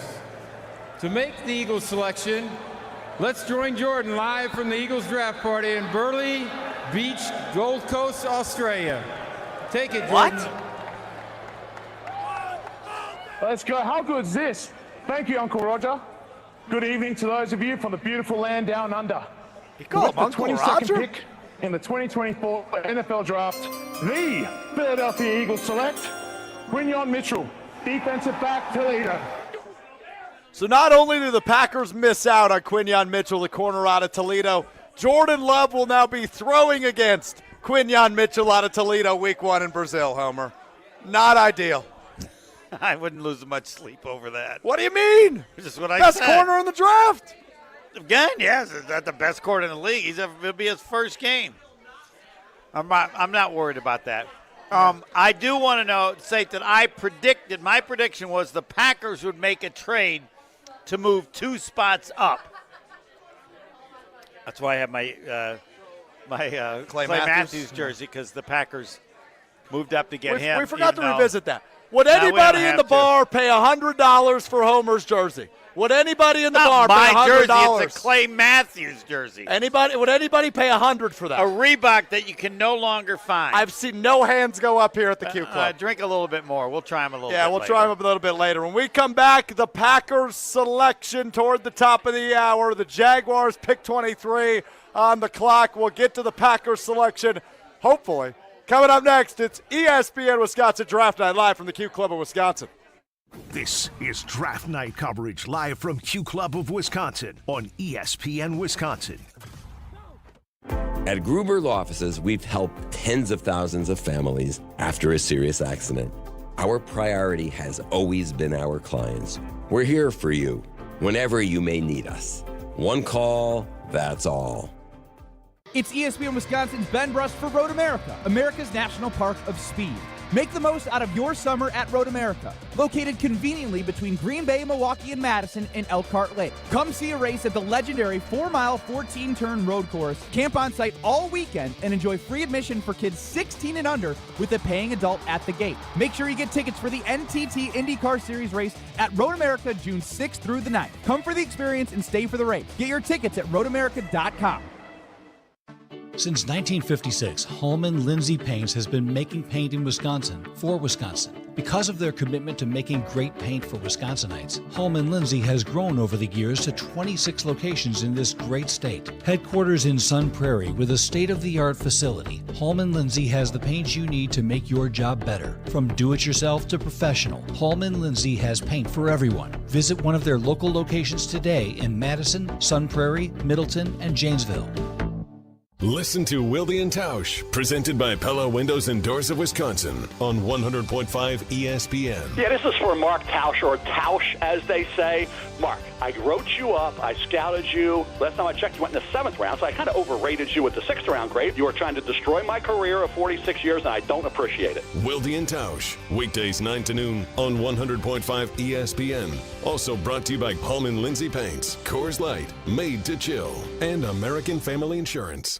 When it comes to security for your home and family, you want a winner, and we found one when we placed our trust with J&K Security Solutions. This is Greg Gard. Kim and Jeff hit the game-winning shot for us with the Control 4 home technology system. Home or away, from our smartphones, we can open the garage door, dim the lights, turn on the TV, as well as arm the security system. That's convenience as well as peace of mind. Let J&K Security Solutions do for your home or business like they've done for us. Call 255-5799 or online at jksecurity.com. You ever have one of those days when you just couldn't come up with the right answer? Well, I know one answer that pretty much solves all problems. Ice cream. Yeah, it's the answer to everything, right? And right now, at Quick Trip, our rich, creamy, straight from our dairy, Nature's Touch 1-gallon pails of ice cream are just $4.99. Yeah, now that's an answer worth digging into. Come on, be a problem solver. Bring home some fresh, delicious Nature's Touch ice cream, only from Quick Trip. Glenn Whipperfirth is the president of Kalsher Implement Company, Incorporated. Glenn, you've had copier printers from James Imaging Systems for years. Question, Glenn, is James just a vendor or more like a partner? I would say partner in the fact that they're looking at what we're doing and trying to work with us to make it simple for us. Making it easy, keeping it simple. That's James Imaging Systems Managed Print Services Program. Yes. So we have a monthly contract, and then they manage our inventory as far as our toner and equipment for the copier machine. Exactly. All your copier printers bundled under one low monthly invoice from James Imaging Systems. And that includes parts, service, and supplies. And that has its benefits, Glenn. The benefit is that we have the supplies when we need them, and it keeps our business flowing. Make it easy, keep it simple with the Managed Print Services Program from James Imaging Systems. Call 608-221-3457 or visit jamesimaging.com. James Imaging Systems, your local business technology partner. ESPN Madison is on Wisconsin Sports. Catch up on anything you missed on the Varsity Podcast on Wisconsin On Demand. Brought to you by Zimbrick Honda, a proud supporter of Wisconsin Badger Athletics. If you're looking to purchase, finance, or service a new or pre-owned Honda, shop local, part of the Madison community since 1973. You're listening to Draft Night coverage, live from Q Club of Wisconsin on ESPN Wisconsin. ESPN Wisconsin Draft Night continues live from the Q Club of Wisconsin here in Waukesha. He's Homer. I'm Strouf with you tonight. Jason Wilde will join us shortly after the Packers pick. Here's the Jags in Detroit. The 2024 NFL Draft, the Jacksonville Jaguars select Brian Thomas Jr., wide receiver, LSU. Well, I can't take any credit for it. Yeah, you were right, though. No, I'm only right if they had a chance to take him and didn't. Yeah, no, they didn't. But no. You told me to move on.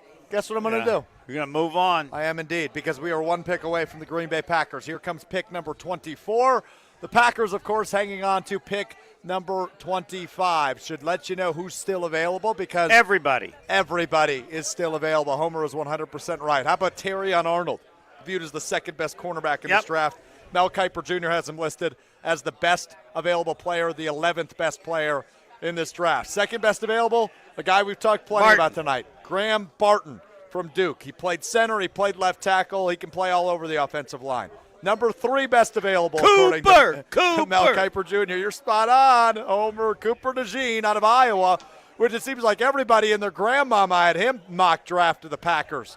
So we are one pick away, and all 3 of those guys are available. Homer, I'm asking for it again. Give me an oh, baby. Oh, baby. Packers. You know, that's actually, like we said, Goody was watching old issues of Seinfeld because he knew he didn't have to do anything. Yep. What would you prefer, cornerback or the center, Barton here? No, I would take Barton. You're getting either Arnold or DeJean for sure, or you could get Graham Barton. Correct. I would take Barton first. Then I would take Arnold. No, then I would take Cooper DeJean. Oh, I think you would take Cooper because he can play safety. Yeah, I think he's the safety with the high-price free agent. Well, the Dallas Cowboys are on the clock. And they need an offensive lineman. 4 minutes left. Oh, all right, turn it back. Come on. Find out who your source is. No, I'm putting the source away. No. I want to react like everybody else, Homer, okay? Only 19,000 people in the world have my source. You can turn off it for I've the been Packers. telling you all night. Turn it off for the Packers, but not for the Cowboys. That gives us time to assess what the Packers are going to do or can do. Fine. Yeah, thank you. Fine. Thank you. Your experience sometimes equals wisdom. All right, I'll give it to you. Sometimes experience equals wisdom. I don't need any of that. And Just guess what? Pretty Ricky hasn't said a damn thing about the Dallas Cowboys. Yeah, they took it away. I'll beat Pretty Ricky. It's going to be Graham Barton. They need an offensive lineman. That they do. It's going to be Graham Barton.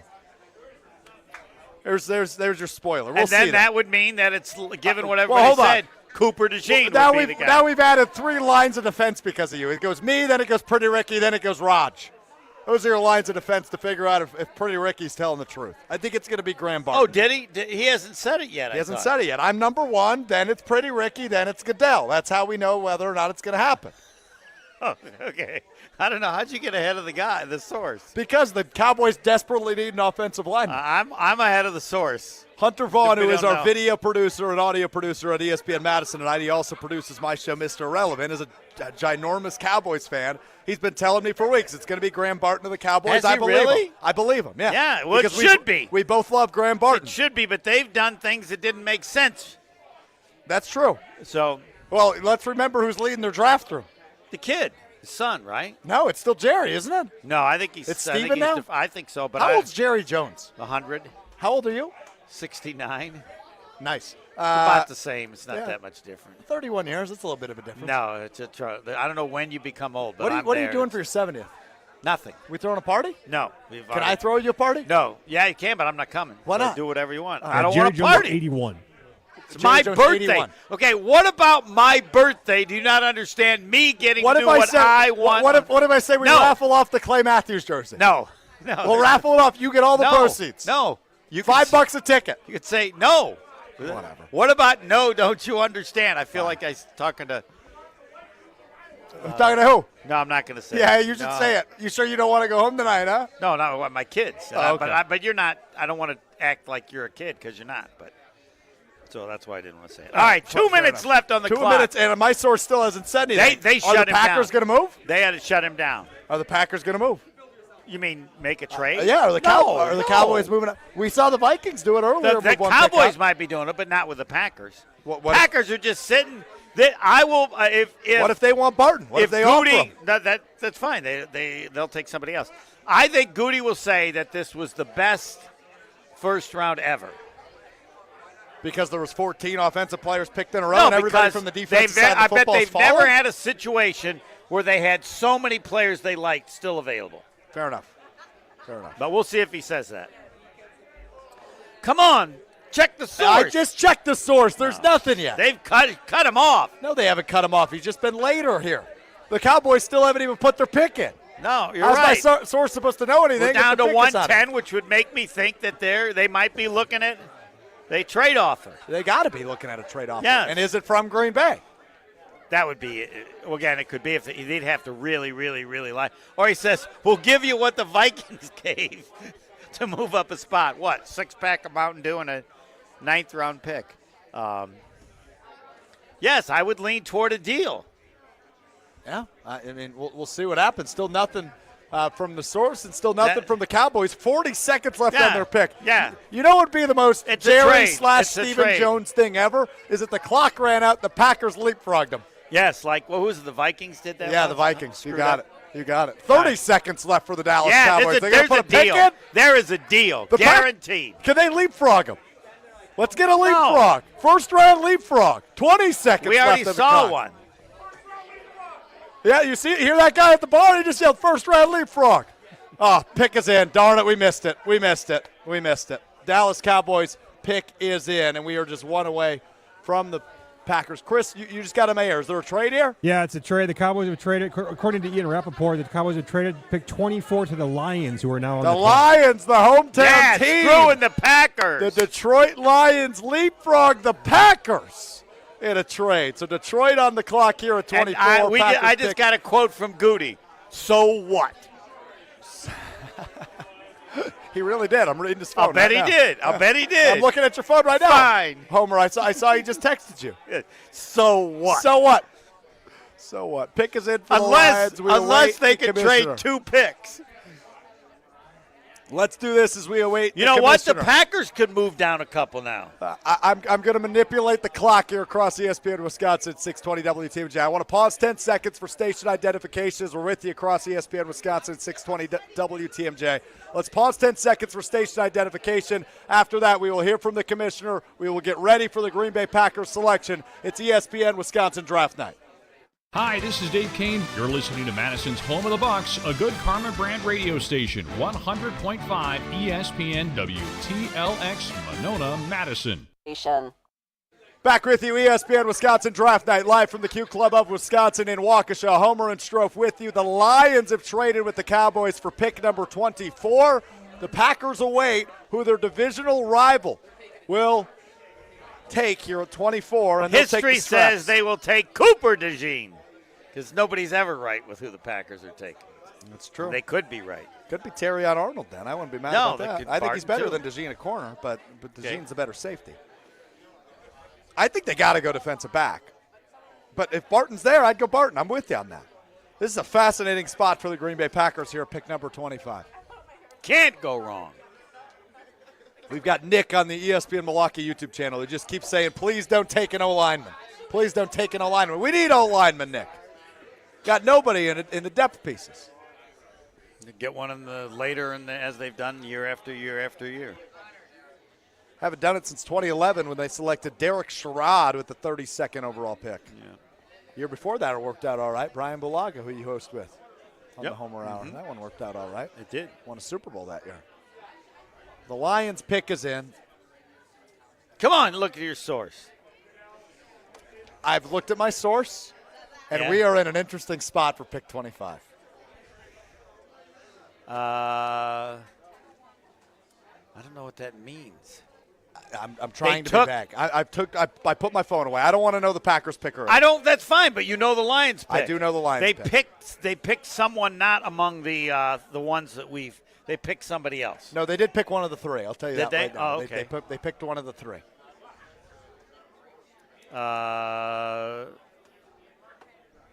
Barton? No. DeJean? No. Oh, Arnold. Yeah. Yeah, that's good. According to Pretty Ricky 213 on Twitter. We will hear from the commissioner momentarily. Now we got it. But we know that it's either Barton or DeJean. Well, I mean, it's got to be DeJean, right? No, it doesn't. That's all anybody's talked about.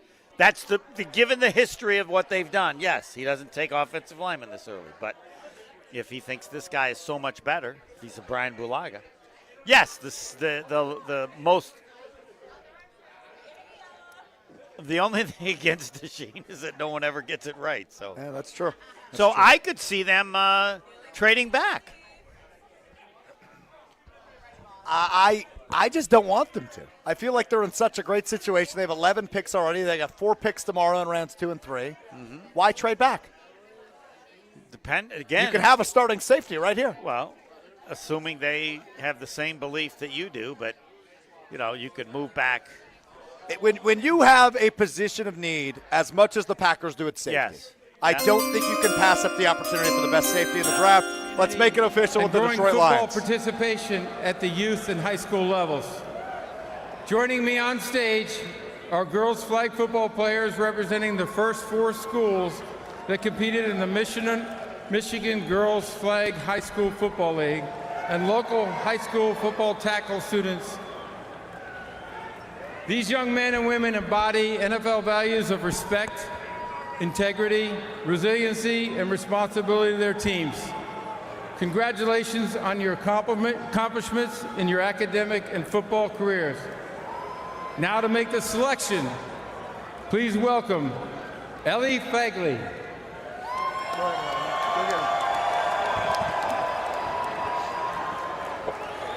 The Dallas Cowboys have traded the 24th pick to the Detroit Lions.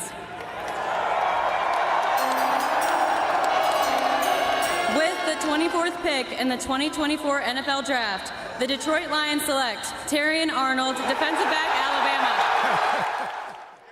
Well, there you go. Terrion Arnold goes to the Lions. The Packers await pick number 25 as the Green Bay Packers are officially on the clock, Homer. They are.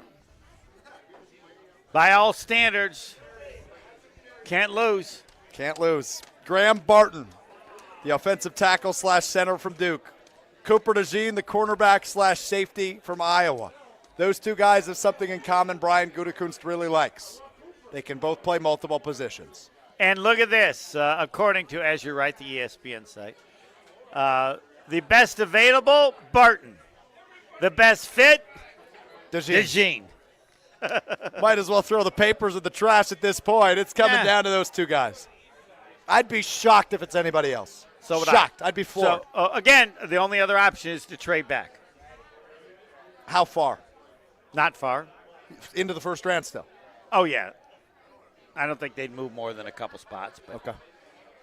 But we're down to 8:43, and because you're a man of integrity, which I would not be, you have not looked at my phone is away. The source. Yes. My phone is away. But now I think Goody probably said, hey, just call me. And then I comes up, wow, all right. I told you it was going to be easy. 8 minutes away from the Packers selection. Joining us now from Lambeau Field is the three-time Wisconsin Sports Writer of the Year. You're here each and every weekday morning with the Packers Hall of Famer Mark Tauscher on Wilde and Tausch. He is the Wilde of that show. It is Jason Wilde joining us now from Lambeau Field. Jason, before we talk really quickly, I heard a rumor you had a 10 o'clock deadline. What'd you write for your 10 o'clock deadline? Cooper DeJean. You gambled. No, well, it's a good thing that the deadline passed. I did write that they were picking Cooper DeJean in case it happened in time, but that trade was really the killer for the print edition. But since Dove Kleiman is tipping picks, I don't want to do this and ruin all the fun at the Q Club. Yeah, don't do it. It would have been a mistake to file that story. Oh, you can't do that to me. Oh, you can't do that to me. Yeah, you are the best. Jason, I'm a man of integrity. Yes. I put my damn phone away. Standing ovation. I've been leaking pics all night. You can't tell me that. He didn't say who it was. Standing ovation for Jason Wilde.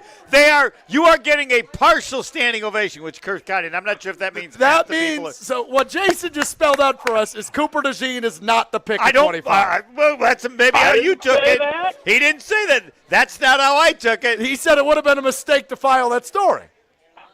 Okay. Yeah, because I don't know. They could have traded back and don't know if he's going to be taken or not. How about that? The pick is in, Homer. They didn't trade back. Oh, the Spoiler pick is alert. In. Yeah. And Jason already knows what it is, apparently. All right, in Detroit, we await the commissioner. I'm now leading. This has nothing to do with Jason, but I'm leading toward Graham Barton. I'm leaning towards Graham Barton as well, and I'd be very happy with that. Oh, boy, what are these sounds? I told you I'd be floored if it's anybody but those two. The history says he'll go defense. Who's the next defensive guy? Nate Wiggins, the corner from Clemson? I don't know. Edrin Cooper, who they did host on a top 30 visit, the inside linebacker from Texas A&M, potentially. We will await the commissioner out in Detroit as the Packers await their first-round pick in 2024. Go ahead, Jason. Let me put it this way. If you're not taking Cooper DeJean, I think that it's safe to believe that going on the offensive line makes a lot of sense, right? I mean, this is – you're right. If you go back out of the last 20 draft picks, dating back and starting with Aaron Rodgers, the Packers' 20 first-round picks starting with Rodgers, they've taken 4 offensive players to this point. Rodgers, Bulaga, Sherrod, and Love. And so they have the skill position players have been Rodgers and Love and 2 tackles. This franchise has long believed that you got to get the quarterback right, you got to protect him. And so I think that, when you look at what their options are, it was really interesting to see the way this draft was unfolding. 6 quarterback in the first 12, right? No defensive players till number 15. That did push down both some quality defensive players and some quality offensive tackles. So I think that's when I said Goody just started watching old reruns of Seinfeld because he knew that this is going to be easy because they're going to be people available. There have to be because of all just of what you said.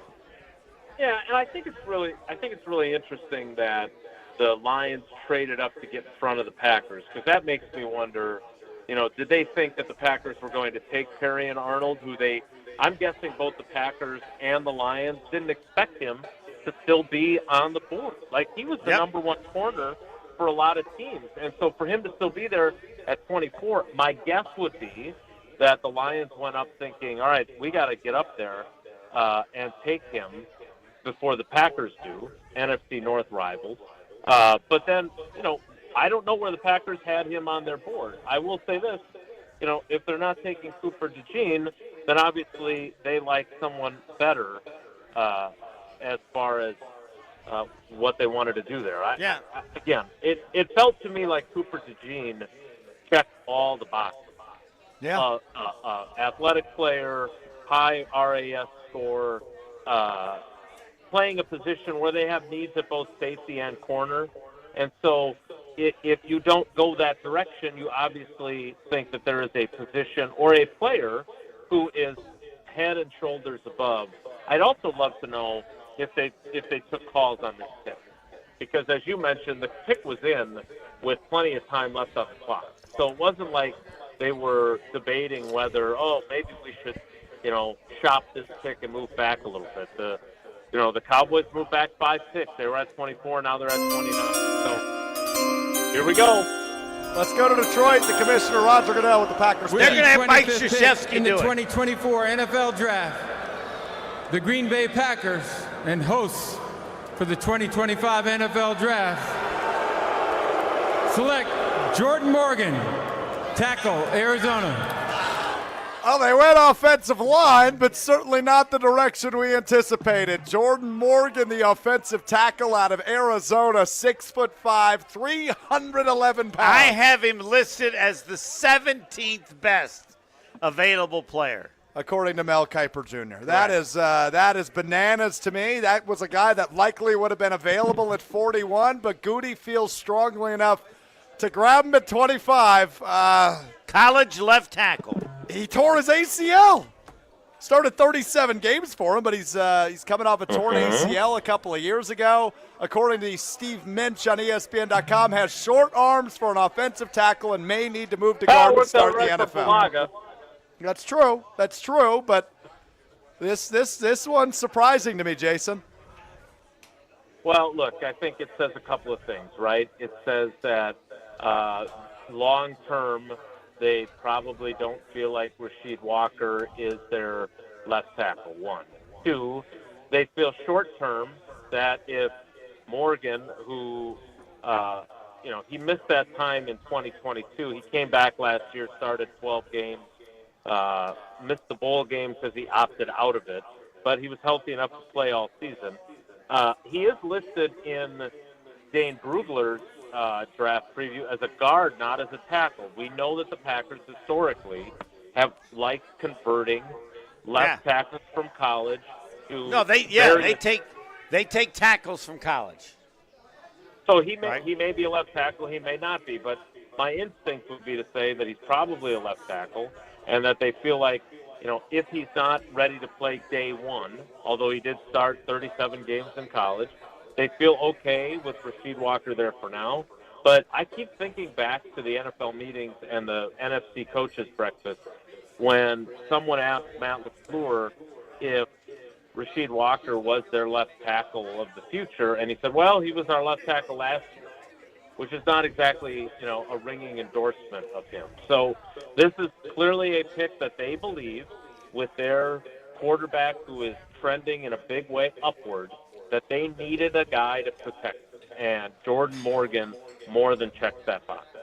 I hope I'm wrong, and I hope he turns into a Pro Football First Ballot Hall of Famer. But this feels a lot more like Derek Sherrod than it does Brian Bulaga to me. I don't. Coming off the ACL, I don't know. I don't love this in the first round. It's not a sexy pick. Tausch loves the word sexy. It's not a sexy pick. Cooper DeJean would have been a sexy pick. He returned punts. Barton would have been. Barton would have been a sexy pick for an offensive lineman. I mean, Morgan started 37 games. Go ahead. Right, and Barton had the second highest RAS score in scouting combine history for an interior offensive lineman. Look, Barton's not a left tackle in the NFL based on everything I've seen. So I'll be curious to see if that is that a deciding factor. Taking Morgan over Barton, is that because he's a tackle in the NFL? For a guy that's 6'5", 311 pounds, how about a relative athletic score of 9.0? That's not too shabby. That's making me feel a little bit better. Short arms. But I don't know. It's interesting to me. It's interesting to me. Offensive line I'm happy with. Offensive line depth is something that is desperately needed because they have none of it, as we talked about a little bit earlier in the night, Jason. But right now, here, this feels like a guy that would have been available at 41. Am I crazy with that assessment?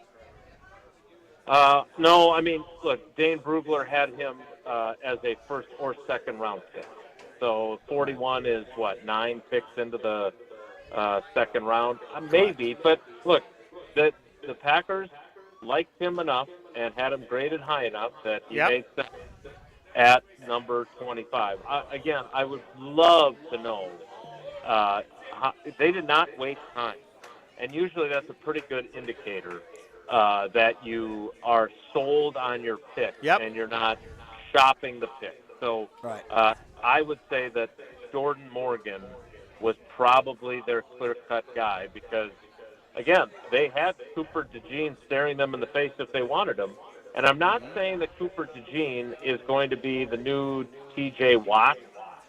I'm not saying that because, first of all, Cooper DeJean's not a Badger, and T.J. Watt, the intensity of the disappointment was increased because he was a Wisconsin guy who's from Pewaukee.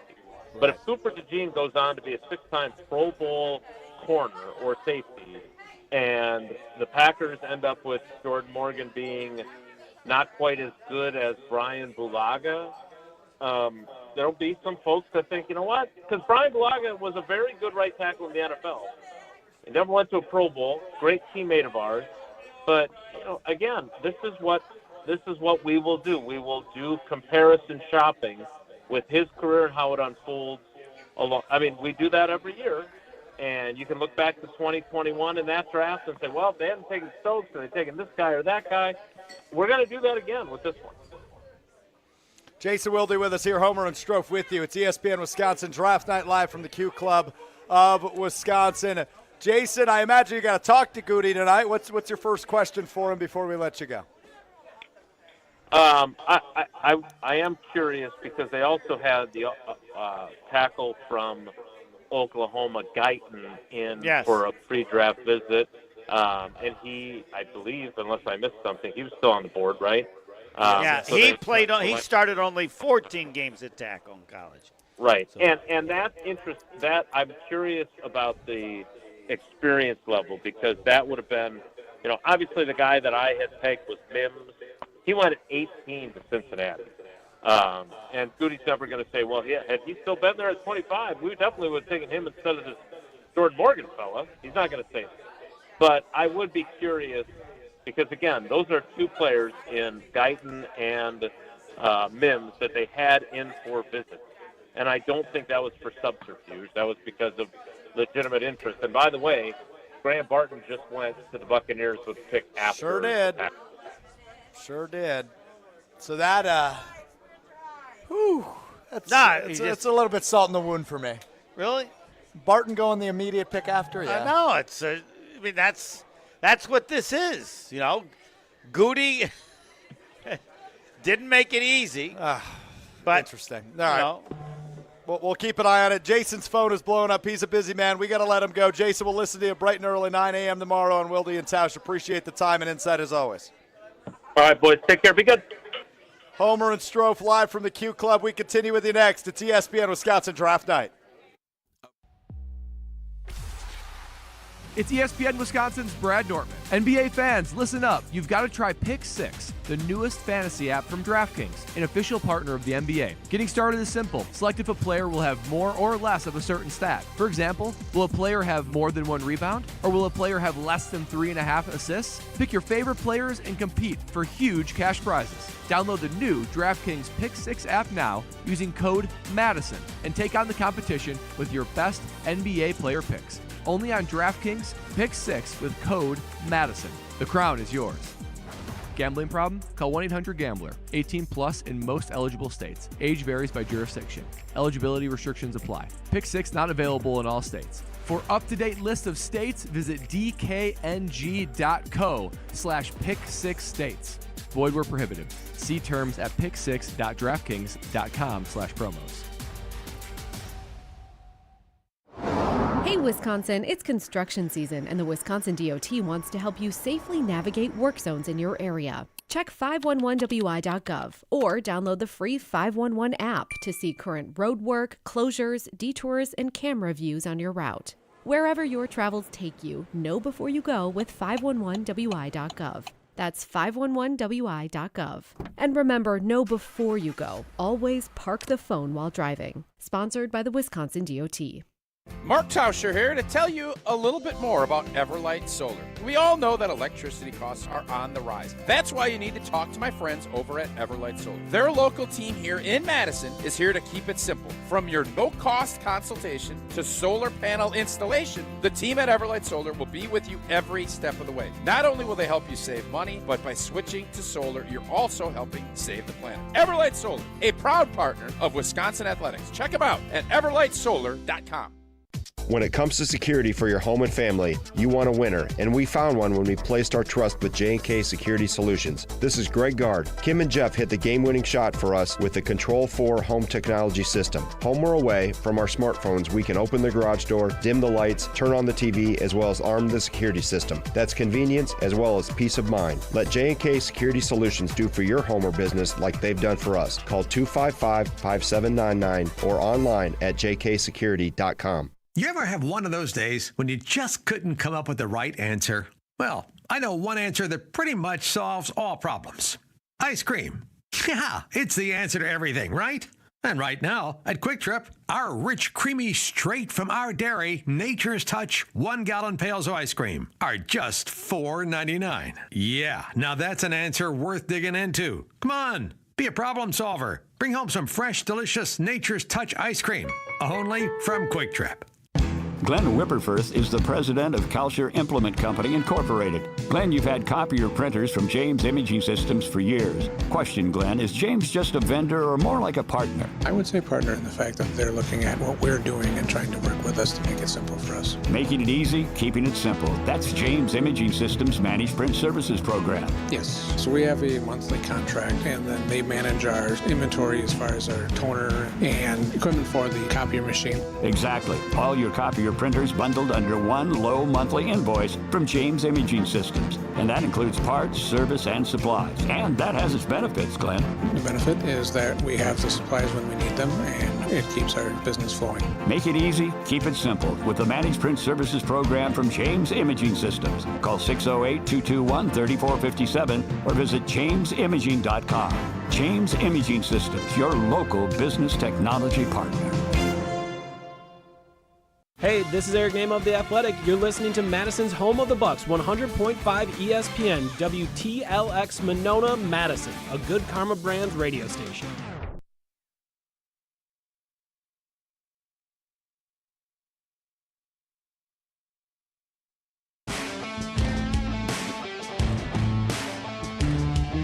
ESPN Wisconsin Draft Night. Wrapping up our coverage over the course of the next 20 or so minutes. Homer and Strouf with you from the Q Club of Wisconsin.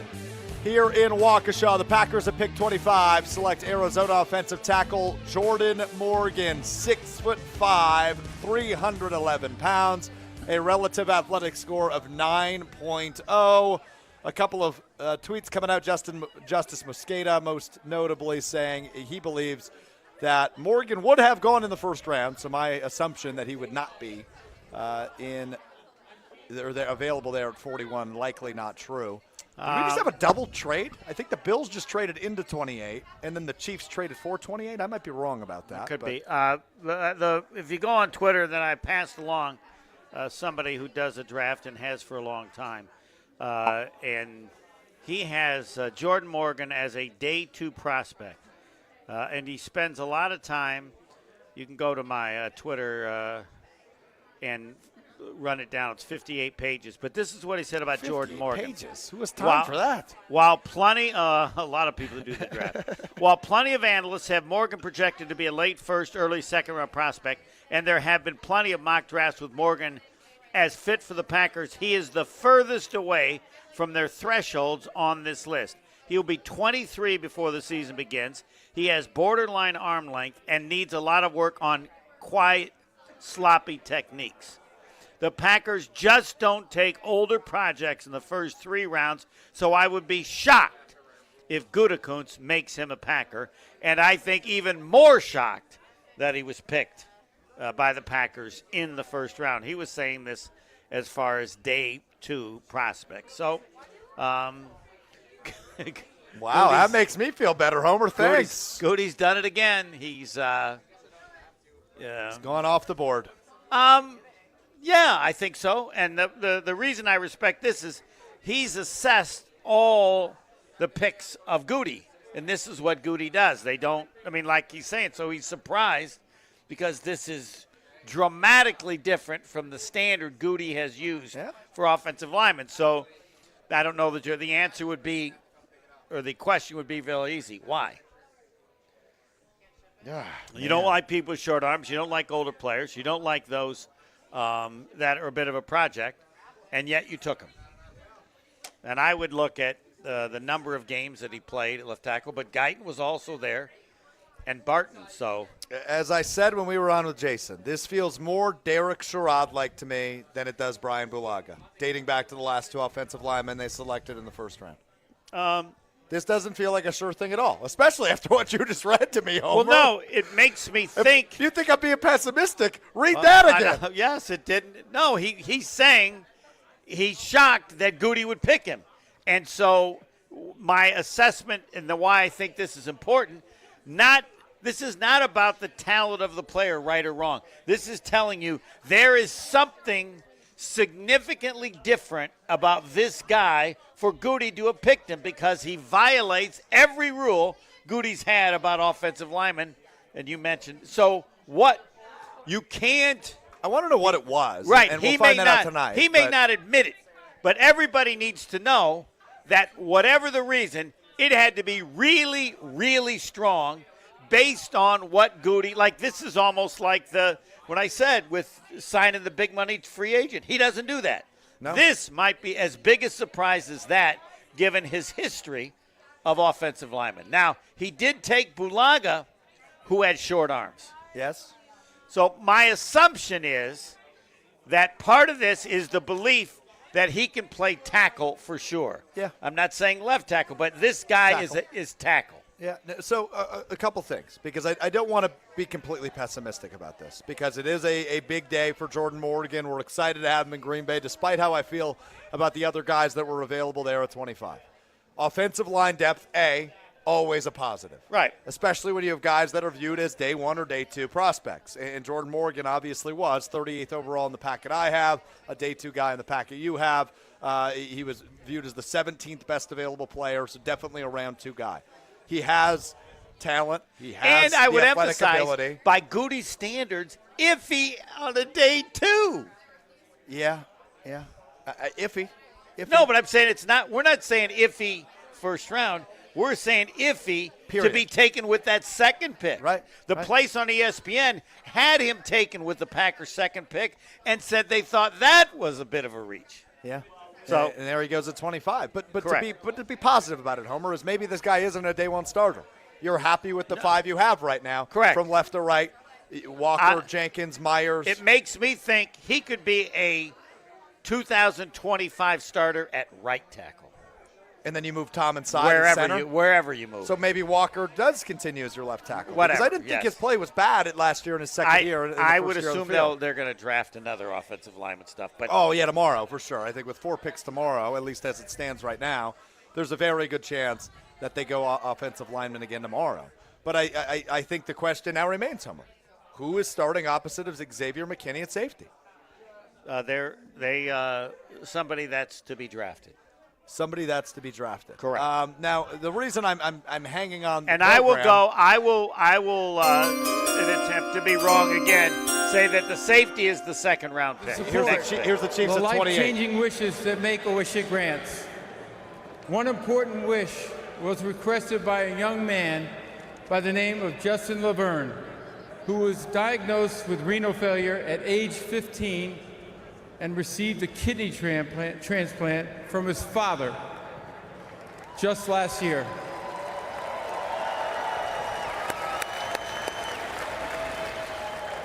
Justin's love for football and the Chiefs got him through those treatments. Please welcome Justin to the stage, whose wish is to announce the first-round draft pick for his beloved Kansas City Chiefs. I'd like all of you to join me in cheering on Justin as his wish comes true. The floor is yours, Justin. Cooper DeJean.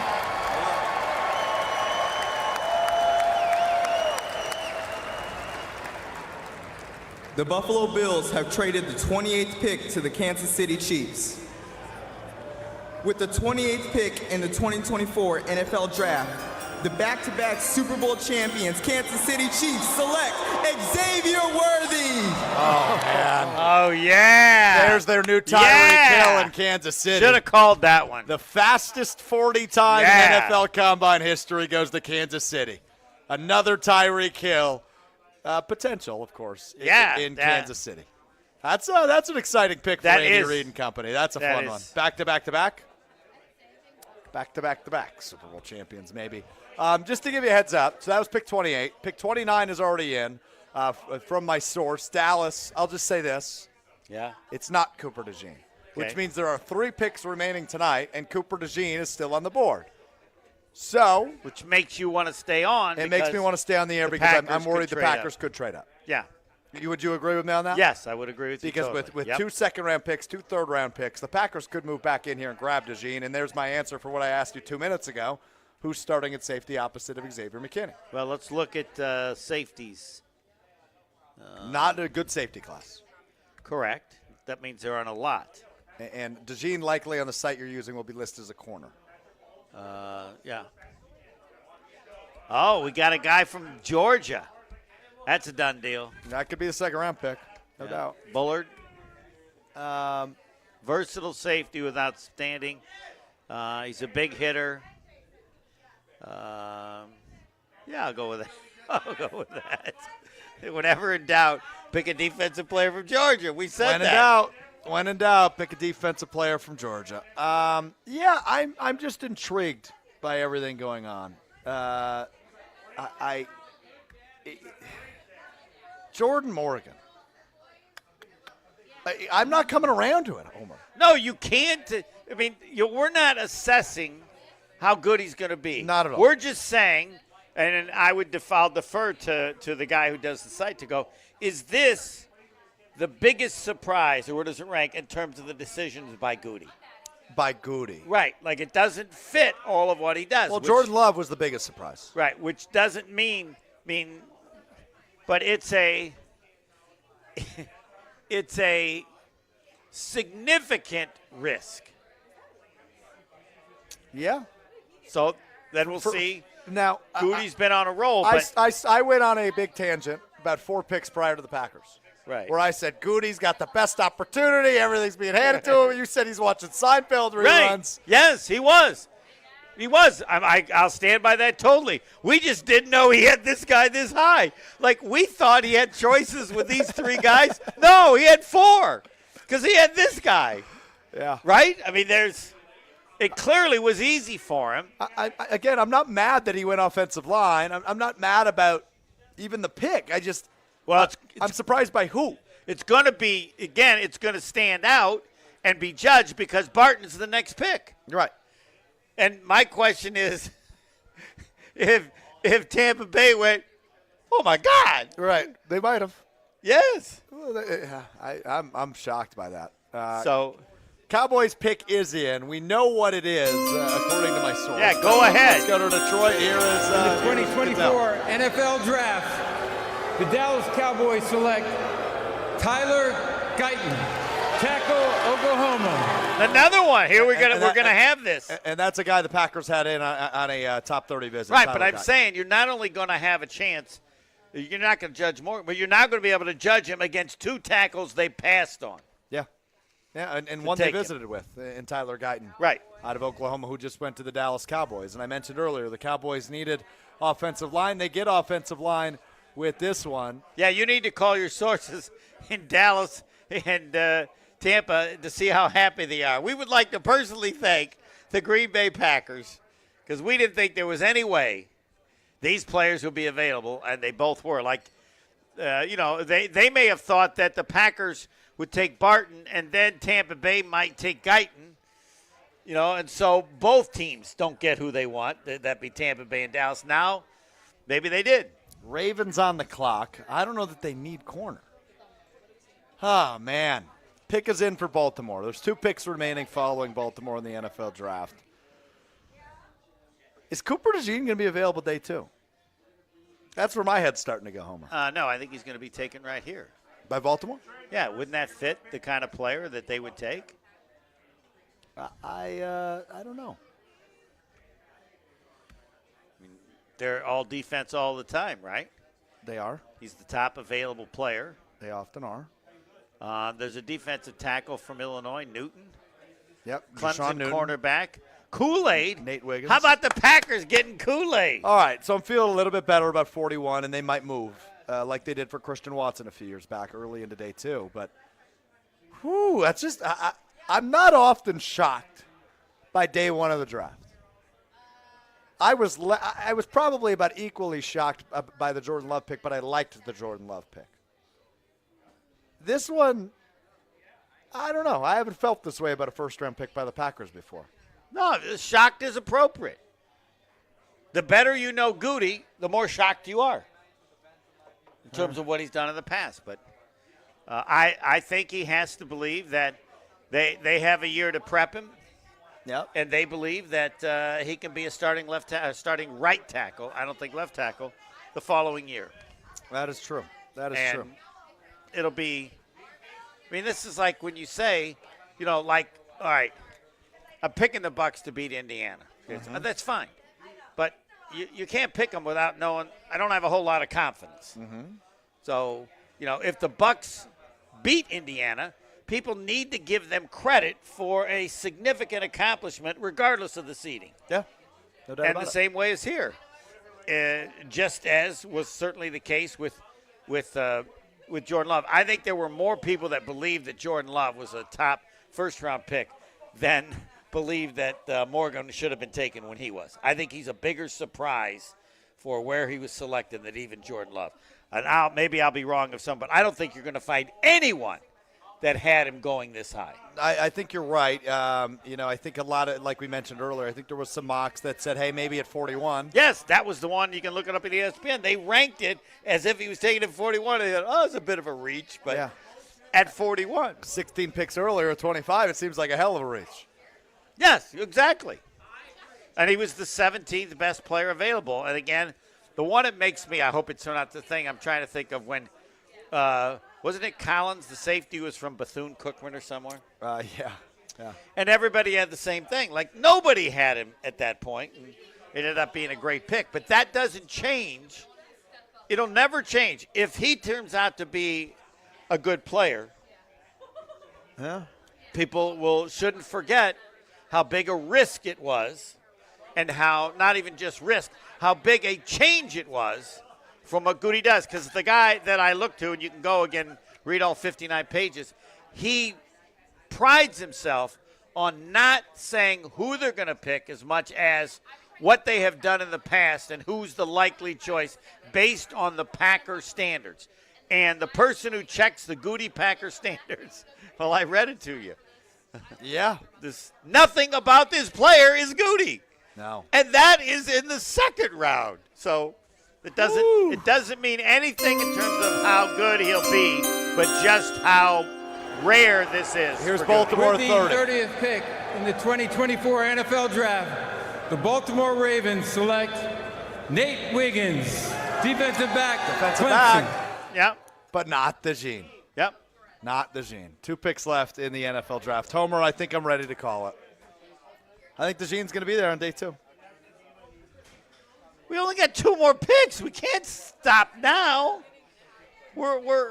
We've run 25 and a half miles in the marathon. You can leave. I'm going to stick around till the last. I'm not going anywhere. Till the last 2 picks. I don't know. I'm saying I'm ready to call it on Cooper DeJean not getting drafted tonight. Oh. Well, I mean, the Packers. Well, clearly we're sticking through the draft. Well, the Packers could still trade. You don't think they're going to move up? They don't like him that much? That's fine. I think they will tomorrow. I think they're going to go Christian Watson style. Because what they do a couple of years ago, they got up to what, pick 35? Right. Now, who was just taken? Wiggins? Wiggins out of Clemson. Yeah, he was listed as the 3rd best. Yeah, he's a good corner. Fast, sub 4.3. Very fast. Yes, very fast. Kool-Aid's still available. I like him, but I mean, I would bring up injuries, but it seems like injuries aren't that big of a concern as they just drafted an offensive lineman who weighs over 300 pounds who's coming off an ACL. But did I mean, look at the ACL, wasn't that 2 years ago? 2 years ago, yeah. Okay, so he played last year. 37 starts at Arizona. I like the experience. Yeah. Power 5 school, but those things fit. Yeah, no doubt. No, the emotion you just showed is both accurate and appropriate, which means that if it turns out to be a great pick, he deserves all the credit because he's the only one. At the point now, he's in a phone booth. Yeah. Not that he was taken, but not only how big a reach it was by literally, and I'm sure if there are others that saw it differently, that the people will let me know, and that's fine. Because there needs to be assessment on how big a reach it was, which doesn't determine his ability, but explains what Goody did. Yeah, you're right. So it's a reach. And if you follow Goody, it's whatever's just a little bit more than a reach. It's an industrial-sized reach. Because I tell you, the guy who's most surprised is the guy who does that site. He would have guaranteed there's no way Goody's going to take that guy, even with their 2nd pick. But he did so. Well, Josh DiMaggio, the producer of Jen, Gabe, and Chewy, weekdays morning, 7 to 9 on 94.5 ESPN Milwaukee, wants me to point out to you, Homer, because he just pointed it out to me with 1, 2, 3, 4, 5, 6, 7 exclamation points. Yes. Early on in the process, Mel Kiper Jr. had Jordan Morgan to the Green Bay Packers at pick 25. Did he? Early on? Yeah. And how'd that go? How early was that early on? He did not specify, but I would imagine early on. Well, then I'd like to know. So where did Morgan go after that early on? He gets credit for it, but when you do, 10 mock drafts? At least, yeah. I want to know where it went after that because I'm sure Josh will follow up. Yeah, I want Josh too. There's no bad information. All information is accurate in terms of we found somebody who had the Packers taking him. And now that was what happened. Where did it end up in the last mock draft? I would guess 2nd round. Yes. And he might have been available for both the Packer picks. If Mel picked him for the Packers to take him in the 2nd round, maybe he did because that came from ESPN, the one I looked at. Then you can see. I want to take a quick pause from talking Packers for just a second because I want to go back to that Chiefs pick of Xavier Worthy. Awesome. Oh, man. Patrick Mahomes, Isaiah Pacheco, Marquise Brown, Xavier Worthy, Travis Kelce. They're going to win a 3rd straight Super Bowl. If the defense is as good as it was this year, yes. And they had, a top 5 defense last year? Well, yeah, I don't know. There's some people have left. They re-signed Snead. Yes. Snead, Jones or they signed. They Snead, franchise I think, tagged. left. They tag him? Snead is going. But either way, we can address those things. But, yes, that's just a spectacular pick. Can you imagine how happy that kid is? They should have him run a 40 now. It might even be faster. Yeah. And I'm not sure, I'm not sure how much you pick somebody so another team can't get it. Yeah. But and that's just the perfect pick. It is. It is indeed. Oh, man. All right, 31 is on the clock. You can look that in. The pick is in. It's the 49ers. Yes. Pick is in for the 49ers. I'm going to, for the 9th straight time, I'm going to go Cooper DeJean. It might be. It sure might be. The other one would be they list Newton, the defensive lineman out of Illinois, and then Kool-Aid is number 4. Yeah. There are a couple of wide receivers up there. They're talking about moving, aren't they? Moving a wide receiver. They are. That's true. Yeah, Brandon Ayuk is the wide receiver they're talking about. I don't know how high these guys are. They're not part of the elite 3 are all gone. Those were the 3 that everybody talked about, right? Mm-hmm. Yeah. Mm-hmm. Yeah. Your source doesn't have it yet? He does not have it yet. The pick is in. I don't know what to tell you. No, you don't have to. He's not the same guy. No. He had it, lost it. But it was fun while it lasted. It was. It was indeed fun while it lasted. So did we get any update on what Mel Kiper had in his final draft? It was in 2.0, and he had him in the second round in his final draft. After the Packers' second pick. His second mock draft, he had him 25 to the Packers. So it was way back in January. Right, but I'm saying the last mock draft. I don't know where he had him to, but he had him in the second round. Second round. I'd like to know if it was after the Packers' second round pick, which would fit. So that would sound like the dude dropped a bit. Yeah. Yeah. Well, we will see what the 49ers here do at pick 31. You going to call it here? I'm going to pick Cooper DeJean in every selection. We've only got 2 left. You tomorrow I'm going to pick him in every selection until, and that's not. He's the top available player. Let's go to Detroit. Roger Goodell with the 49ers pick. With the 31st pick in the 2024 NFL Draft, the San Francisco 49ers select Ricky Pearsall, wide receiver. Called that Florida. one wide receiver. You just said it was Cooper DeJean. No, I'm saying before I do that, I looked at the wide receiver saying they're going to get rid of the guy.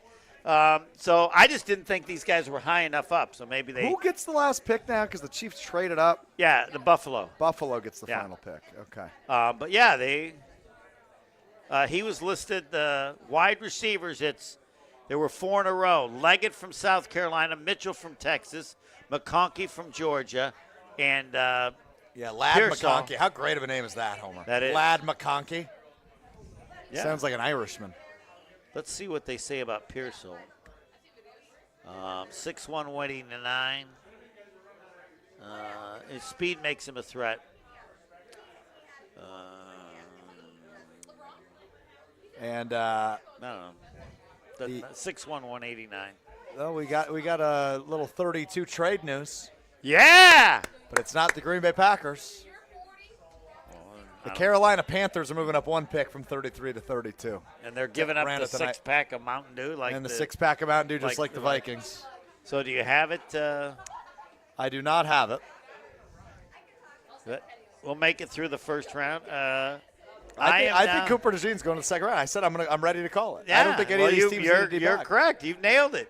Yeah. I only got 1 left. So what does that mean for the Packers tomorrow? Cooper DeJean's still available. I don't know if he falls to 41, but like I've said a few times, Packers have 4 picks tomorrow. I wouldn't be shocked if they move and go get Cooper DeJean, and then I'll feel a little bit better about Jordan Morgan at 25. Oh, you're yawning. Am I boring you that much? No, this is the latest I've stayed up in 3 years. So 3 years? I think so. Yeah. I'm honored. Thank you. Thanks for being here. I want to set a record for picking the same guy for 26 selections in a row. I mean, it's position ranked 3rd, overall ranked 19. He's picked the 19th overall. Where does your guy have him in terms of the ranking? Cooper. Cooper, I think he had him at like 18. Yeah. High up there, yeah. I believe we're at 32, right? Yeah. We are pick 32. He had him at number 20. Yeah. And, the Packers love Iowa guys. Other than Jackson. He's stuck. But. 32, Carolina Panthers. Pick is in. We await to see whether or not so it'll be your Cooper DeJean. source is just bailed. No, my source has gotten everyone right. It's just been coming in later and later as the night goes on. So he does not have this one in yet because he does not have this one in yet. When he does, I will spoil it. I will give you the floor for your final statement, and then we will wrap it up from the The final statement is that this was a huge surprise. No one had it other than Mel Kiper, and clearly not based on anything other than those who have followed Goody the closest with his offensive line. This is a shock. Pick is in for the Carolina Panthers. Cooper. I hope it's not Cooper. I know you do, because you want him to be tomorrow. I want him to be tomorrow. That'll I want be some the action talk tomorrow. No, the whole discussion tomorrow will be, should the Packers trade up for Cooper DeJean? Yes. And your answer is? Sure. I just want to know why he's dropped so much. I would like to know that as well, but I'm not complaining. We know it is not Cooper DeJean, according to Pebble back at the Call Outsell Studios. Newton from Illinois is the most highly rated player. Tershawn Newton. And then Kool-Aid. Come on, Kool-Aid. Kool-Aid McKinstry. Wide receiver. Leggett, Mitchell, or McConkey? Which one? Leggett it is. Xavier Leggett. Yeah. He's going to go 32 to the Panthers. Bills can use wide receiver. Well, it's the Panthers. They traded out. Oh, that's right. They got 33 tomorrow. All right, there you go. Xavier Leggett will be the 32nd pick, which means Cooper DeJean still available tomorrow. Yeah. Interesting. And the Packers. Do you believe he's going to be taken by the Green Bay Packers? I do not. Okay.